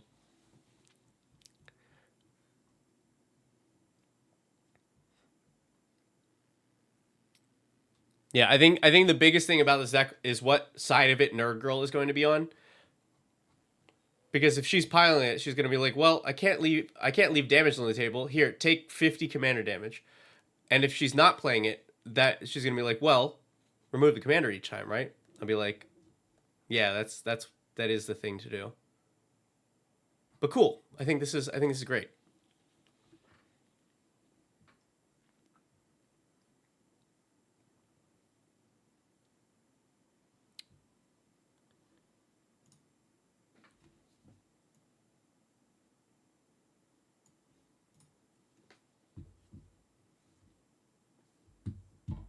Question is,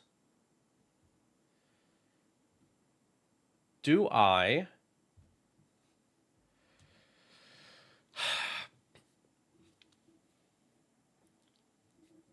Let's put the Bria deck together.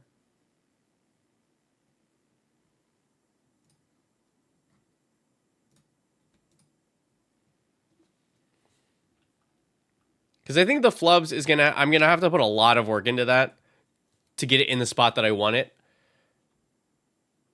Bria, I think less so.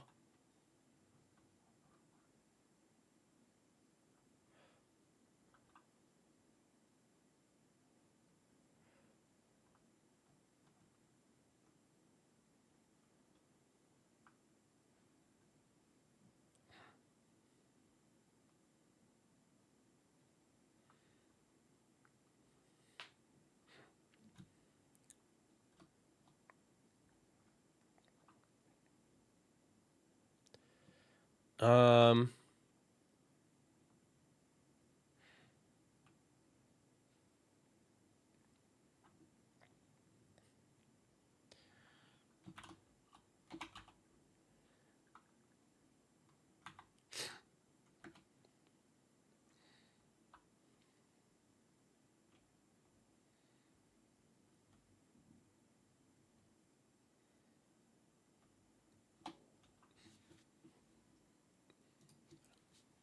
I need a deck name.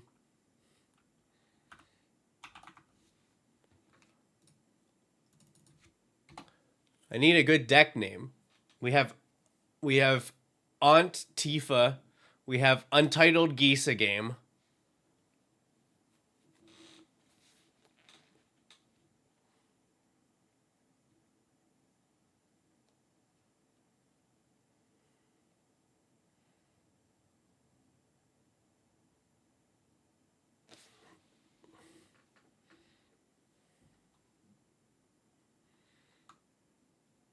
Um,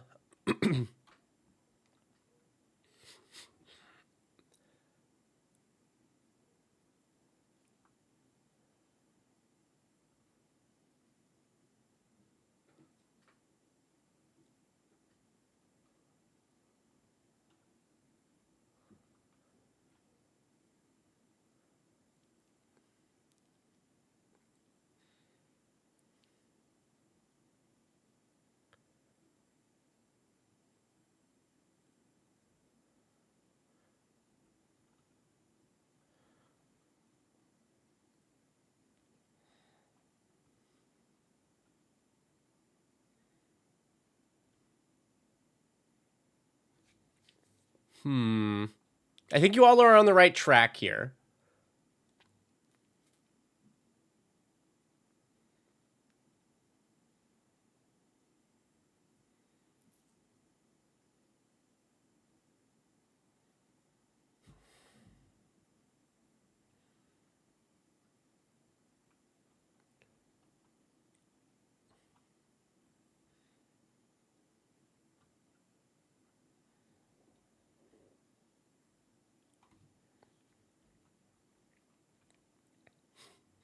Yeah. You all are. We're approaching it.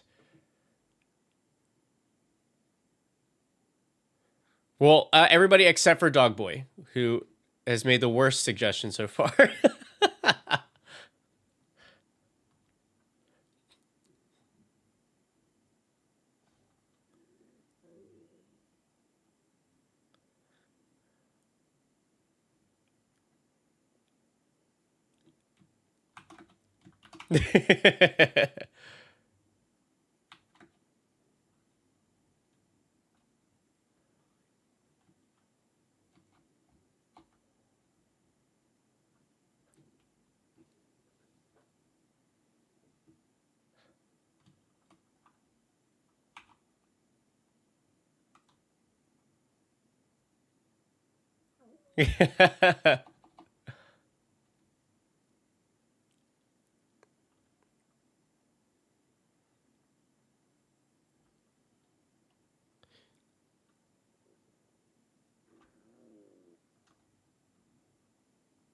We'll have to come back to this.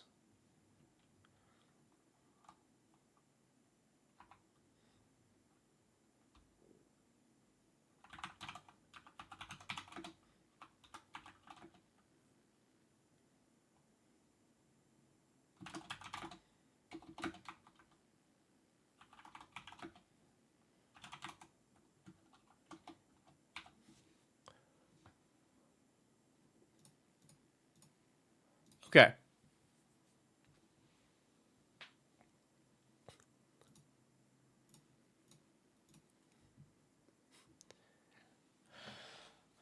Bria. We need to build this Bria to keep up with the Tifa deck that we've built so far. Has prowess, gives your other creatures prowess.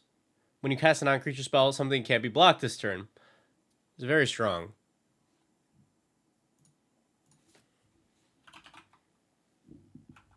So it likes to go a little wide, and it likes to spell sling.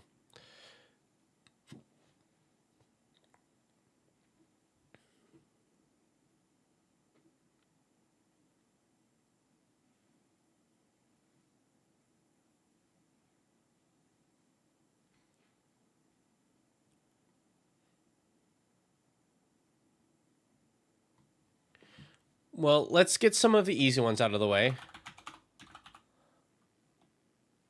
We're gonna be playing CEDH because Valley Flood Callers, blah blah blah. The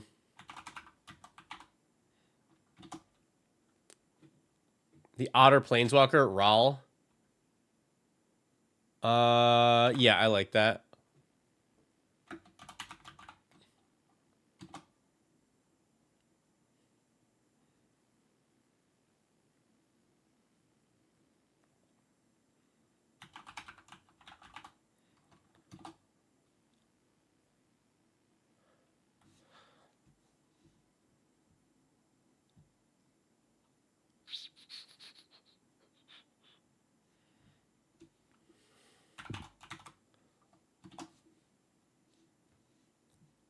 Ottery stuff.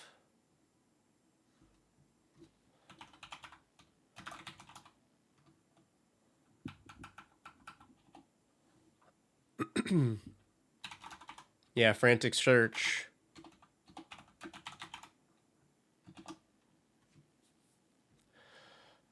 Peasy.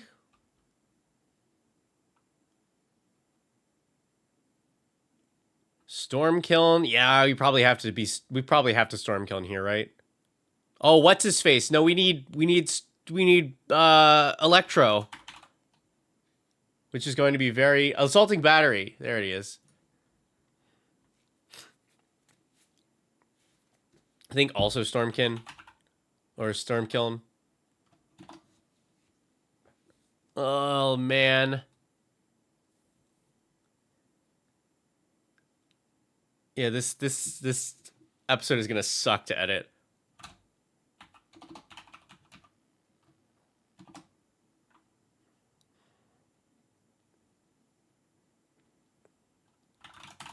Let's do the whole suite of cantrips.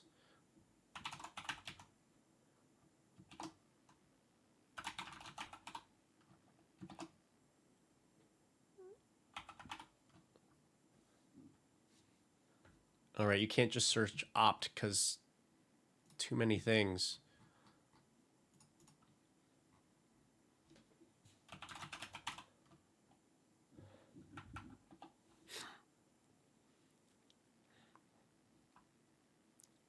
Hello, Double D.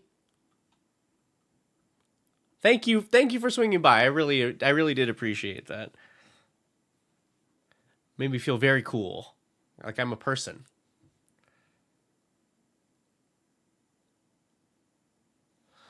Oh no, Harmonic. Harmonic Prodigy is probably good here, even though this doesn't trigger. Everything else does.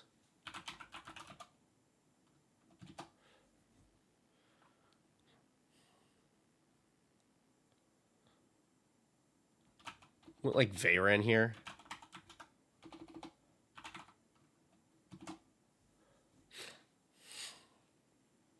Trying to go wide with tokens. I think we should, like, because this gives all your creatures prowess, so that's better. It's better the wider that you're going. Yeah. The young pyromancer suggestion was definitely correct here. What's the other one? What's the VV? Yikes. Are we VVing?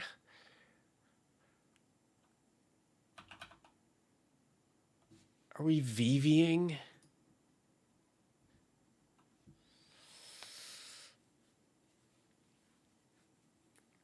Probably.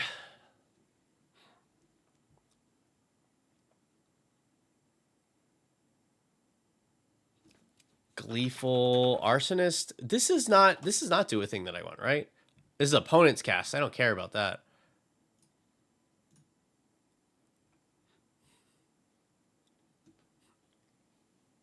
Oh, the Black Mage tokens.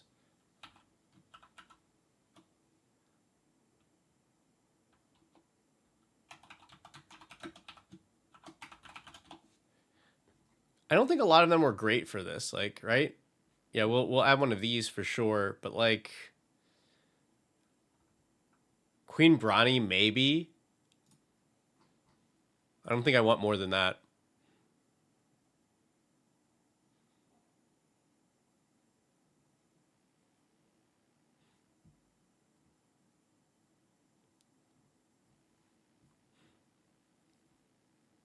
Yeah, what's the red blue third? Is it third something of the third path? Third path iconoclast maybe? Right? Cast a non-creature, make a 1/1. Yeah. Oh god, this game is gonna suck. This game is gonna suck so much. Curiosity, no. No, we're not doing that. I'm considering cutting the VV. Like that's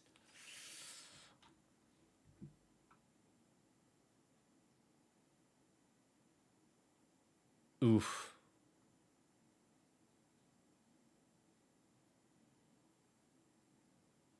Oh, you know what card's super underrated? This. Cast a non-creature spell, make a bird make a 1/1 bird flying in vigilance and attack with bird scry 2. The fact that these are flying and vigilant is so good. Absurdly good.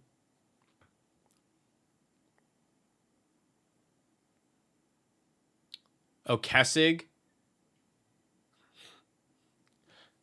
I think I'm not as concerned. Like I put the Coruscation Mage in here because it can make 2 creatures. This is like the best possible of these things.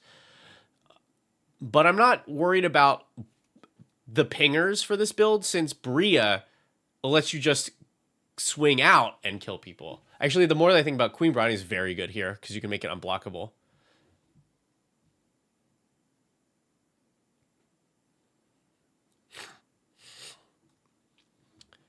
Tempest Angler, maybe. I just don't know that if it's strong enough to keep up here, but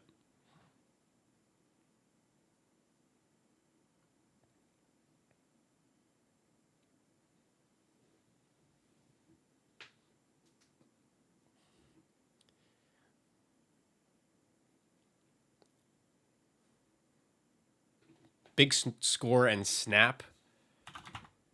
Yeah, I like snap for sure.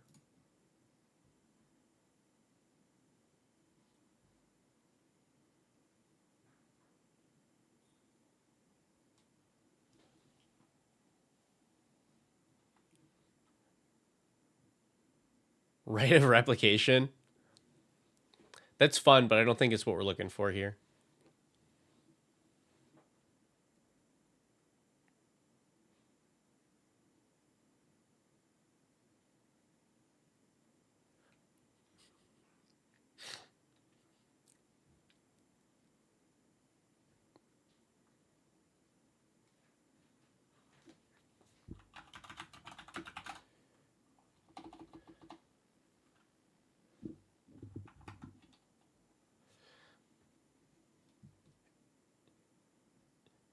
Yeah, iteration is pretty good.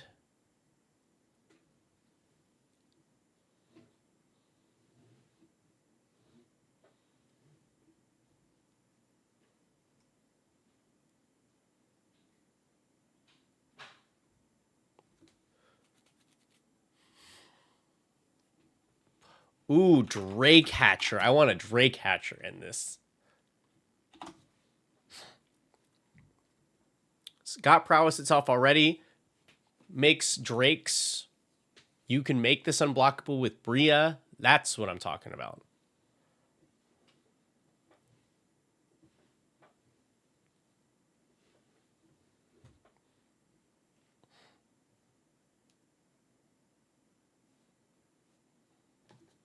Yeah, or like Dread Horde Arcanist. That's a great card. The fact that we can give this prowess, yeah. Storm Chaser Mage. Storm Chaser Mage. What are you? Do I remember what you do? This, it's solid, but I don't need it.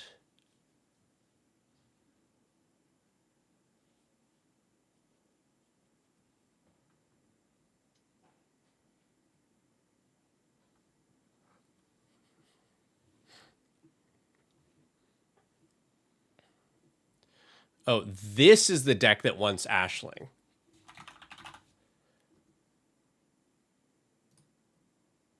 Corey? Yeah.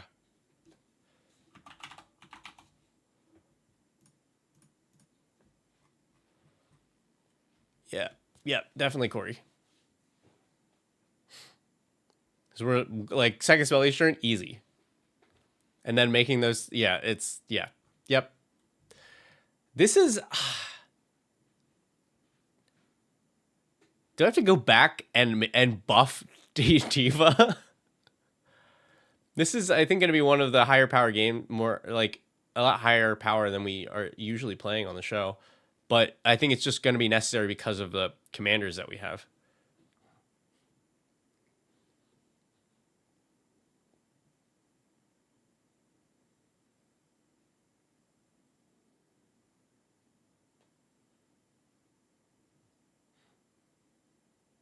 It feels cutthroat for bracket 2.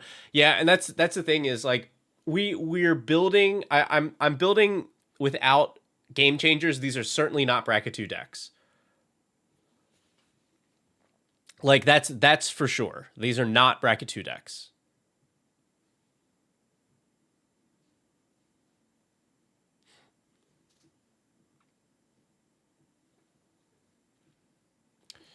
I like Prismari Command in general. Just says so many things that are useful in the game.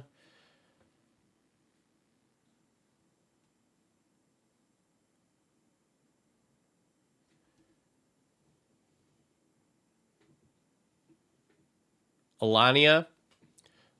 I mean, we have done Alania on the. I'm not as worried about it. I've seen Least Hex. Yeah, yeah, yeah. They can be pretty strong. I think I would be worried though, like it's similar to the Tifa issue where it like one shots a player and then the other players go, well, we have to kill you now.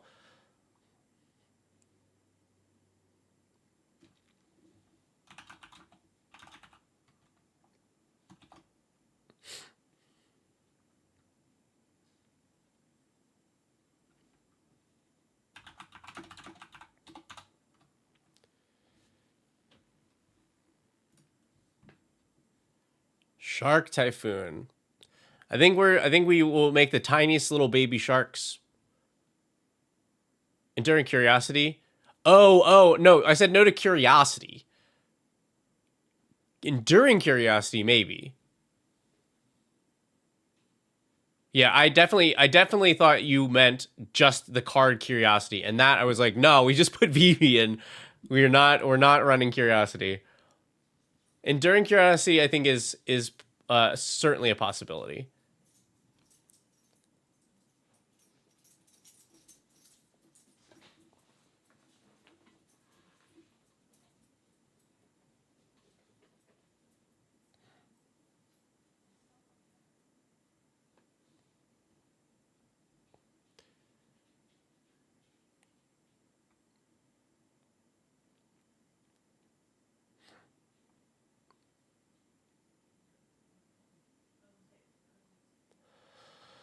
Hmm.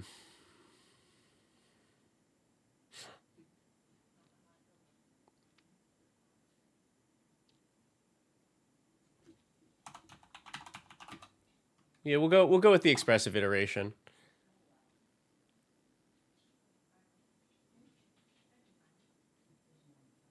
Oh, we didn't do CRM visions.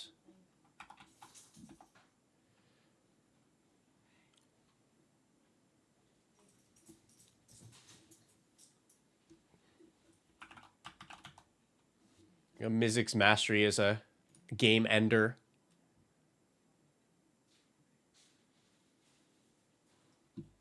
Ooh, Livan. I think this is not going to do a... Yeah, because it cares about spells mana value. Our commander already does this thing. It already gives everything prowess.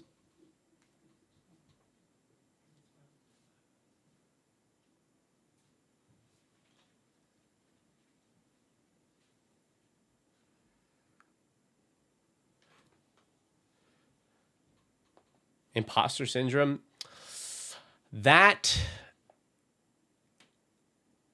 is a possibility.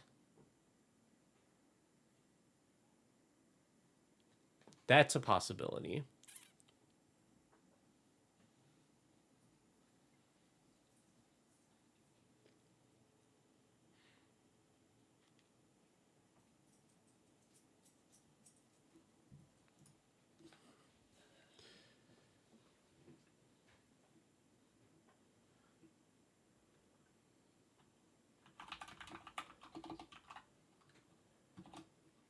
Stock up's $11. Ah.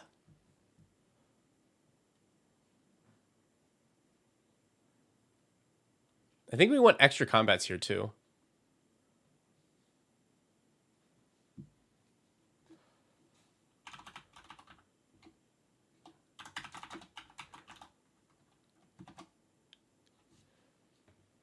Surge victory is good and game ender. Yeah, I think that's...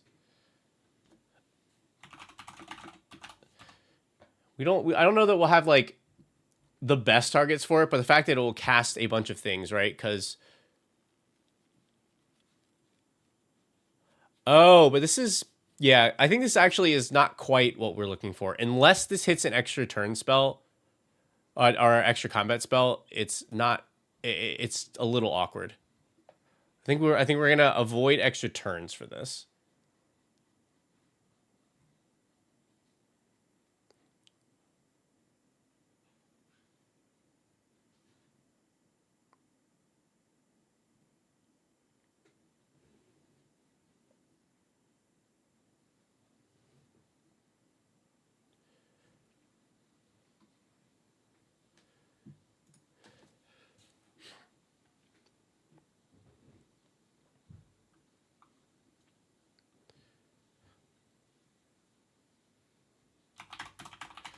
Oh, all right. Yeah, this is a...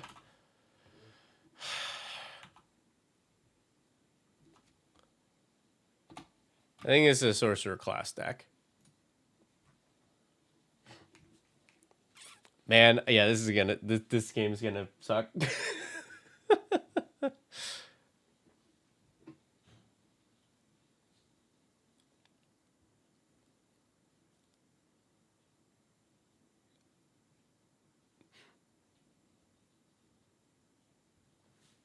Yeah, consult's pretty fine.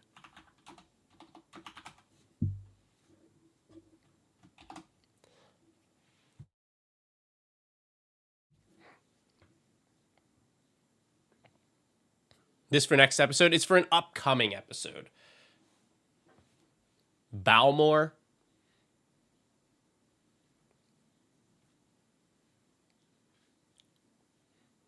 Balmore's probably pretty good for this.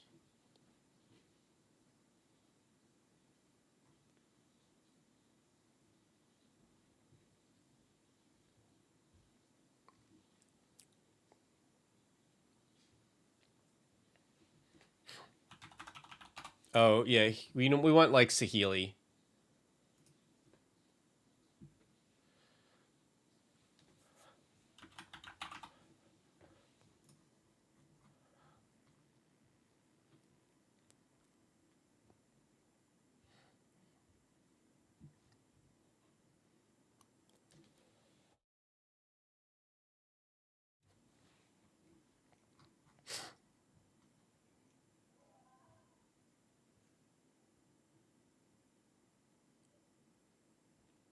Hello, Rabbit.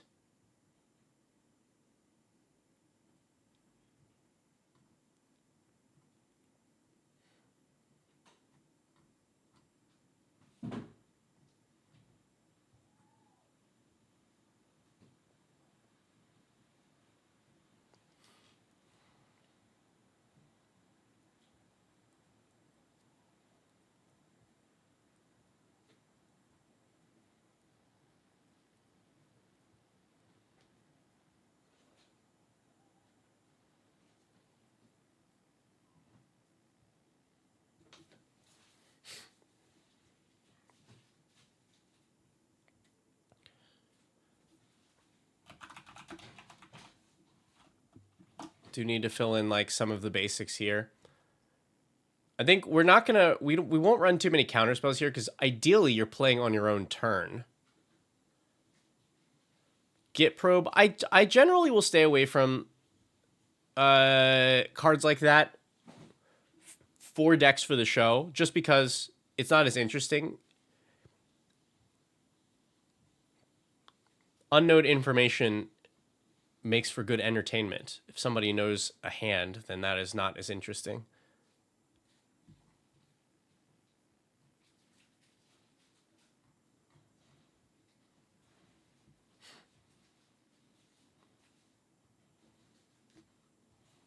Oh no, I mean you're welcome. Please continue to suggest. But that's just my thinking for why I would not run it here.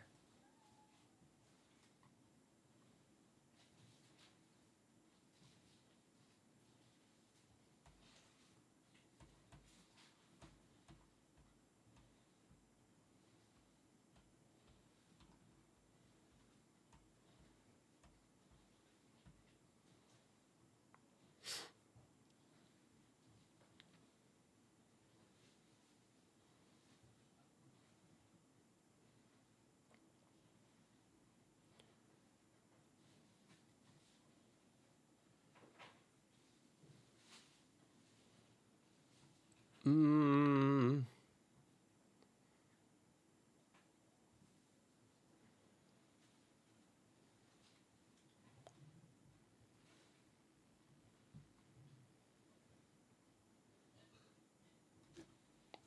I think it's worth it just to run good old Talrand here. And I think I actually want to cut down a little bit on creatures. I think we just want to be able to have like we probably just cap it here, right?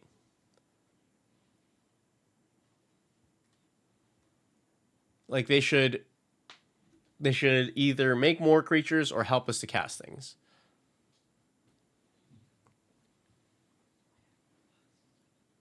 Three steps ahead. I think the counters that we want have to be cheap.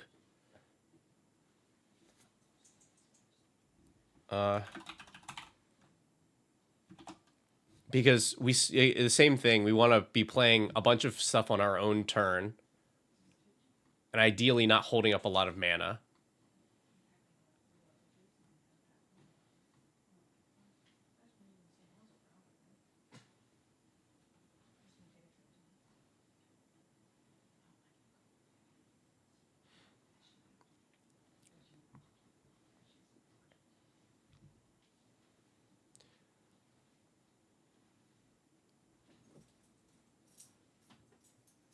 So like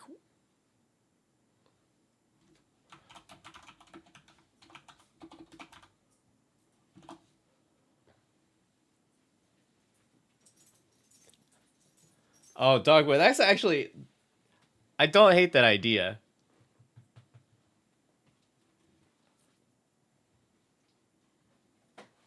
As far as I know, we have not had a Dragon's Approach deck on the show ever.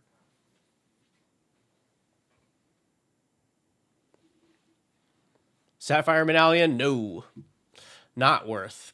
We have a lot of like cards that it doesn't reduce anyway, and in the 2-color deck, I think it's just better to have a rock. Yeah, let me fill in. Let me fill in that.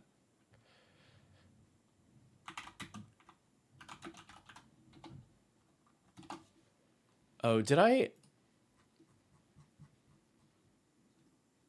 Yeah, I did not Soul Ring this. I think that's probably I'm gonna not put Soul Rings in this set of decks because they're already so explosive that I think if one gets that early, then like we have a high chance of a bad game.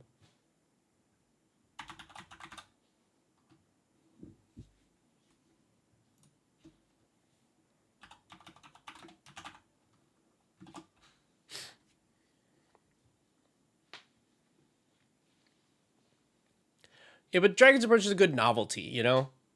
I wouldn't want one as like my all the time deck, but I would play one like if somebody handed it to me.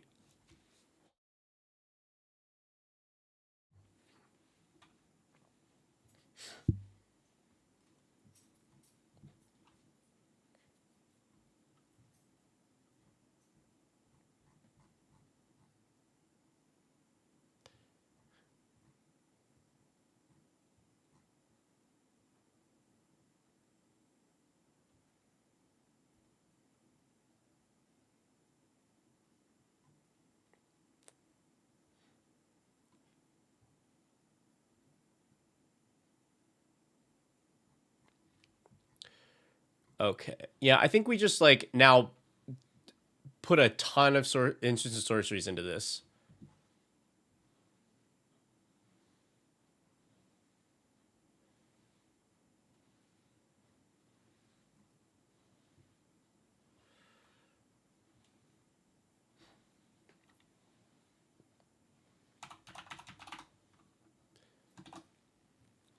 Like some more cantrips, some more interaction.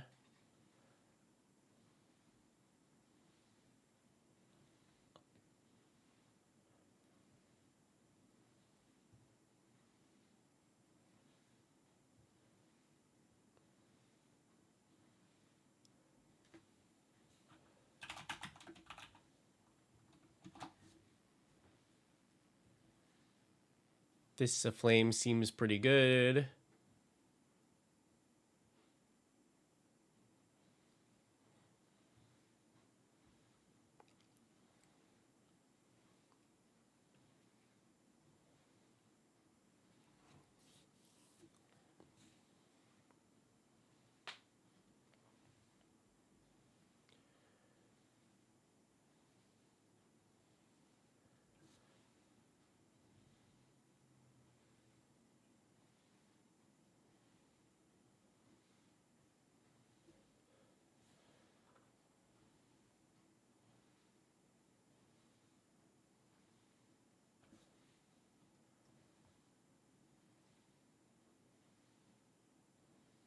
Cowardice.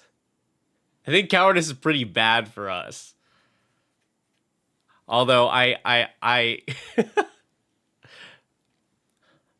that suggestion does make me laugh.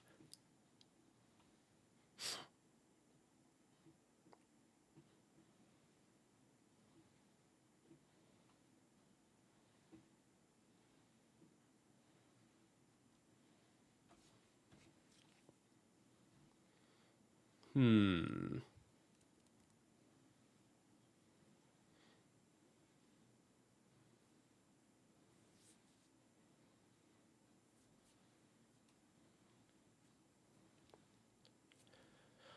Strike it rich. Strike it rich is pretty solid here.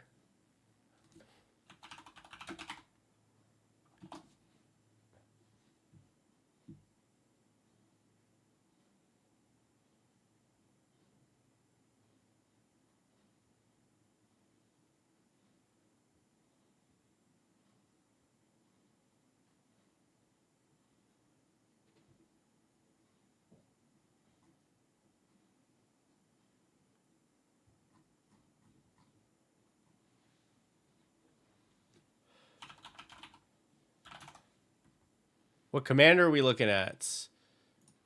Bria, Riptide Rogue. Everything prowess, some stuff unblockable.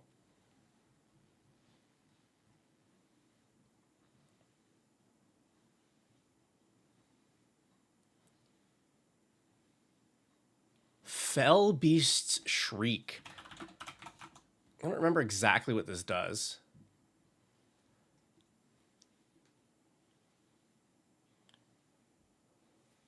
Oh right, because yeah, this is the one of the only cards that has splice.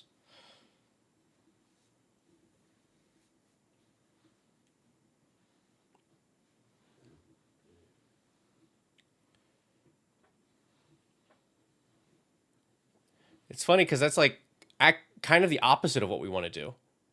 This takes another action without casting another spell.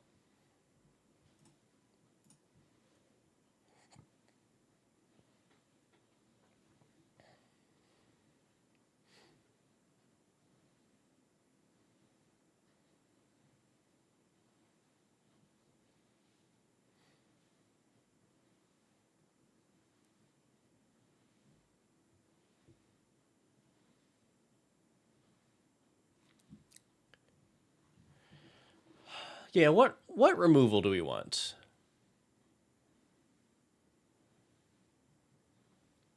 We do need a little bit of removal. Do we look at buyback stuff? We could.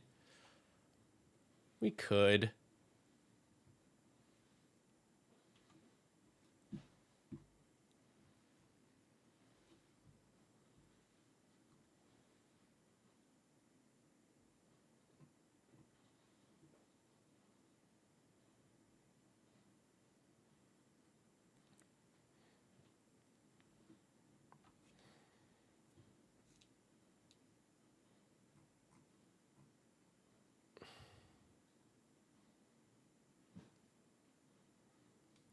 Yeah, like dig and treasure cruise are probably acceptable here.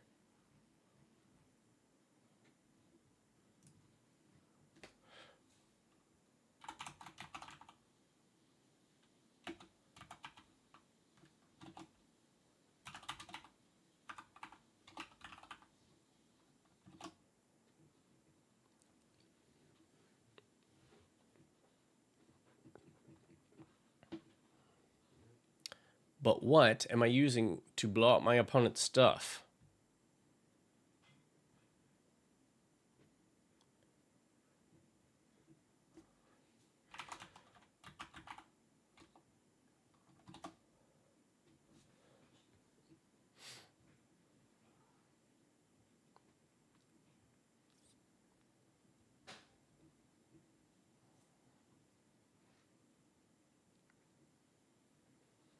What's like a good board wipe that works in this deck?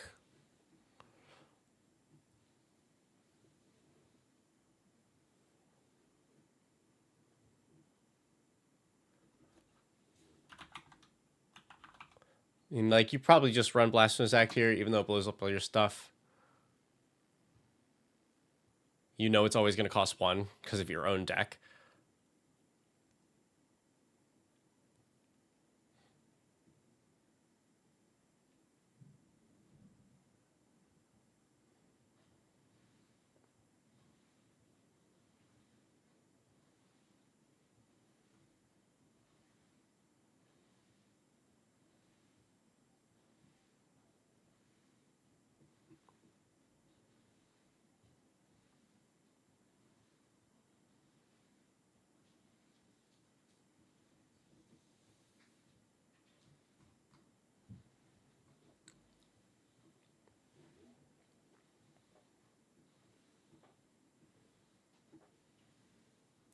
Delayed Blast Fireball.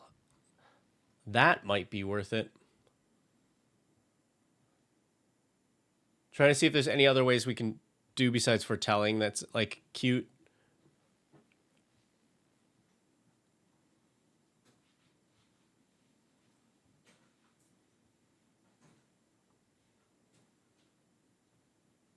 Kills all the zombies from this deck.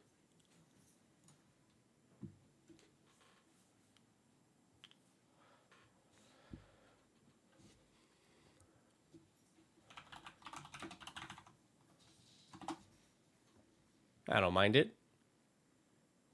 Yeah, it's only opponents. I mean, it kills all the zombies from the opponent. We know that this deck will be against it.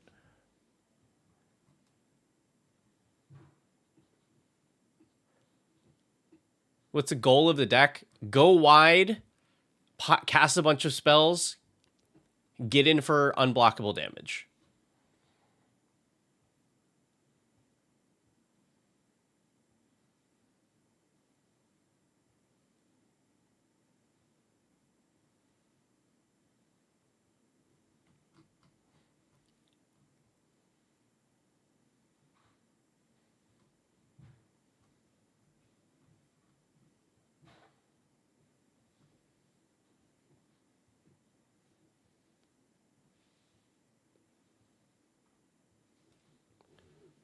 Yeah, we're definitely not going to run Cyclonic. We probably won't put any game changers in these decks, even though they are certainly playing at like bracket 3 minded level.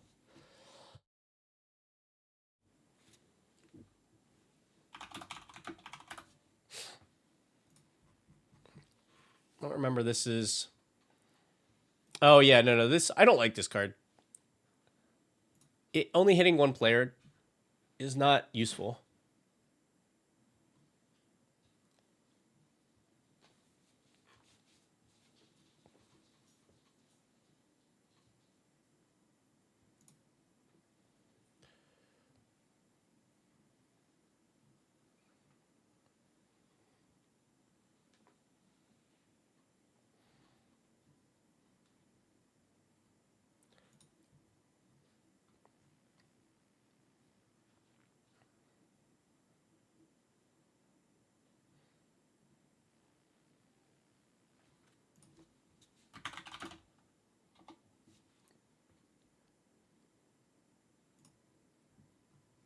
I think chain reaction, if we have to board wipe, is pretty good for us since we know we are wide. Amphibian Downpour.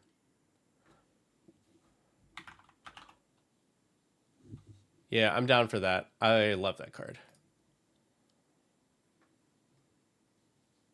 Storm Chaser. Is that the thing that we went over already? Like a while back? Storm Chaser. Which Storm Chaser? So we have talent.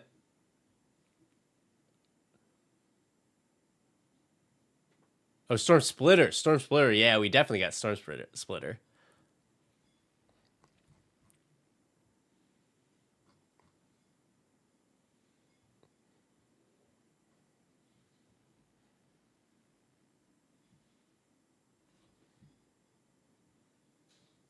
Curse of Swine. Blech. Card's not that great.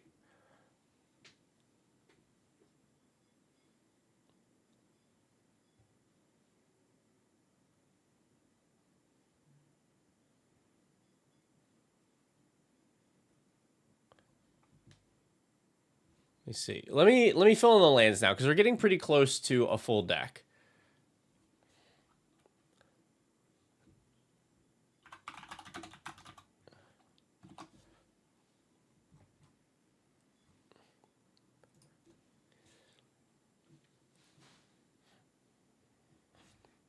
What else?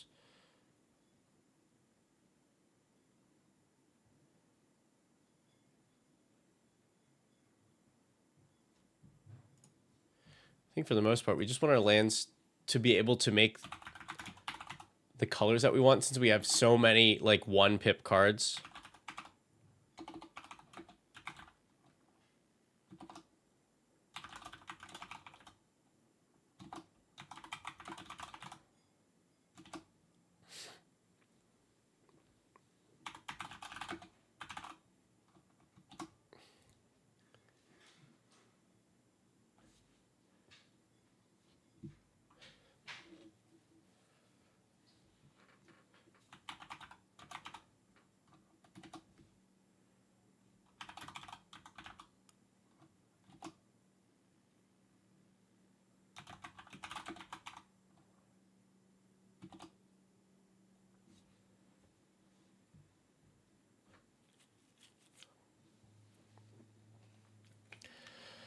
But yeah, Bract, we're finishing up a Bria deck that will be played in a pod for the show.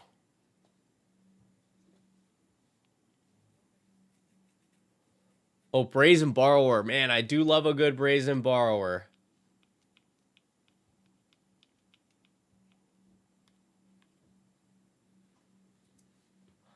I do like a good Brazen Borrower.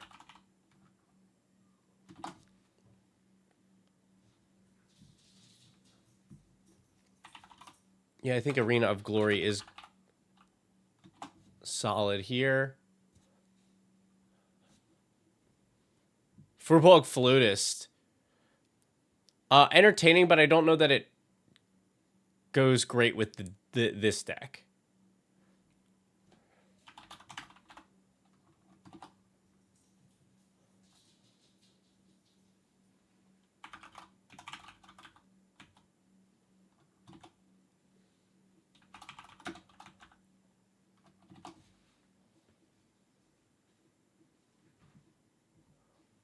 Glen Elandra, I think if I'm gonna have counter magic, I want it as a non-creature spell.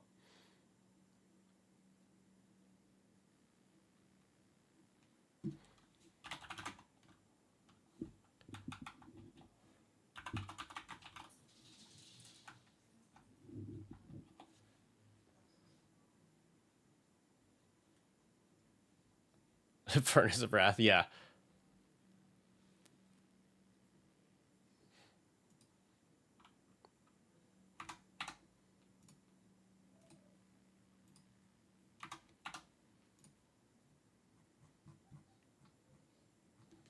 About even.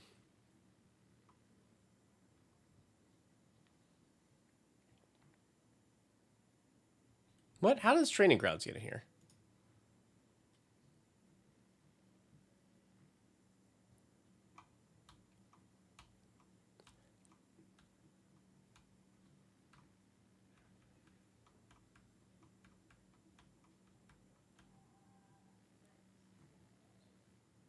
Yeah, also, this deck does not make a good use of colorless mana. The mana drain is that uh not that useful. Hello, Mark.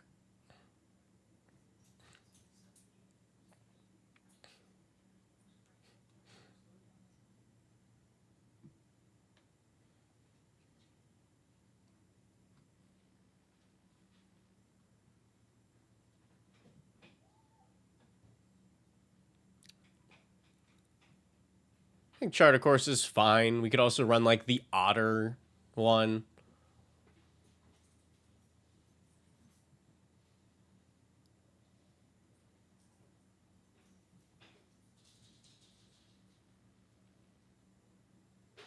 Skyscribing.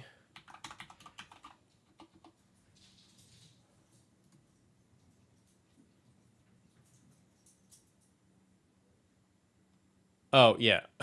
I like it, but I don't want to draw opponent's cards.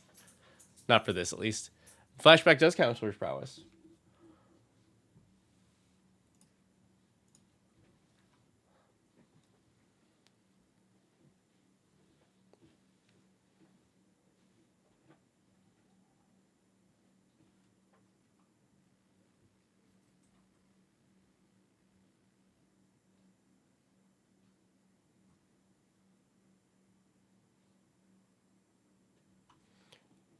Hmm.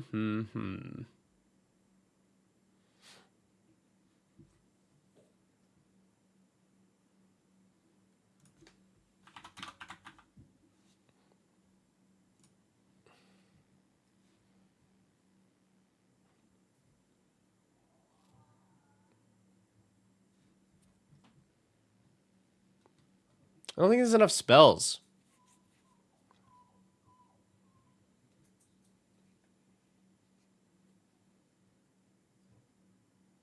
Oh, yeah. Forecast does not trigger prowess.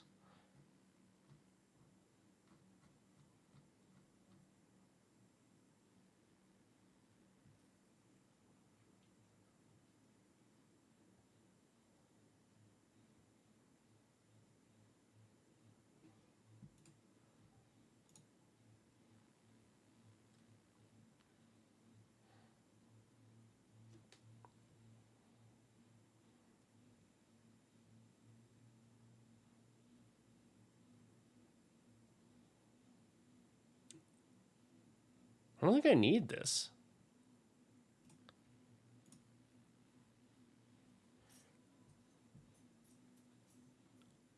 I don't think I need roaming throne.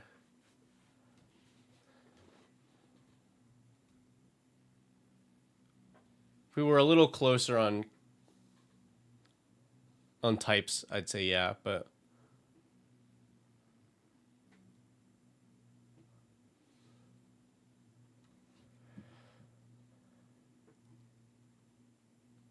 no Bergie. I don't want to give it too many of those cards, and we have the new hotness Electro. Don't think Faithless Looting. So that is card negative or card neutral.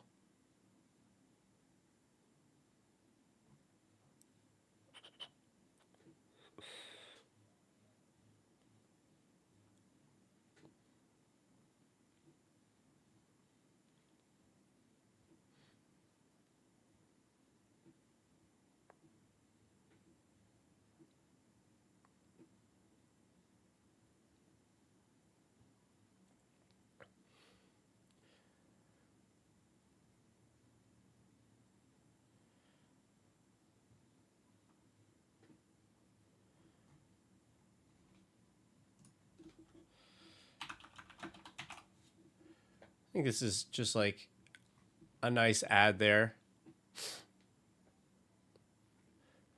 Iruth or Insight? Meh. I think if we had consistent access to something that draws cards that is not individual spells.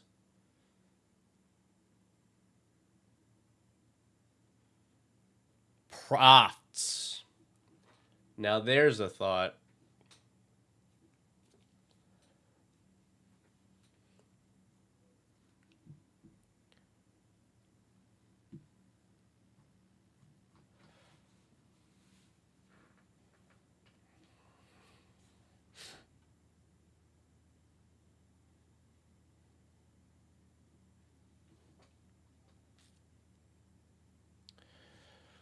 Yeah, I think we probably do need to have some version of Bident. I'm just trying to decide because there's Bident, there's Enduring Curiosity. Uh, like reconnaissance mission we could do.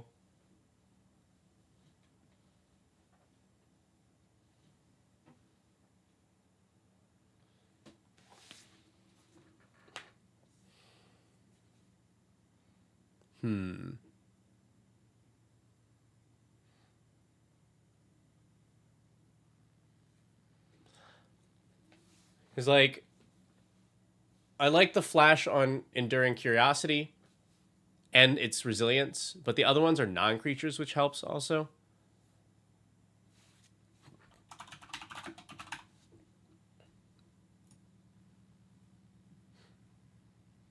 I think we do that and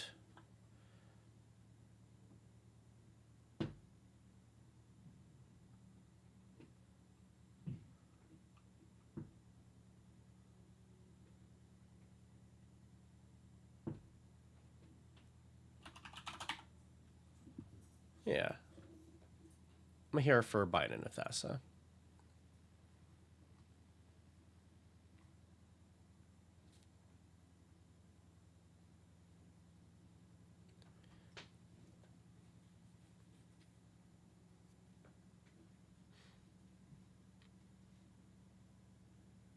All right, we're 98. Let me see how this goes.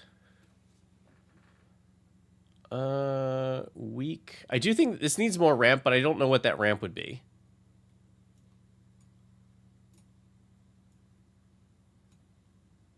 Because it really needs colored pips.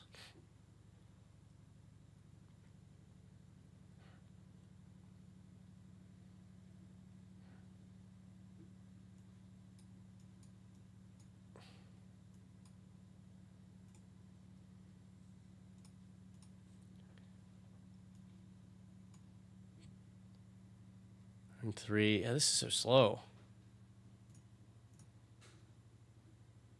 That'd have been very good with another land.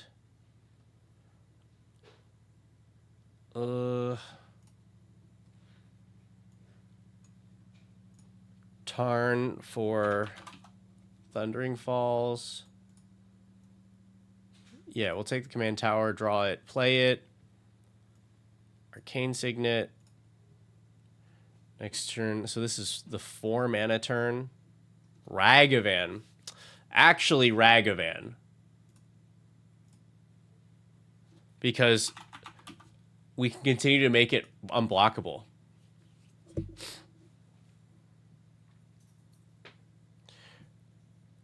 I think Dragonhawk's a little rough here because it's usually not going to trigger unless we've done a bunch of stuff in the turn.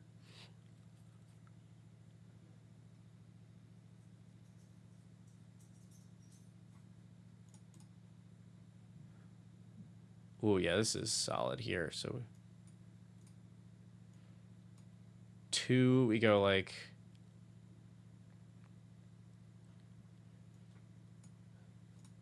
to 3.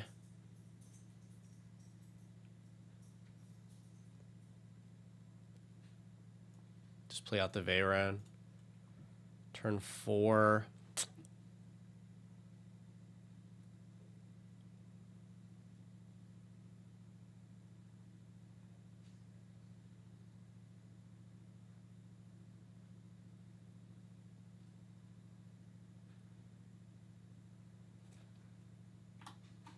We need 2 for Prismari Command. We do the draw 2, discard 2, and make a treasure. Okay.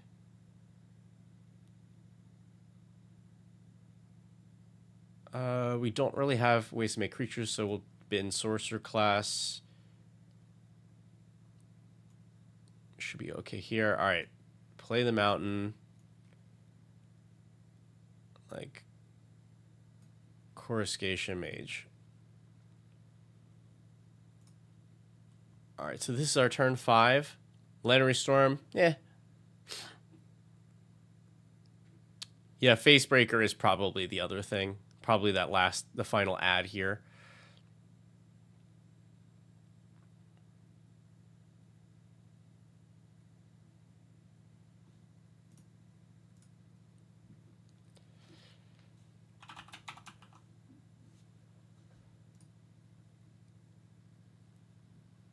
Instigator cares about creatures entering, right? I don't think we'll be making enough for it to really be worth it. Like we are hopefully making a good number, but I don't think it'll be quite that many.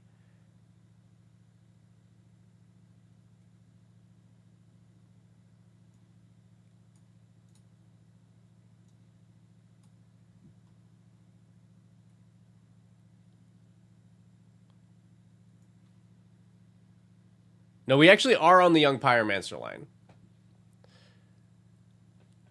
But I don't think we have quite enough of those to like know that yes, consistently we're going to be able to do it.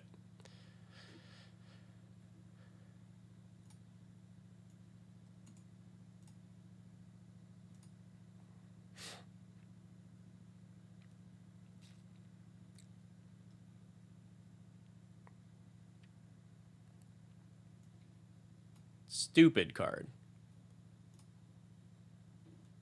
Ooh. All right, so what we'll play like Corey Still Cutter. This will get 1 mana.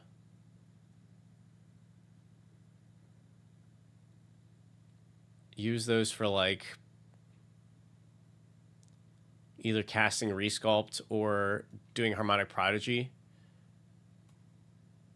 Cutter triggers.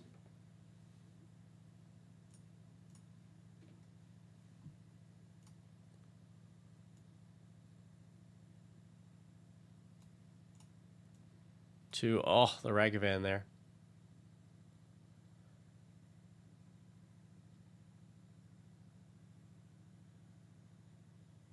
Let's see. I think this is still put Ragavan on board.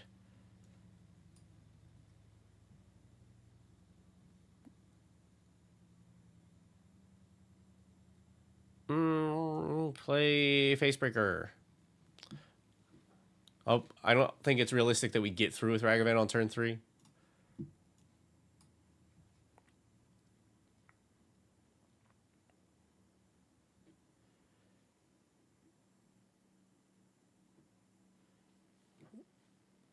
Would love to get Brio on the board here, but I don't think that's going to happen.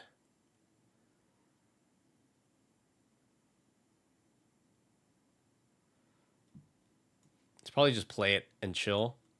So then this turn needs to be real good for this curve out to have been worth it.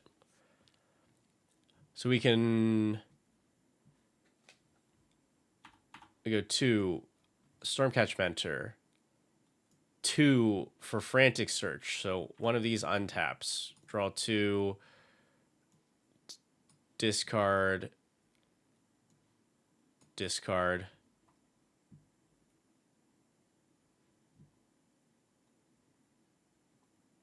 Play like Hermes, swing in. We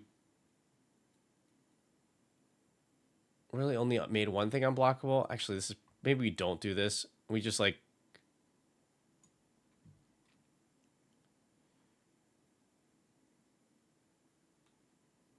we could just treasure cruise for 8, 5, 4. Blech. Just like chaos warp something. 2 things unblockable. Get in on at least 2 players, make 2 treasures, use the 2 treasures. Oh, 3 treasures, because Ragavan is also going to play Hermes. All right, that's pretty solid. I'll test it one more time. Yeah, this looks good. Okay. Tarn for Thundering Falls. We will keep you. Draw. Sulfur Falls. And an Arcane Signet. Turn 3.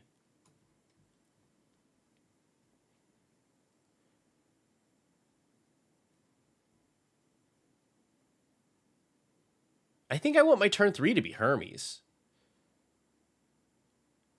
I think I just do this. All right, so turn... I think, yeah.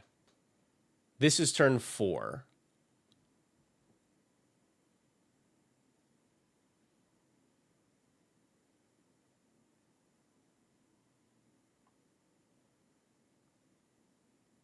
I'll Prismari command. So we make a bird. We will do draw 2, discard 2, and treasure.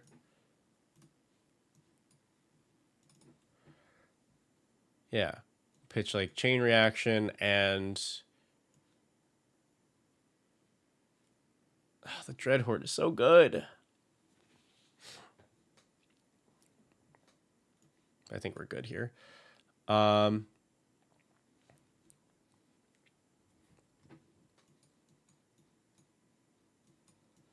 So this is 2, 3 that we spent. We have 1 open and a treasure. We'll use this for a ponder to try and hit our land drop. 1, 2, 3. Looks like we're shuffling. Still did not get it. Should we be running Otterroll? We are running Otterroll.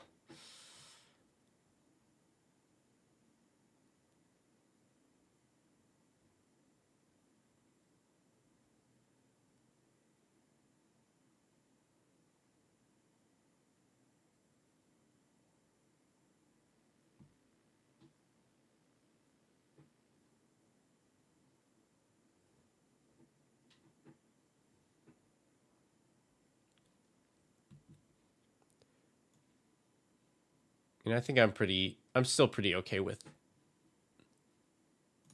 all of this. This is our turn 5.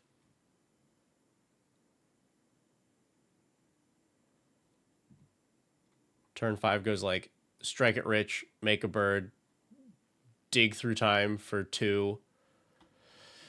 Yeah.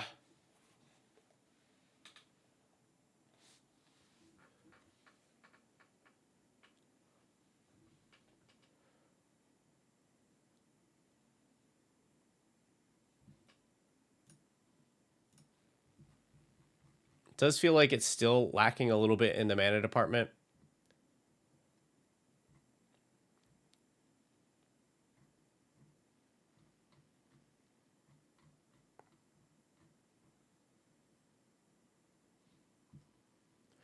But I think I'm okay with this.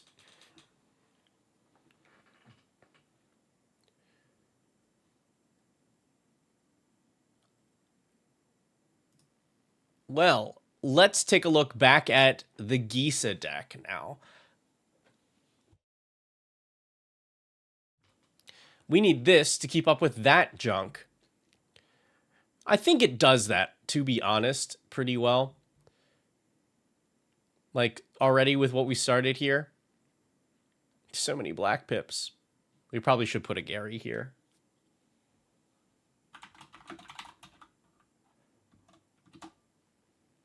Oh, we already had one.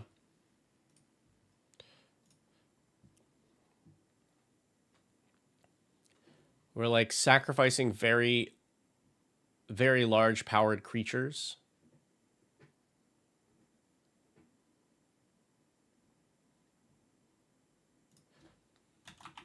I think I'm very... This deck definitely deserves a Dark Ritual, considering what we've done.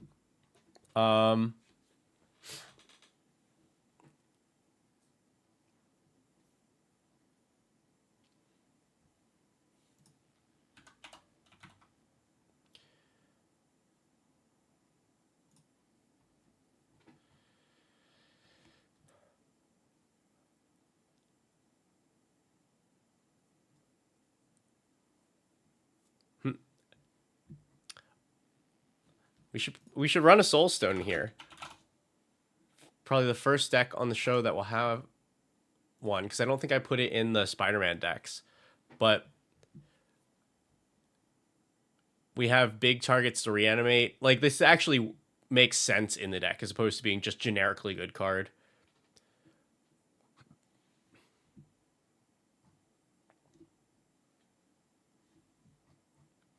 Basal Thrall. We want to store up 2 mana and sack it the next turn. I don't know that we need that.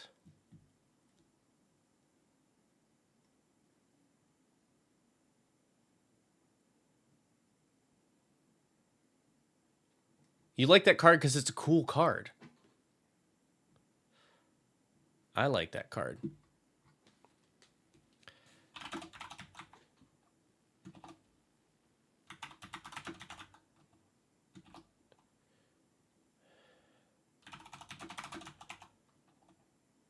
Oh, we already have some of the basics here. Seems like a good deck for Victimize. Sack a zombie. Bring back 2 big old creatures.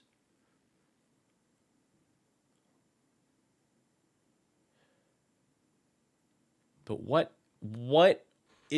the extra thing here that helps us to keep up with?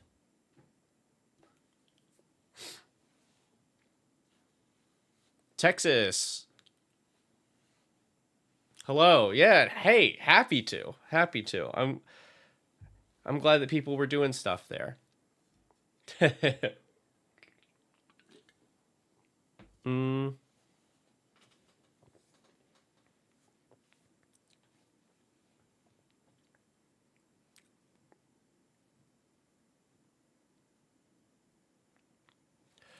Oh yeah, like a Plague Belcher. Because this doesn't have to be a zombie deck, but cards that profit off of large quantities of zombies, I think is pretty good.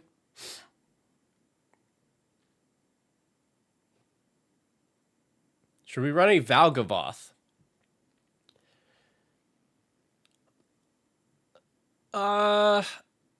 We could,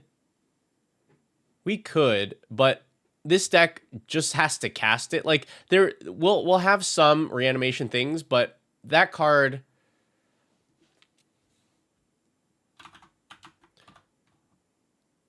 I guess, like, if we get to that point, this really helps this deck to win, but I may come back and chop it out.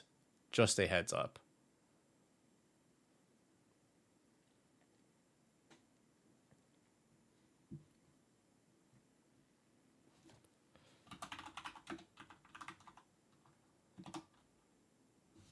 We can just also drop a couple generically good cards in here.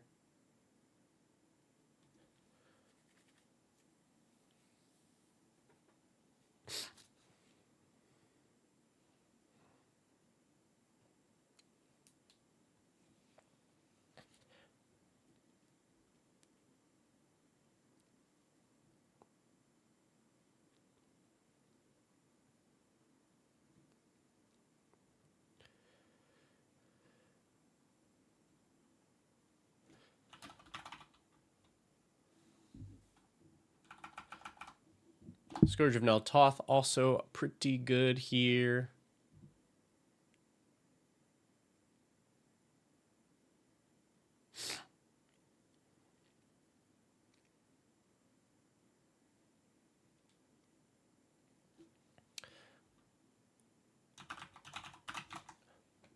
See, I think Shadowheart also seems good here. Because it gives us another option, both if Gisa has been killed a bunch of times, or if we just need the card draw instead of the 2/2s.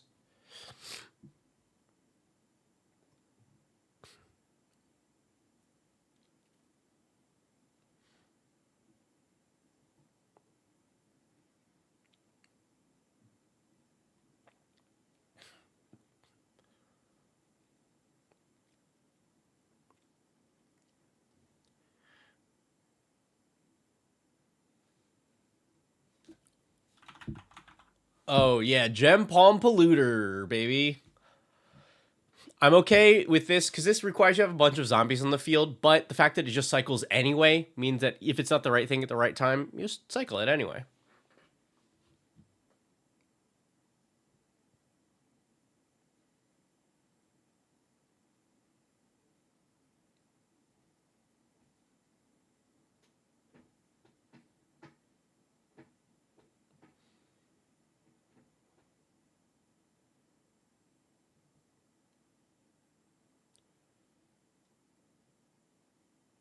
Yeah, the Gem Palm cycle, oh, classic. Classic.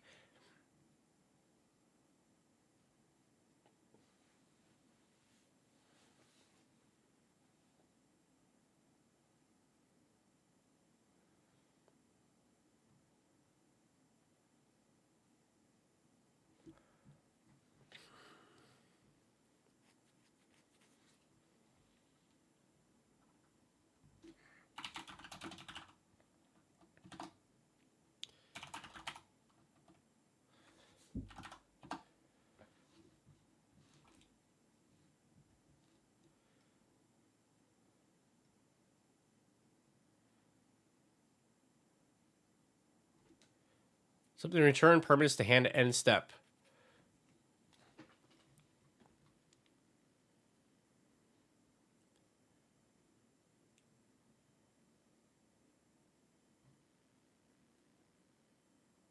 I'm not too worried about it. I think once if we can pull off one good sacrifice or so, then we should be in good shape.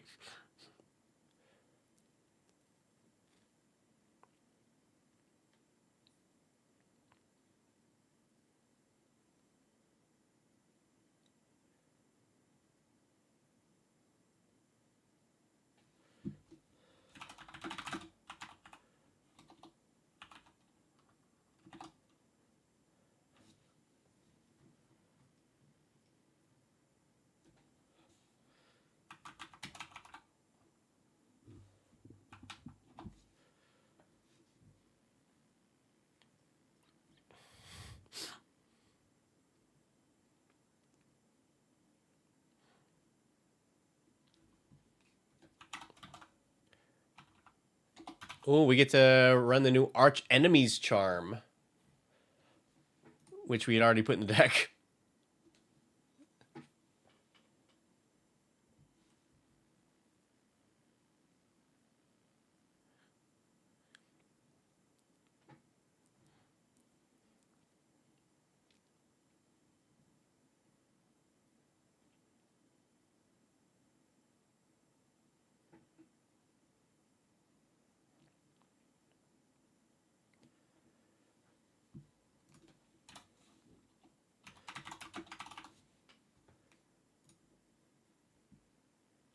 Dread Return seems pretty good.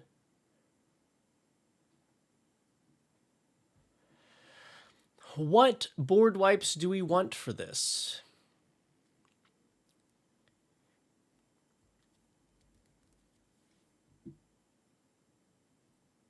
Do we have any that get around our creatures?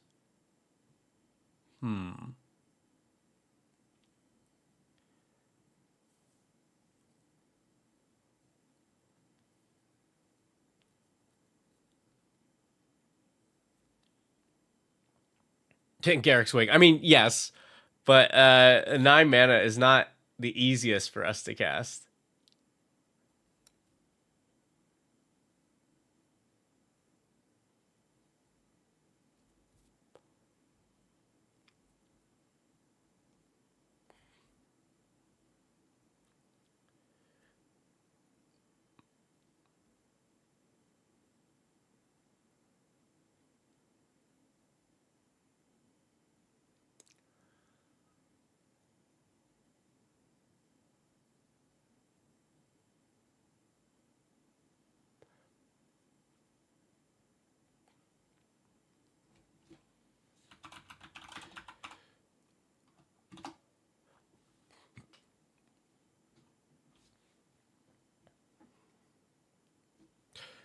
Ooh, Unearth is particularly good here.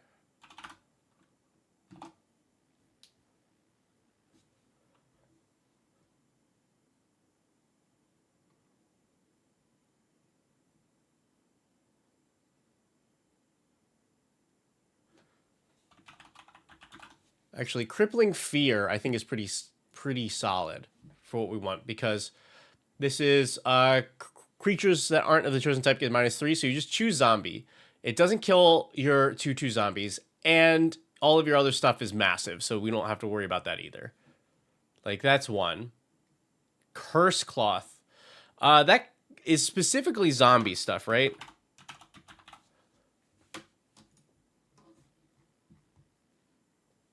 Target creature in your graveyard gets embalmed. Okay, hold on. Maybe we are talking here.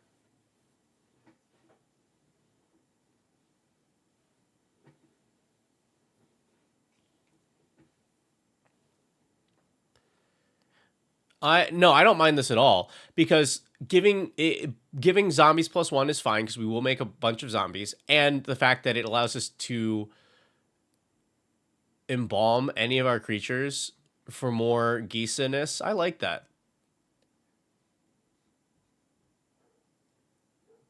I think that is uniquely good for us here. Oh, this is a Greaves deck. I definitely think people overuse this. Oh, we already have it. I think I'm also okay with Swiftfoot Boots here.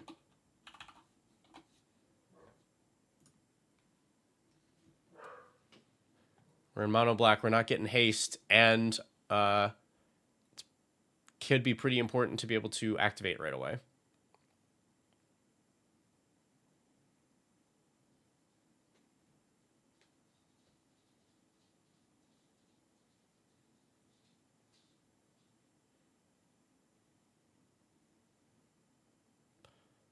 Songs of the Damned.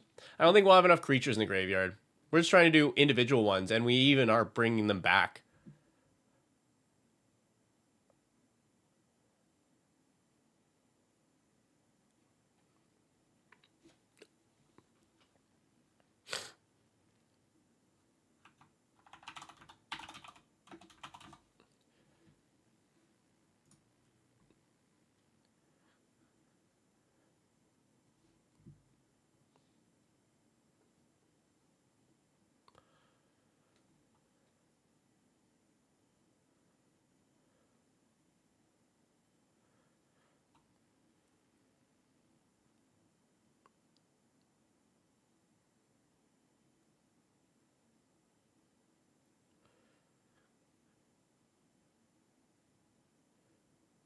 Oh, Darkness Crystal seems good.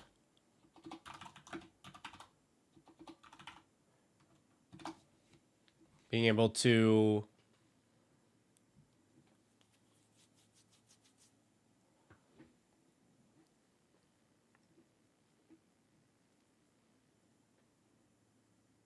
That's... I guess that's a little tough, though, because, like, this is 26 creatures. This is 24. I guess it's fine. But 2 decks that are a little lighter on creatures on average, but it's still fine.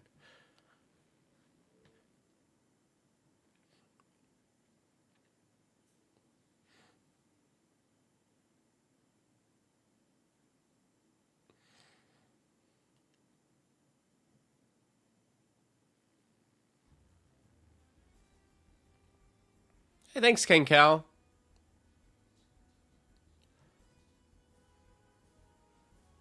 Appreciate that.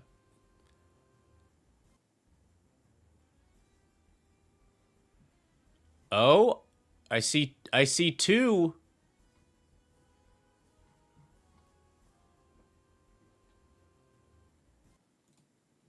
Do you have a third to add a... Yeah! Thank you. And that means you can add a card. What are we putting in this deck?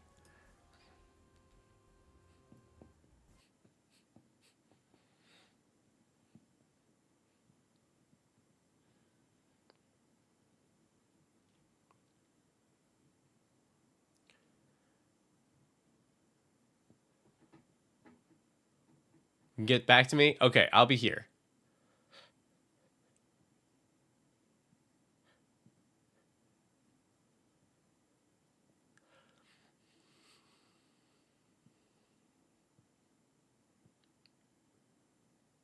Yeah, no, that's awesome too. Thank you for even taking the time to do that.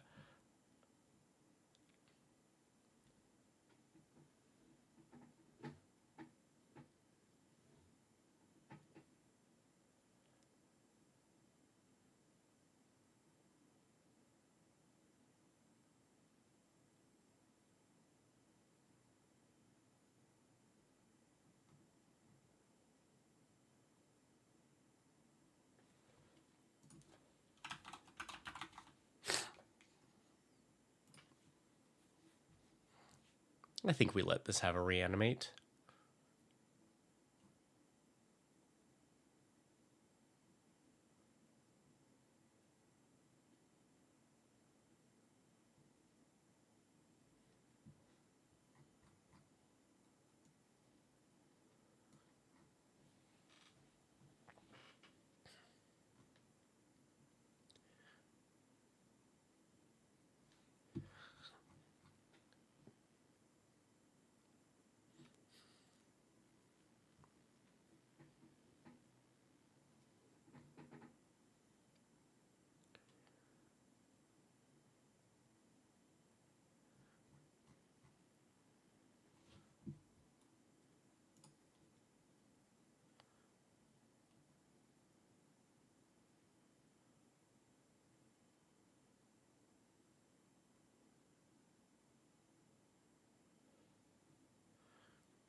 Oh, and Felwar Stone does not work here.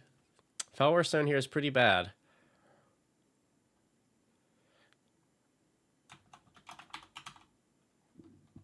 We'll do a Scepter of Eternal Glory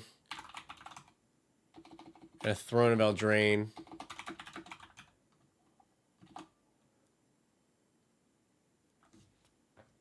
Give it a little boost there.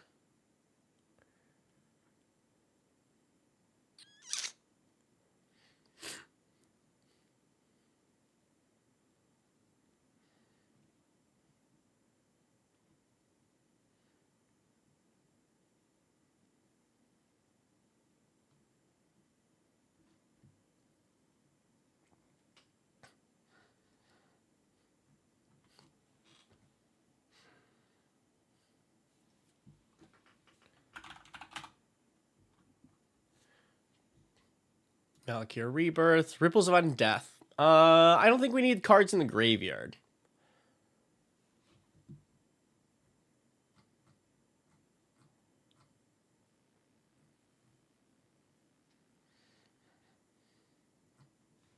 I think we need, like, we do need some more in the way of board wipes.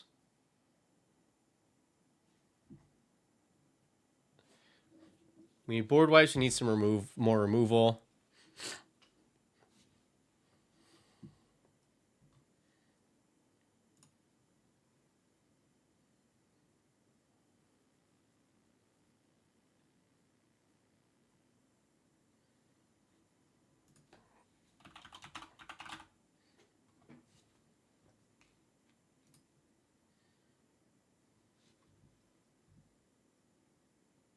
Necromantic Selection. Yeah, I think we need board wipes that can happen earlier.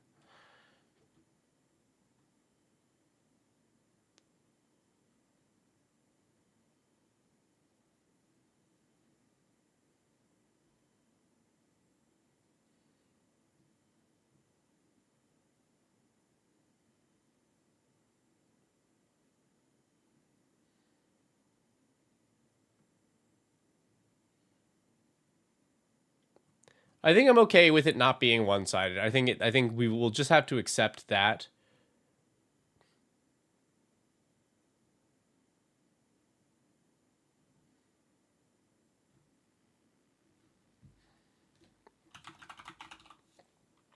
I think I'll just drop a damnation in here.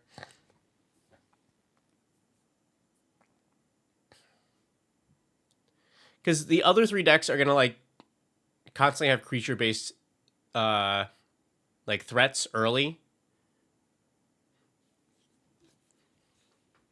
I think I'd give it the Toxic Deluge as well.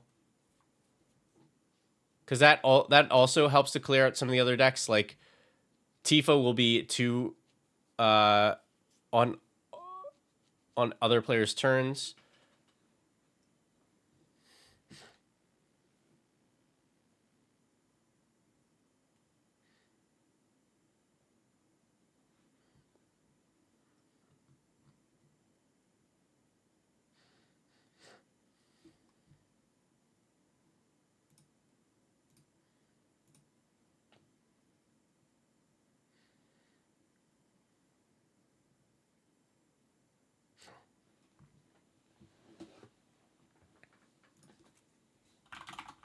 Yeah, I like Meat Hook.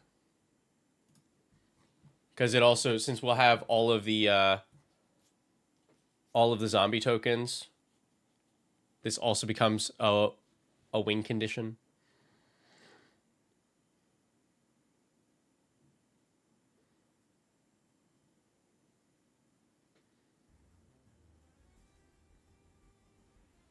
Thanks, Kinkow.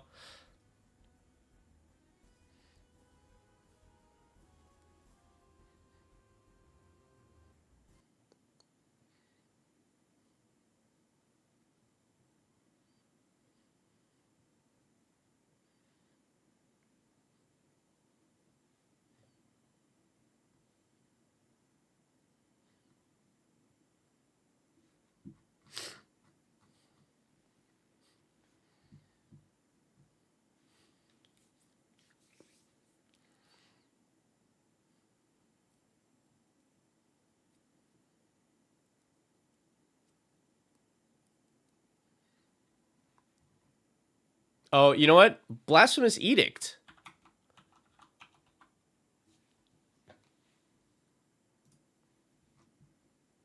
I think it is realistic that this pays 1 mana for this.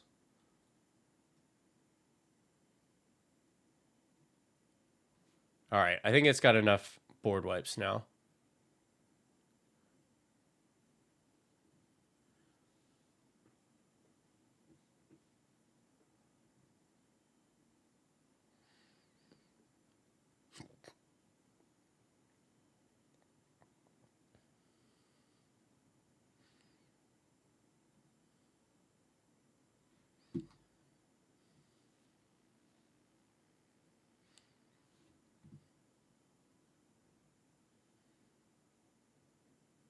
Wand of Orcus. Yeah, it is too cute.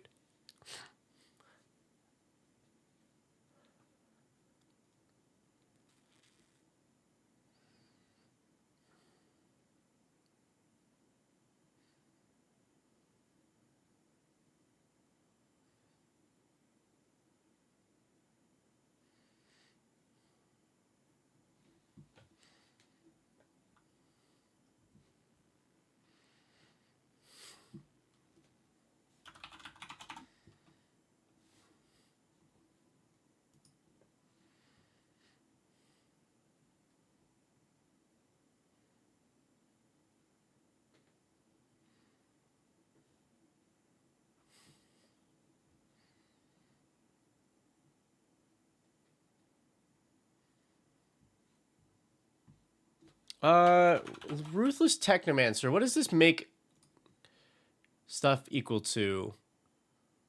Equal to power. Okay, that is what we were looking for.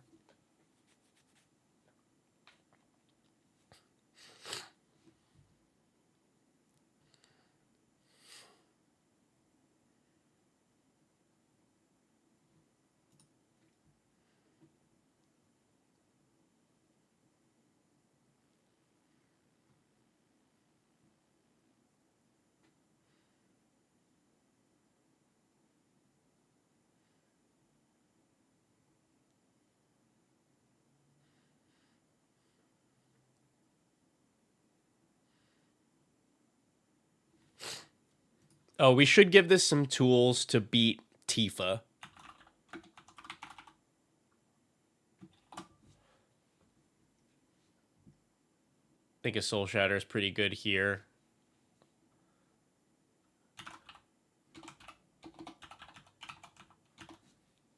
Shieldred's Edict.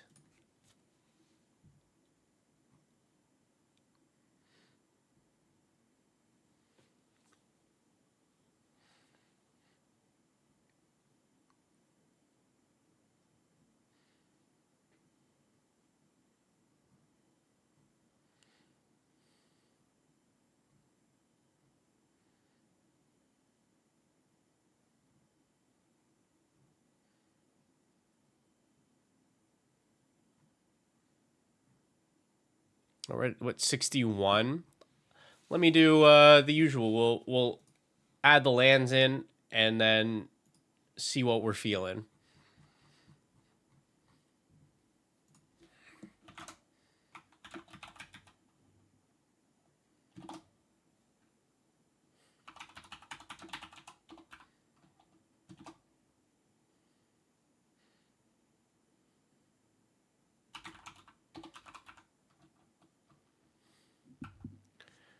There we go. Takenuma.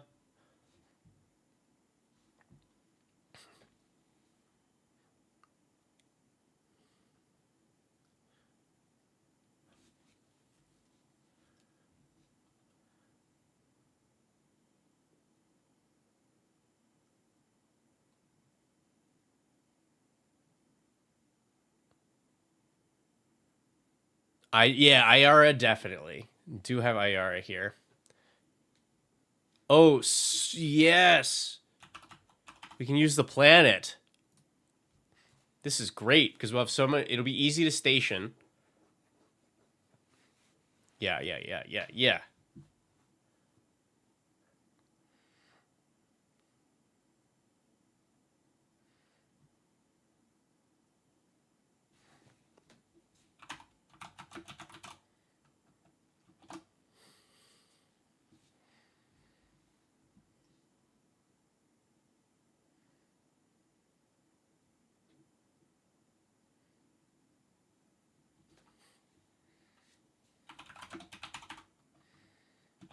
'Tomb Fortress. We don't want to. We don't want to have too many non-swamps.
Does SibSig give you an opportunity to sack? It sure does.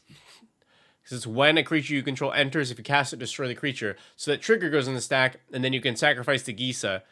And this does not require that the destroy to actually go through, so you still get the 2/2 anyway.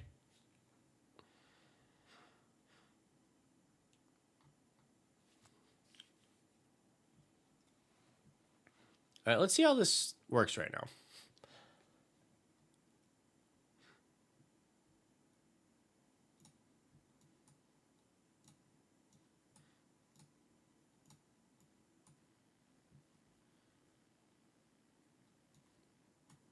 Ayara, turn 4, play this.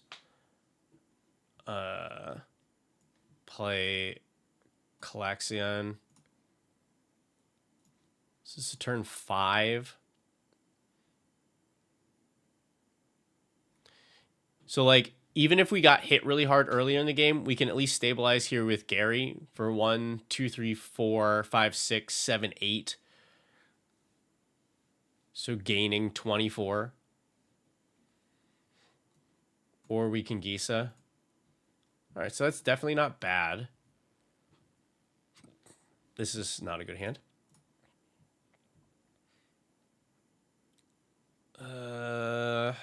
This is also not great, but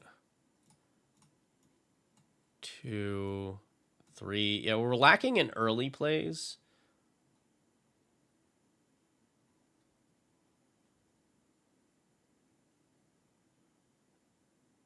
Oh, does this have enough artifacts? Maybe not.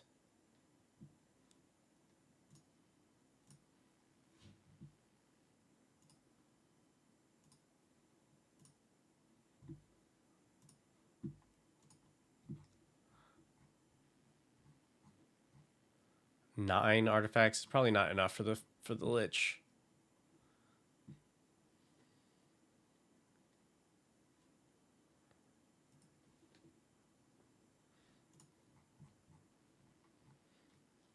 And this really does want to have more, like, rocks and things. I guess, like, it's not the worst if I have to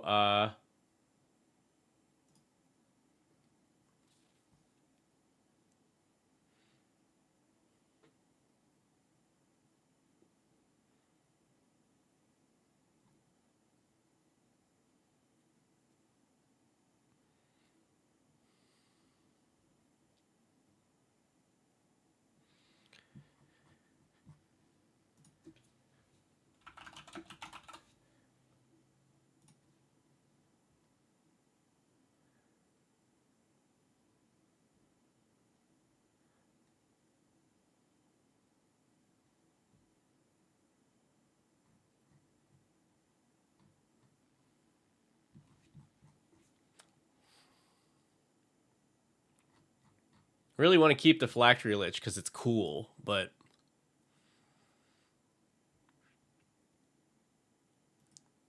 I think we can actually remove this. So what did we put the land count at? Because I think we just filled with lands. 39. Yeah, it's too much.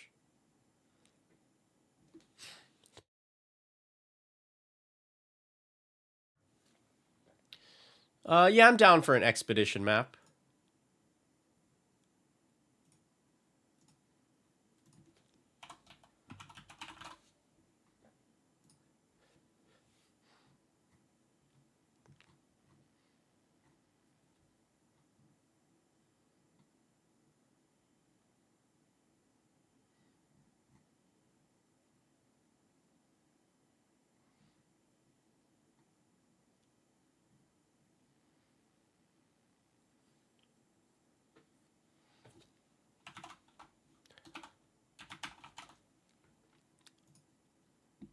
I think the Wayfarer's Bauble here is fine because the lands, it being an actual swamp is relevant.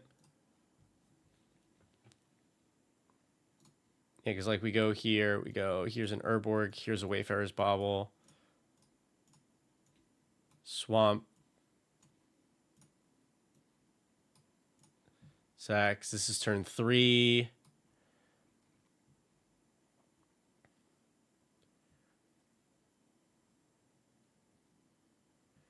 A lot of good options here, actually.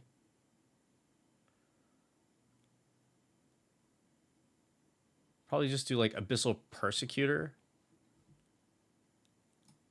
Draw. Unfortunate.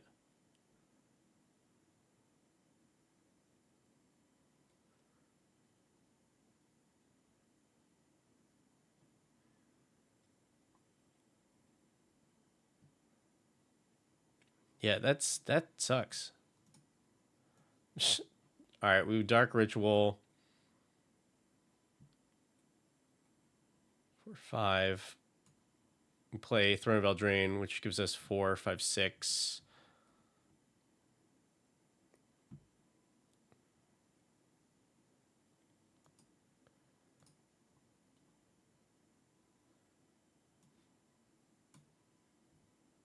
Player Gold Caller. Still have mana up for Tragic Slip. It's not bad.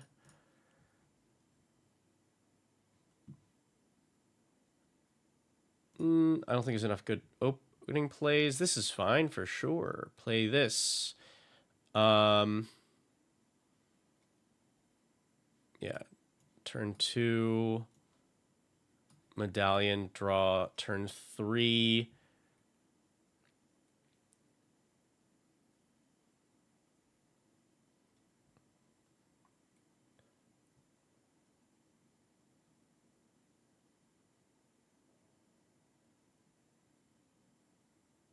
Turn 3, we can like Archfiend of the Dross.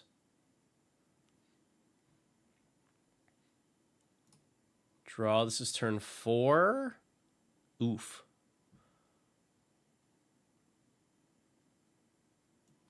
Yeah, I guess we just Dark Ritual.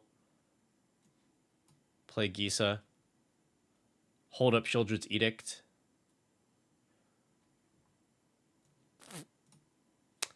And then we're off to the races.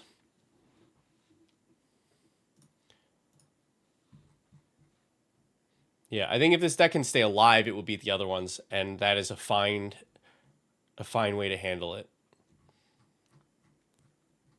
All right. Wow. Productive day today, everybody. Finish up Galia, finish up Gisa, built Tifa, had 2 built Bria, did 2 Spider-Man deck techs. Nice.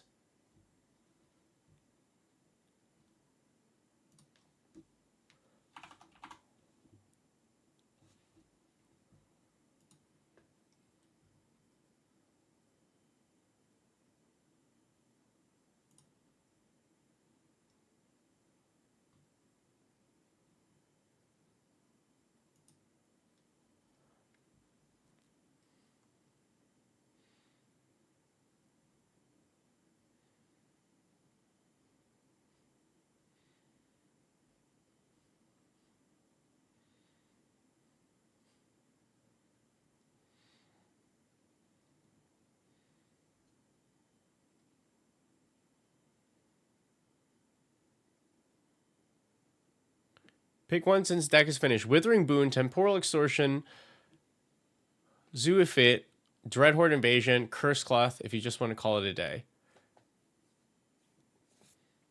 Wait, what do you mean pick one? So I think we got them all in there, right? Oh, right. For you, for your card. Right. Yes.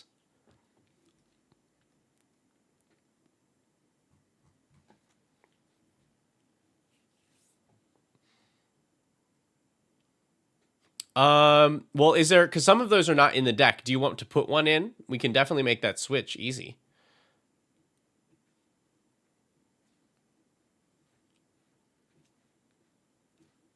Yeah, this is totally up to you. I'm happy to make a swap right now if you want one of those other ones. Nerd Girl's definitely a big fan of the Temporal Extortion. I have a feeling this is the deck that she ends up with.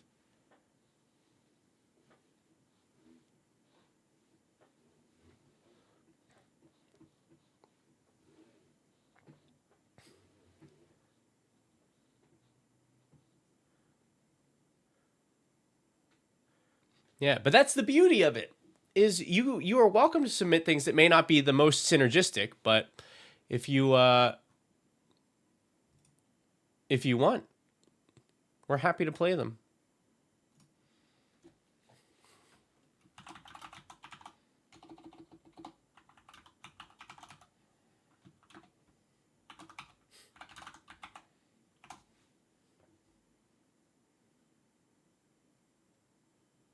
One of those two, good. Okay, hold on. Yeah. So then let me not do that. The Withering Boon. I forget exactly what this does.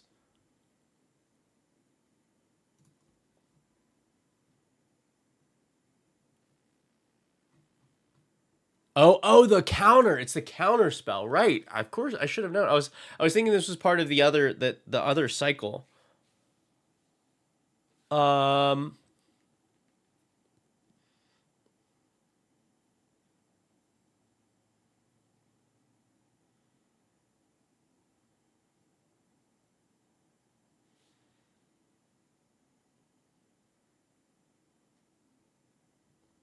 I think this is cool, and we've actually not seen this do anything on the show ever before. It's only I made it into like a few deck lists. It's never been played.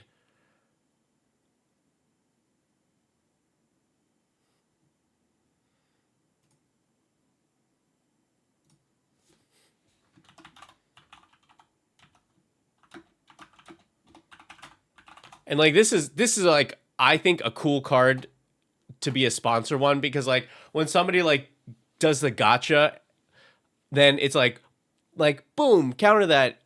Thanks King Cow. As opposed to like Curse Cloth, which will like do some cool stuff, but doesn't have the gotcha factor.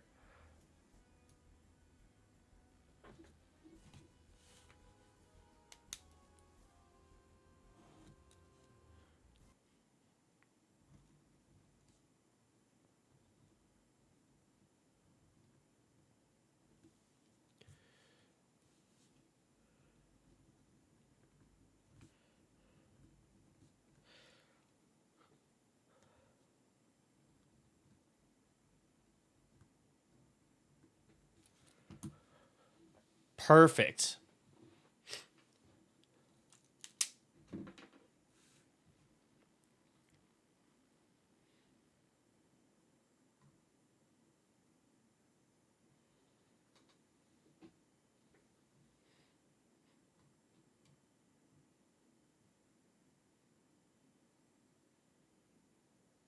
All right. Well, thanks everybody.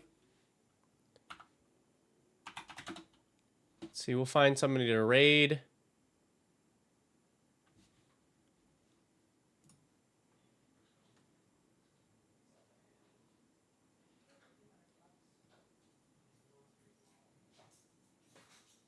Send you over to our good friend Jaffer.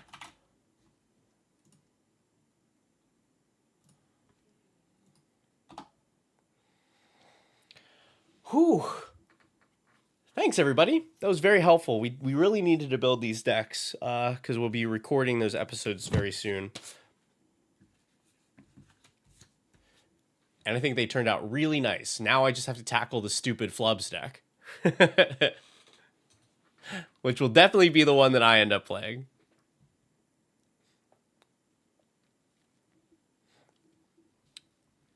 I will see you all next week. You know how this works. Every Wednesday, except for some of them. Thanks, everybody. Have a good night.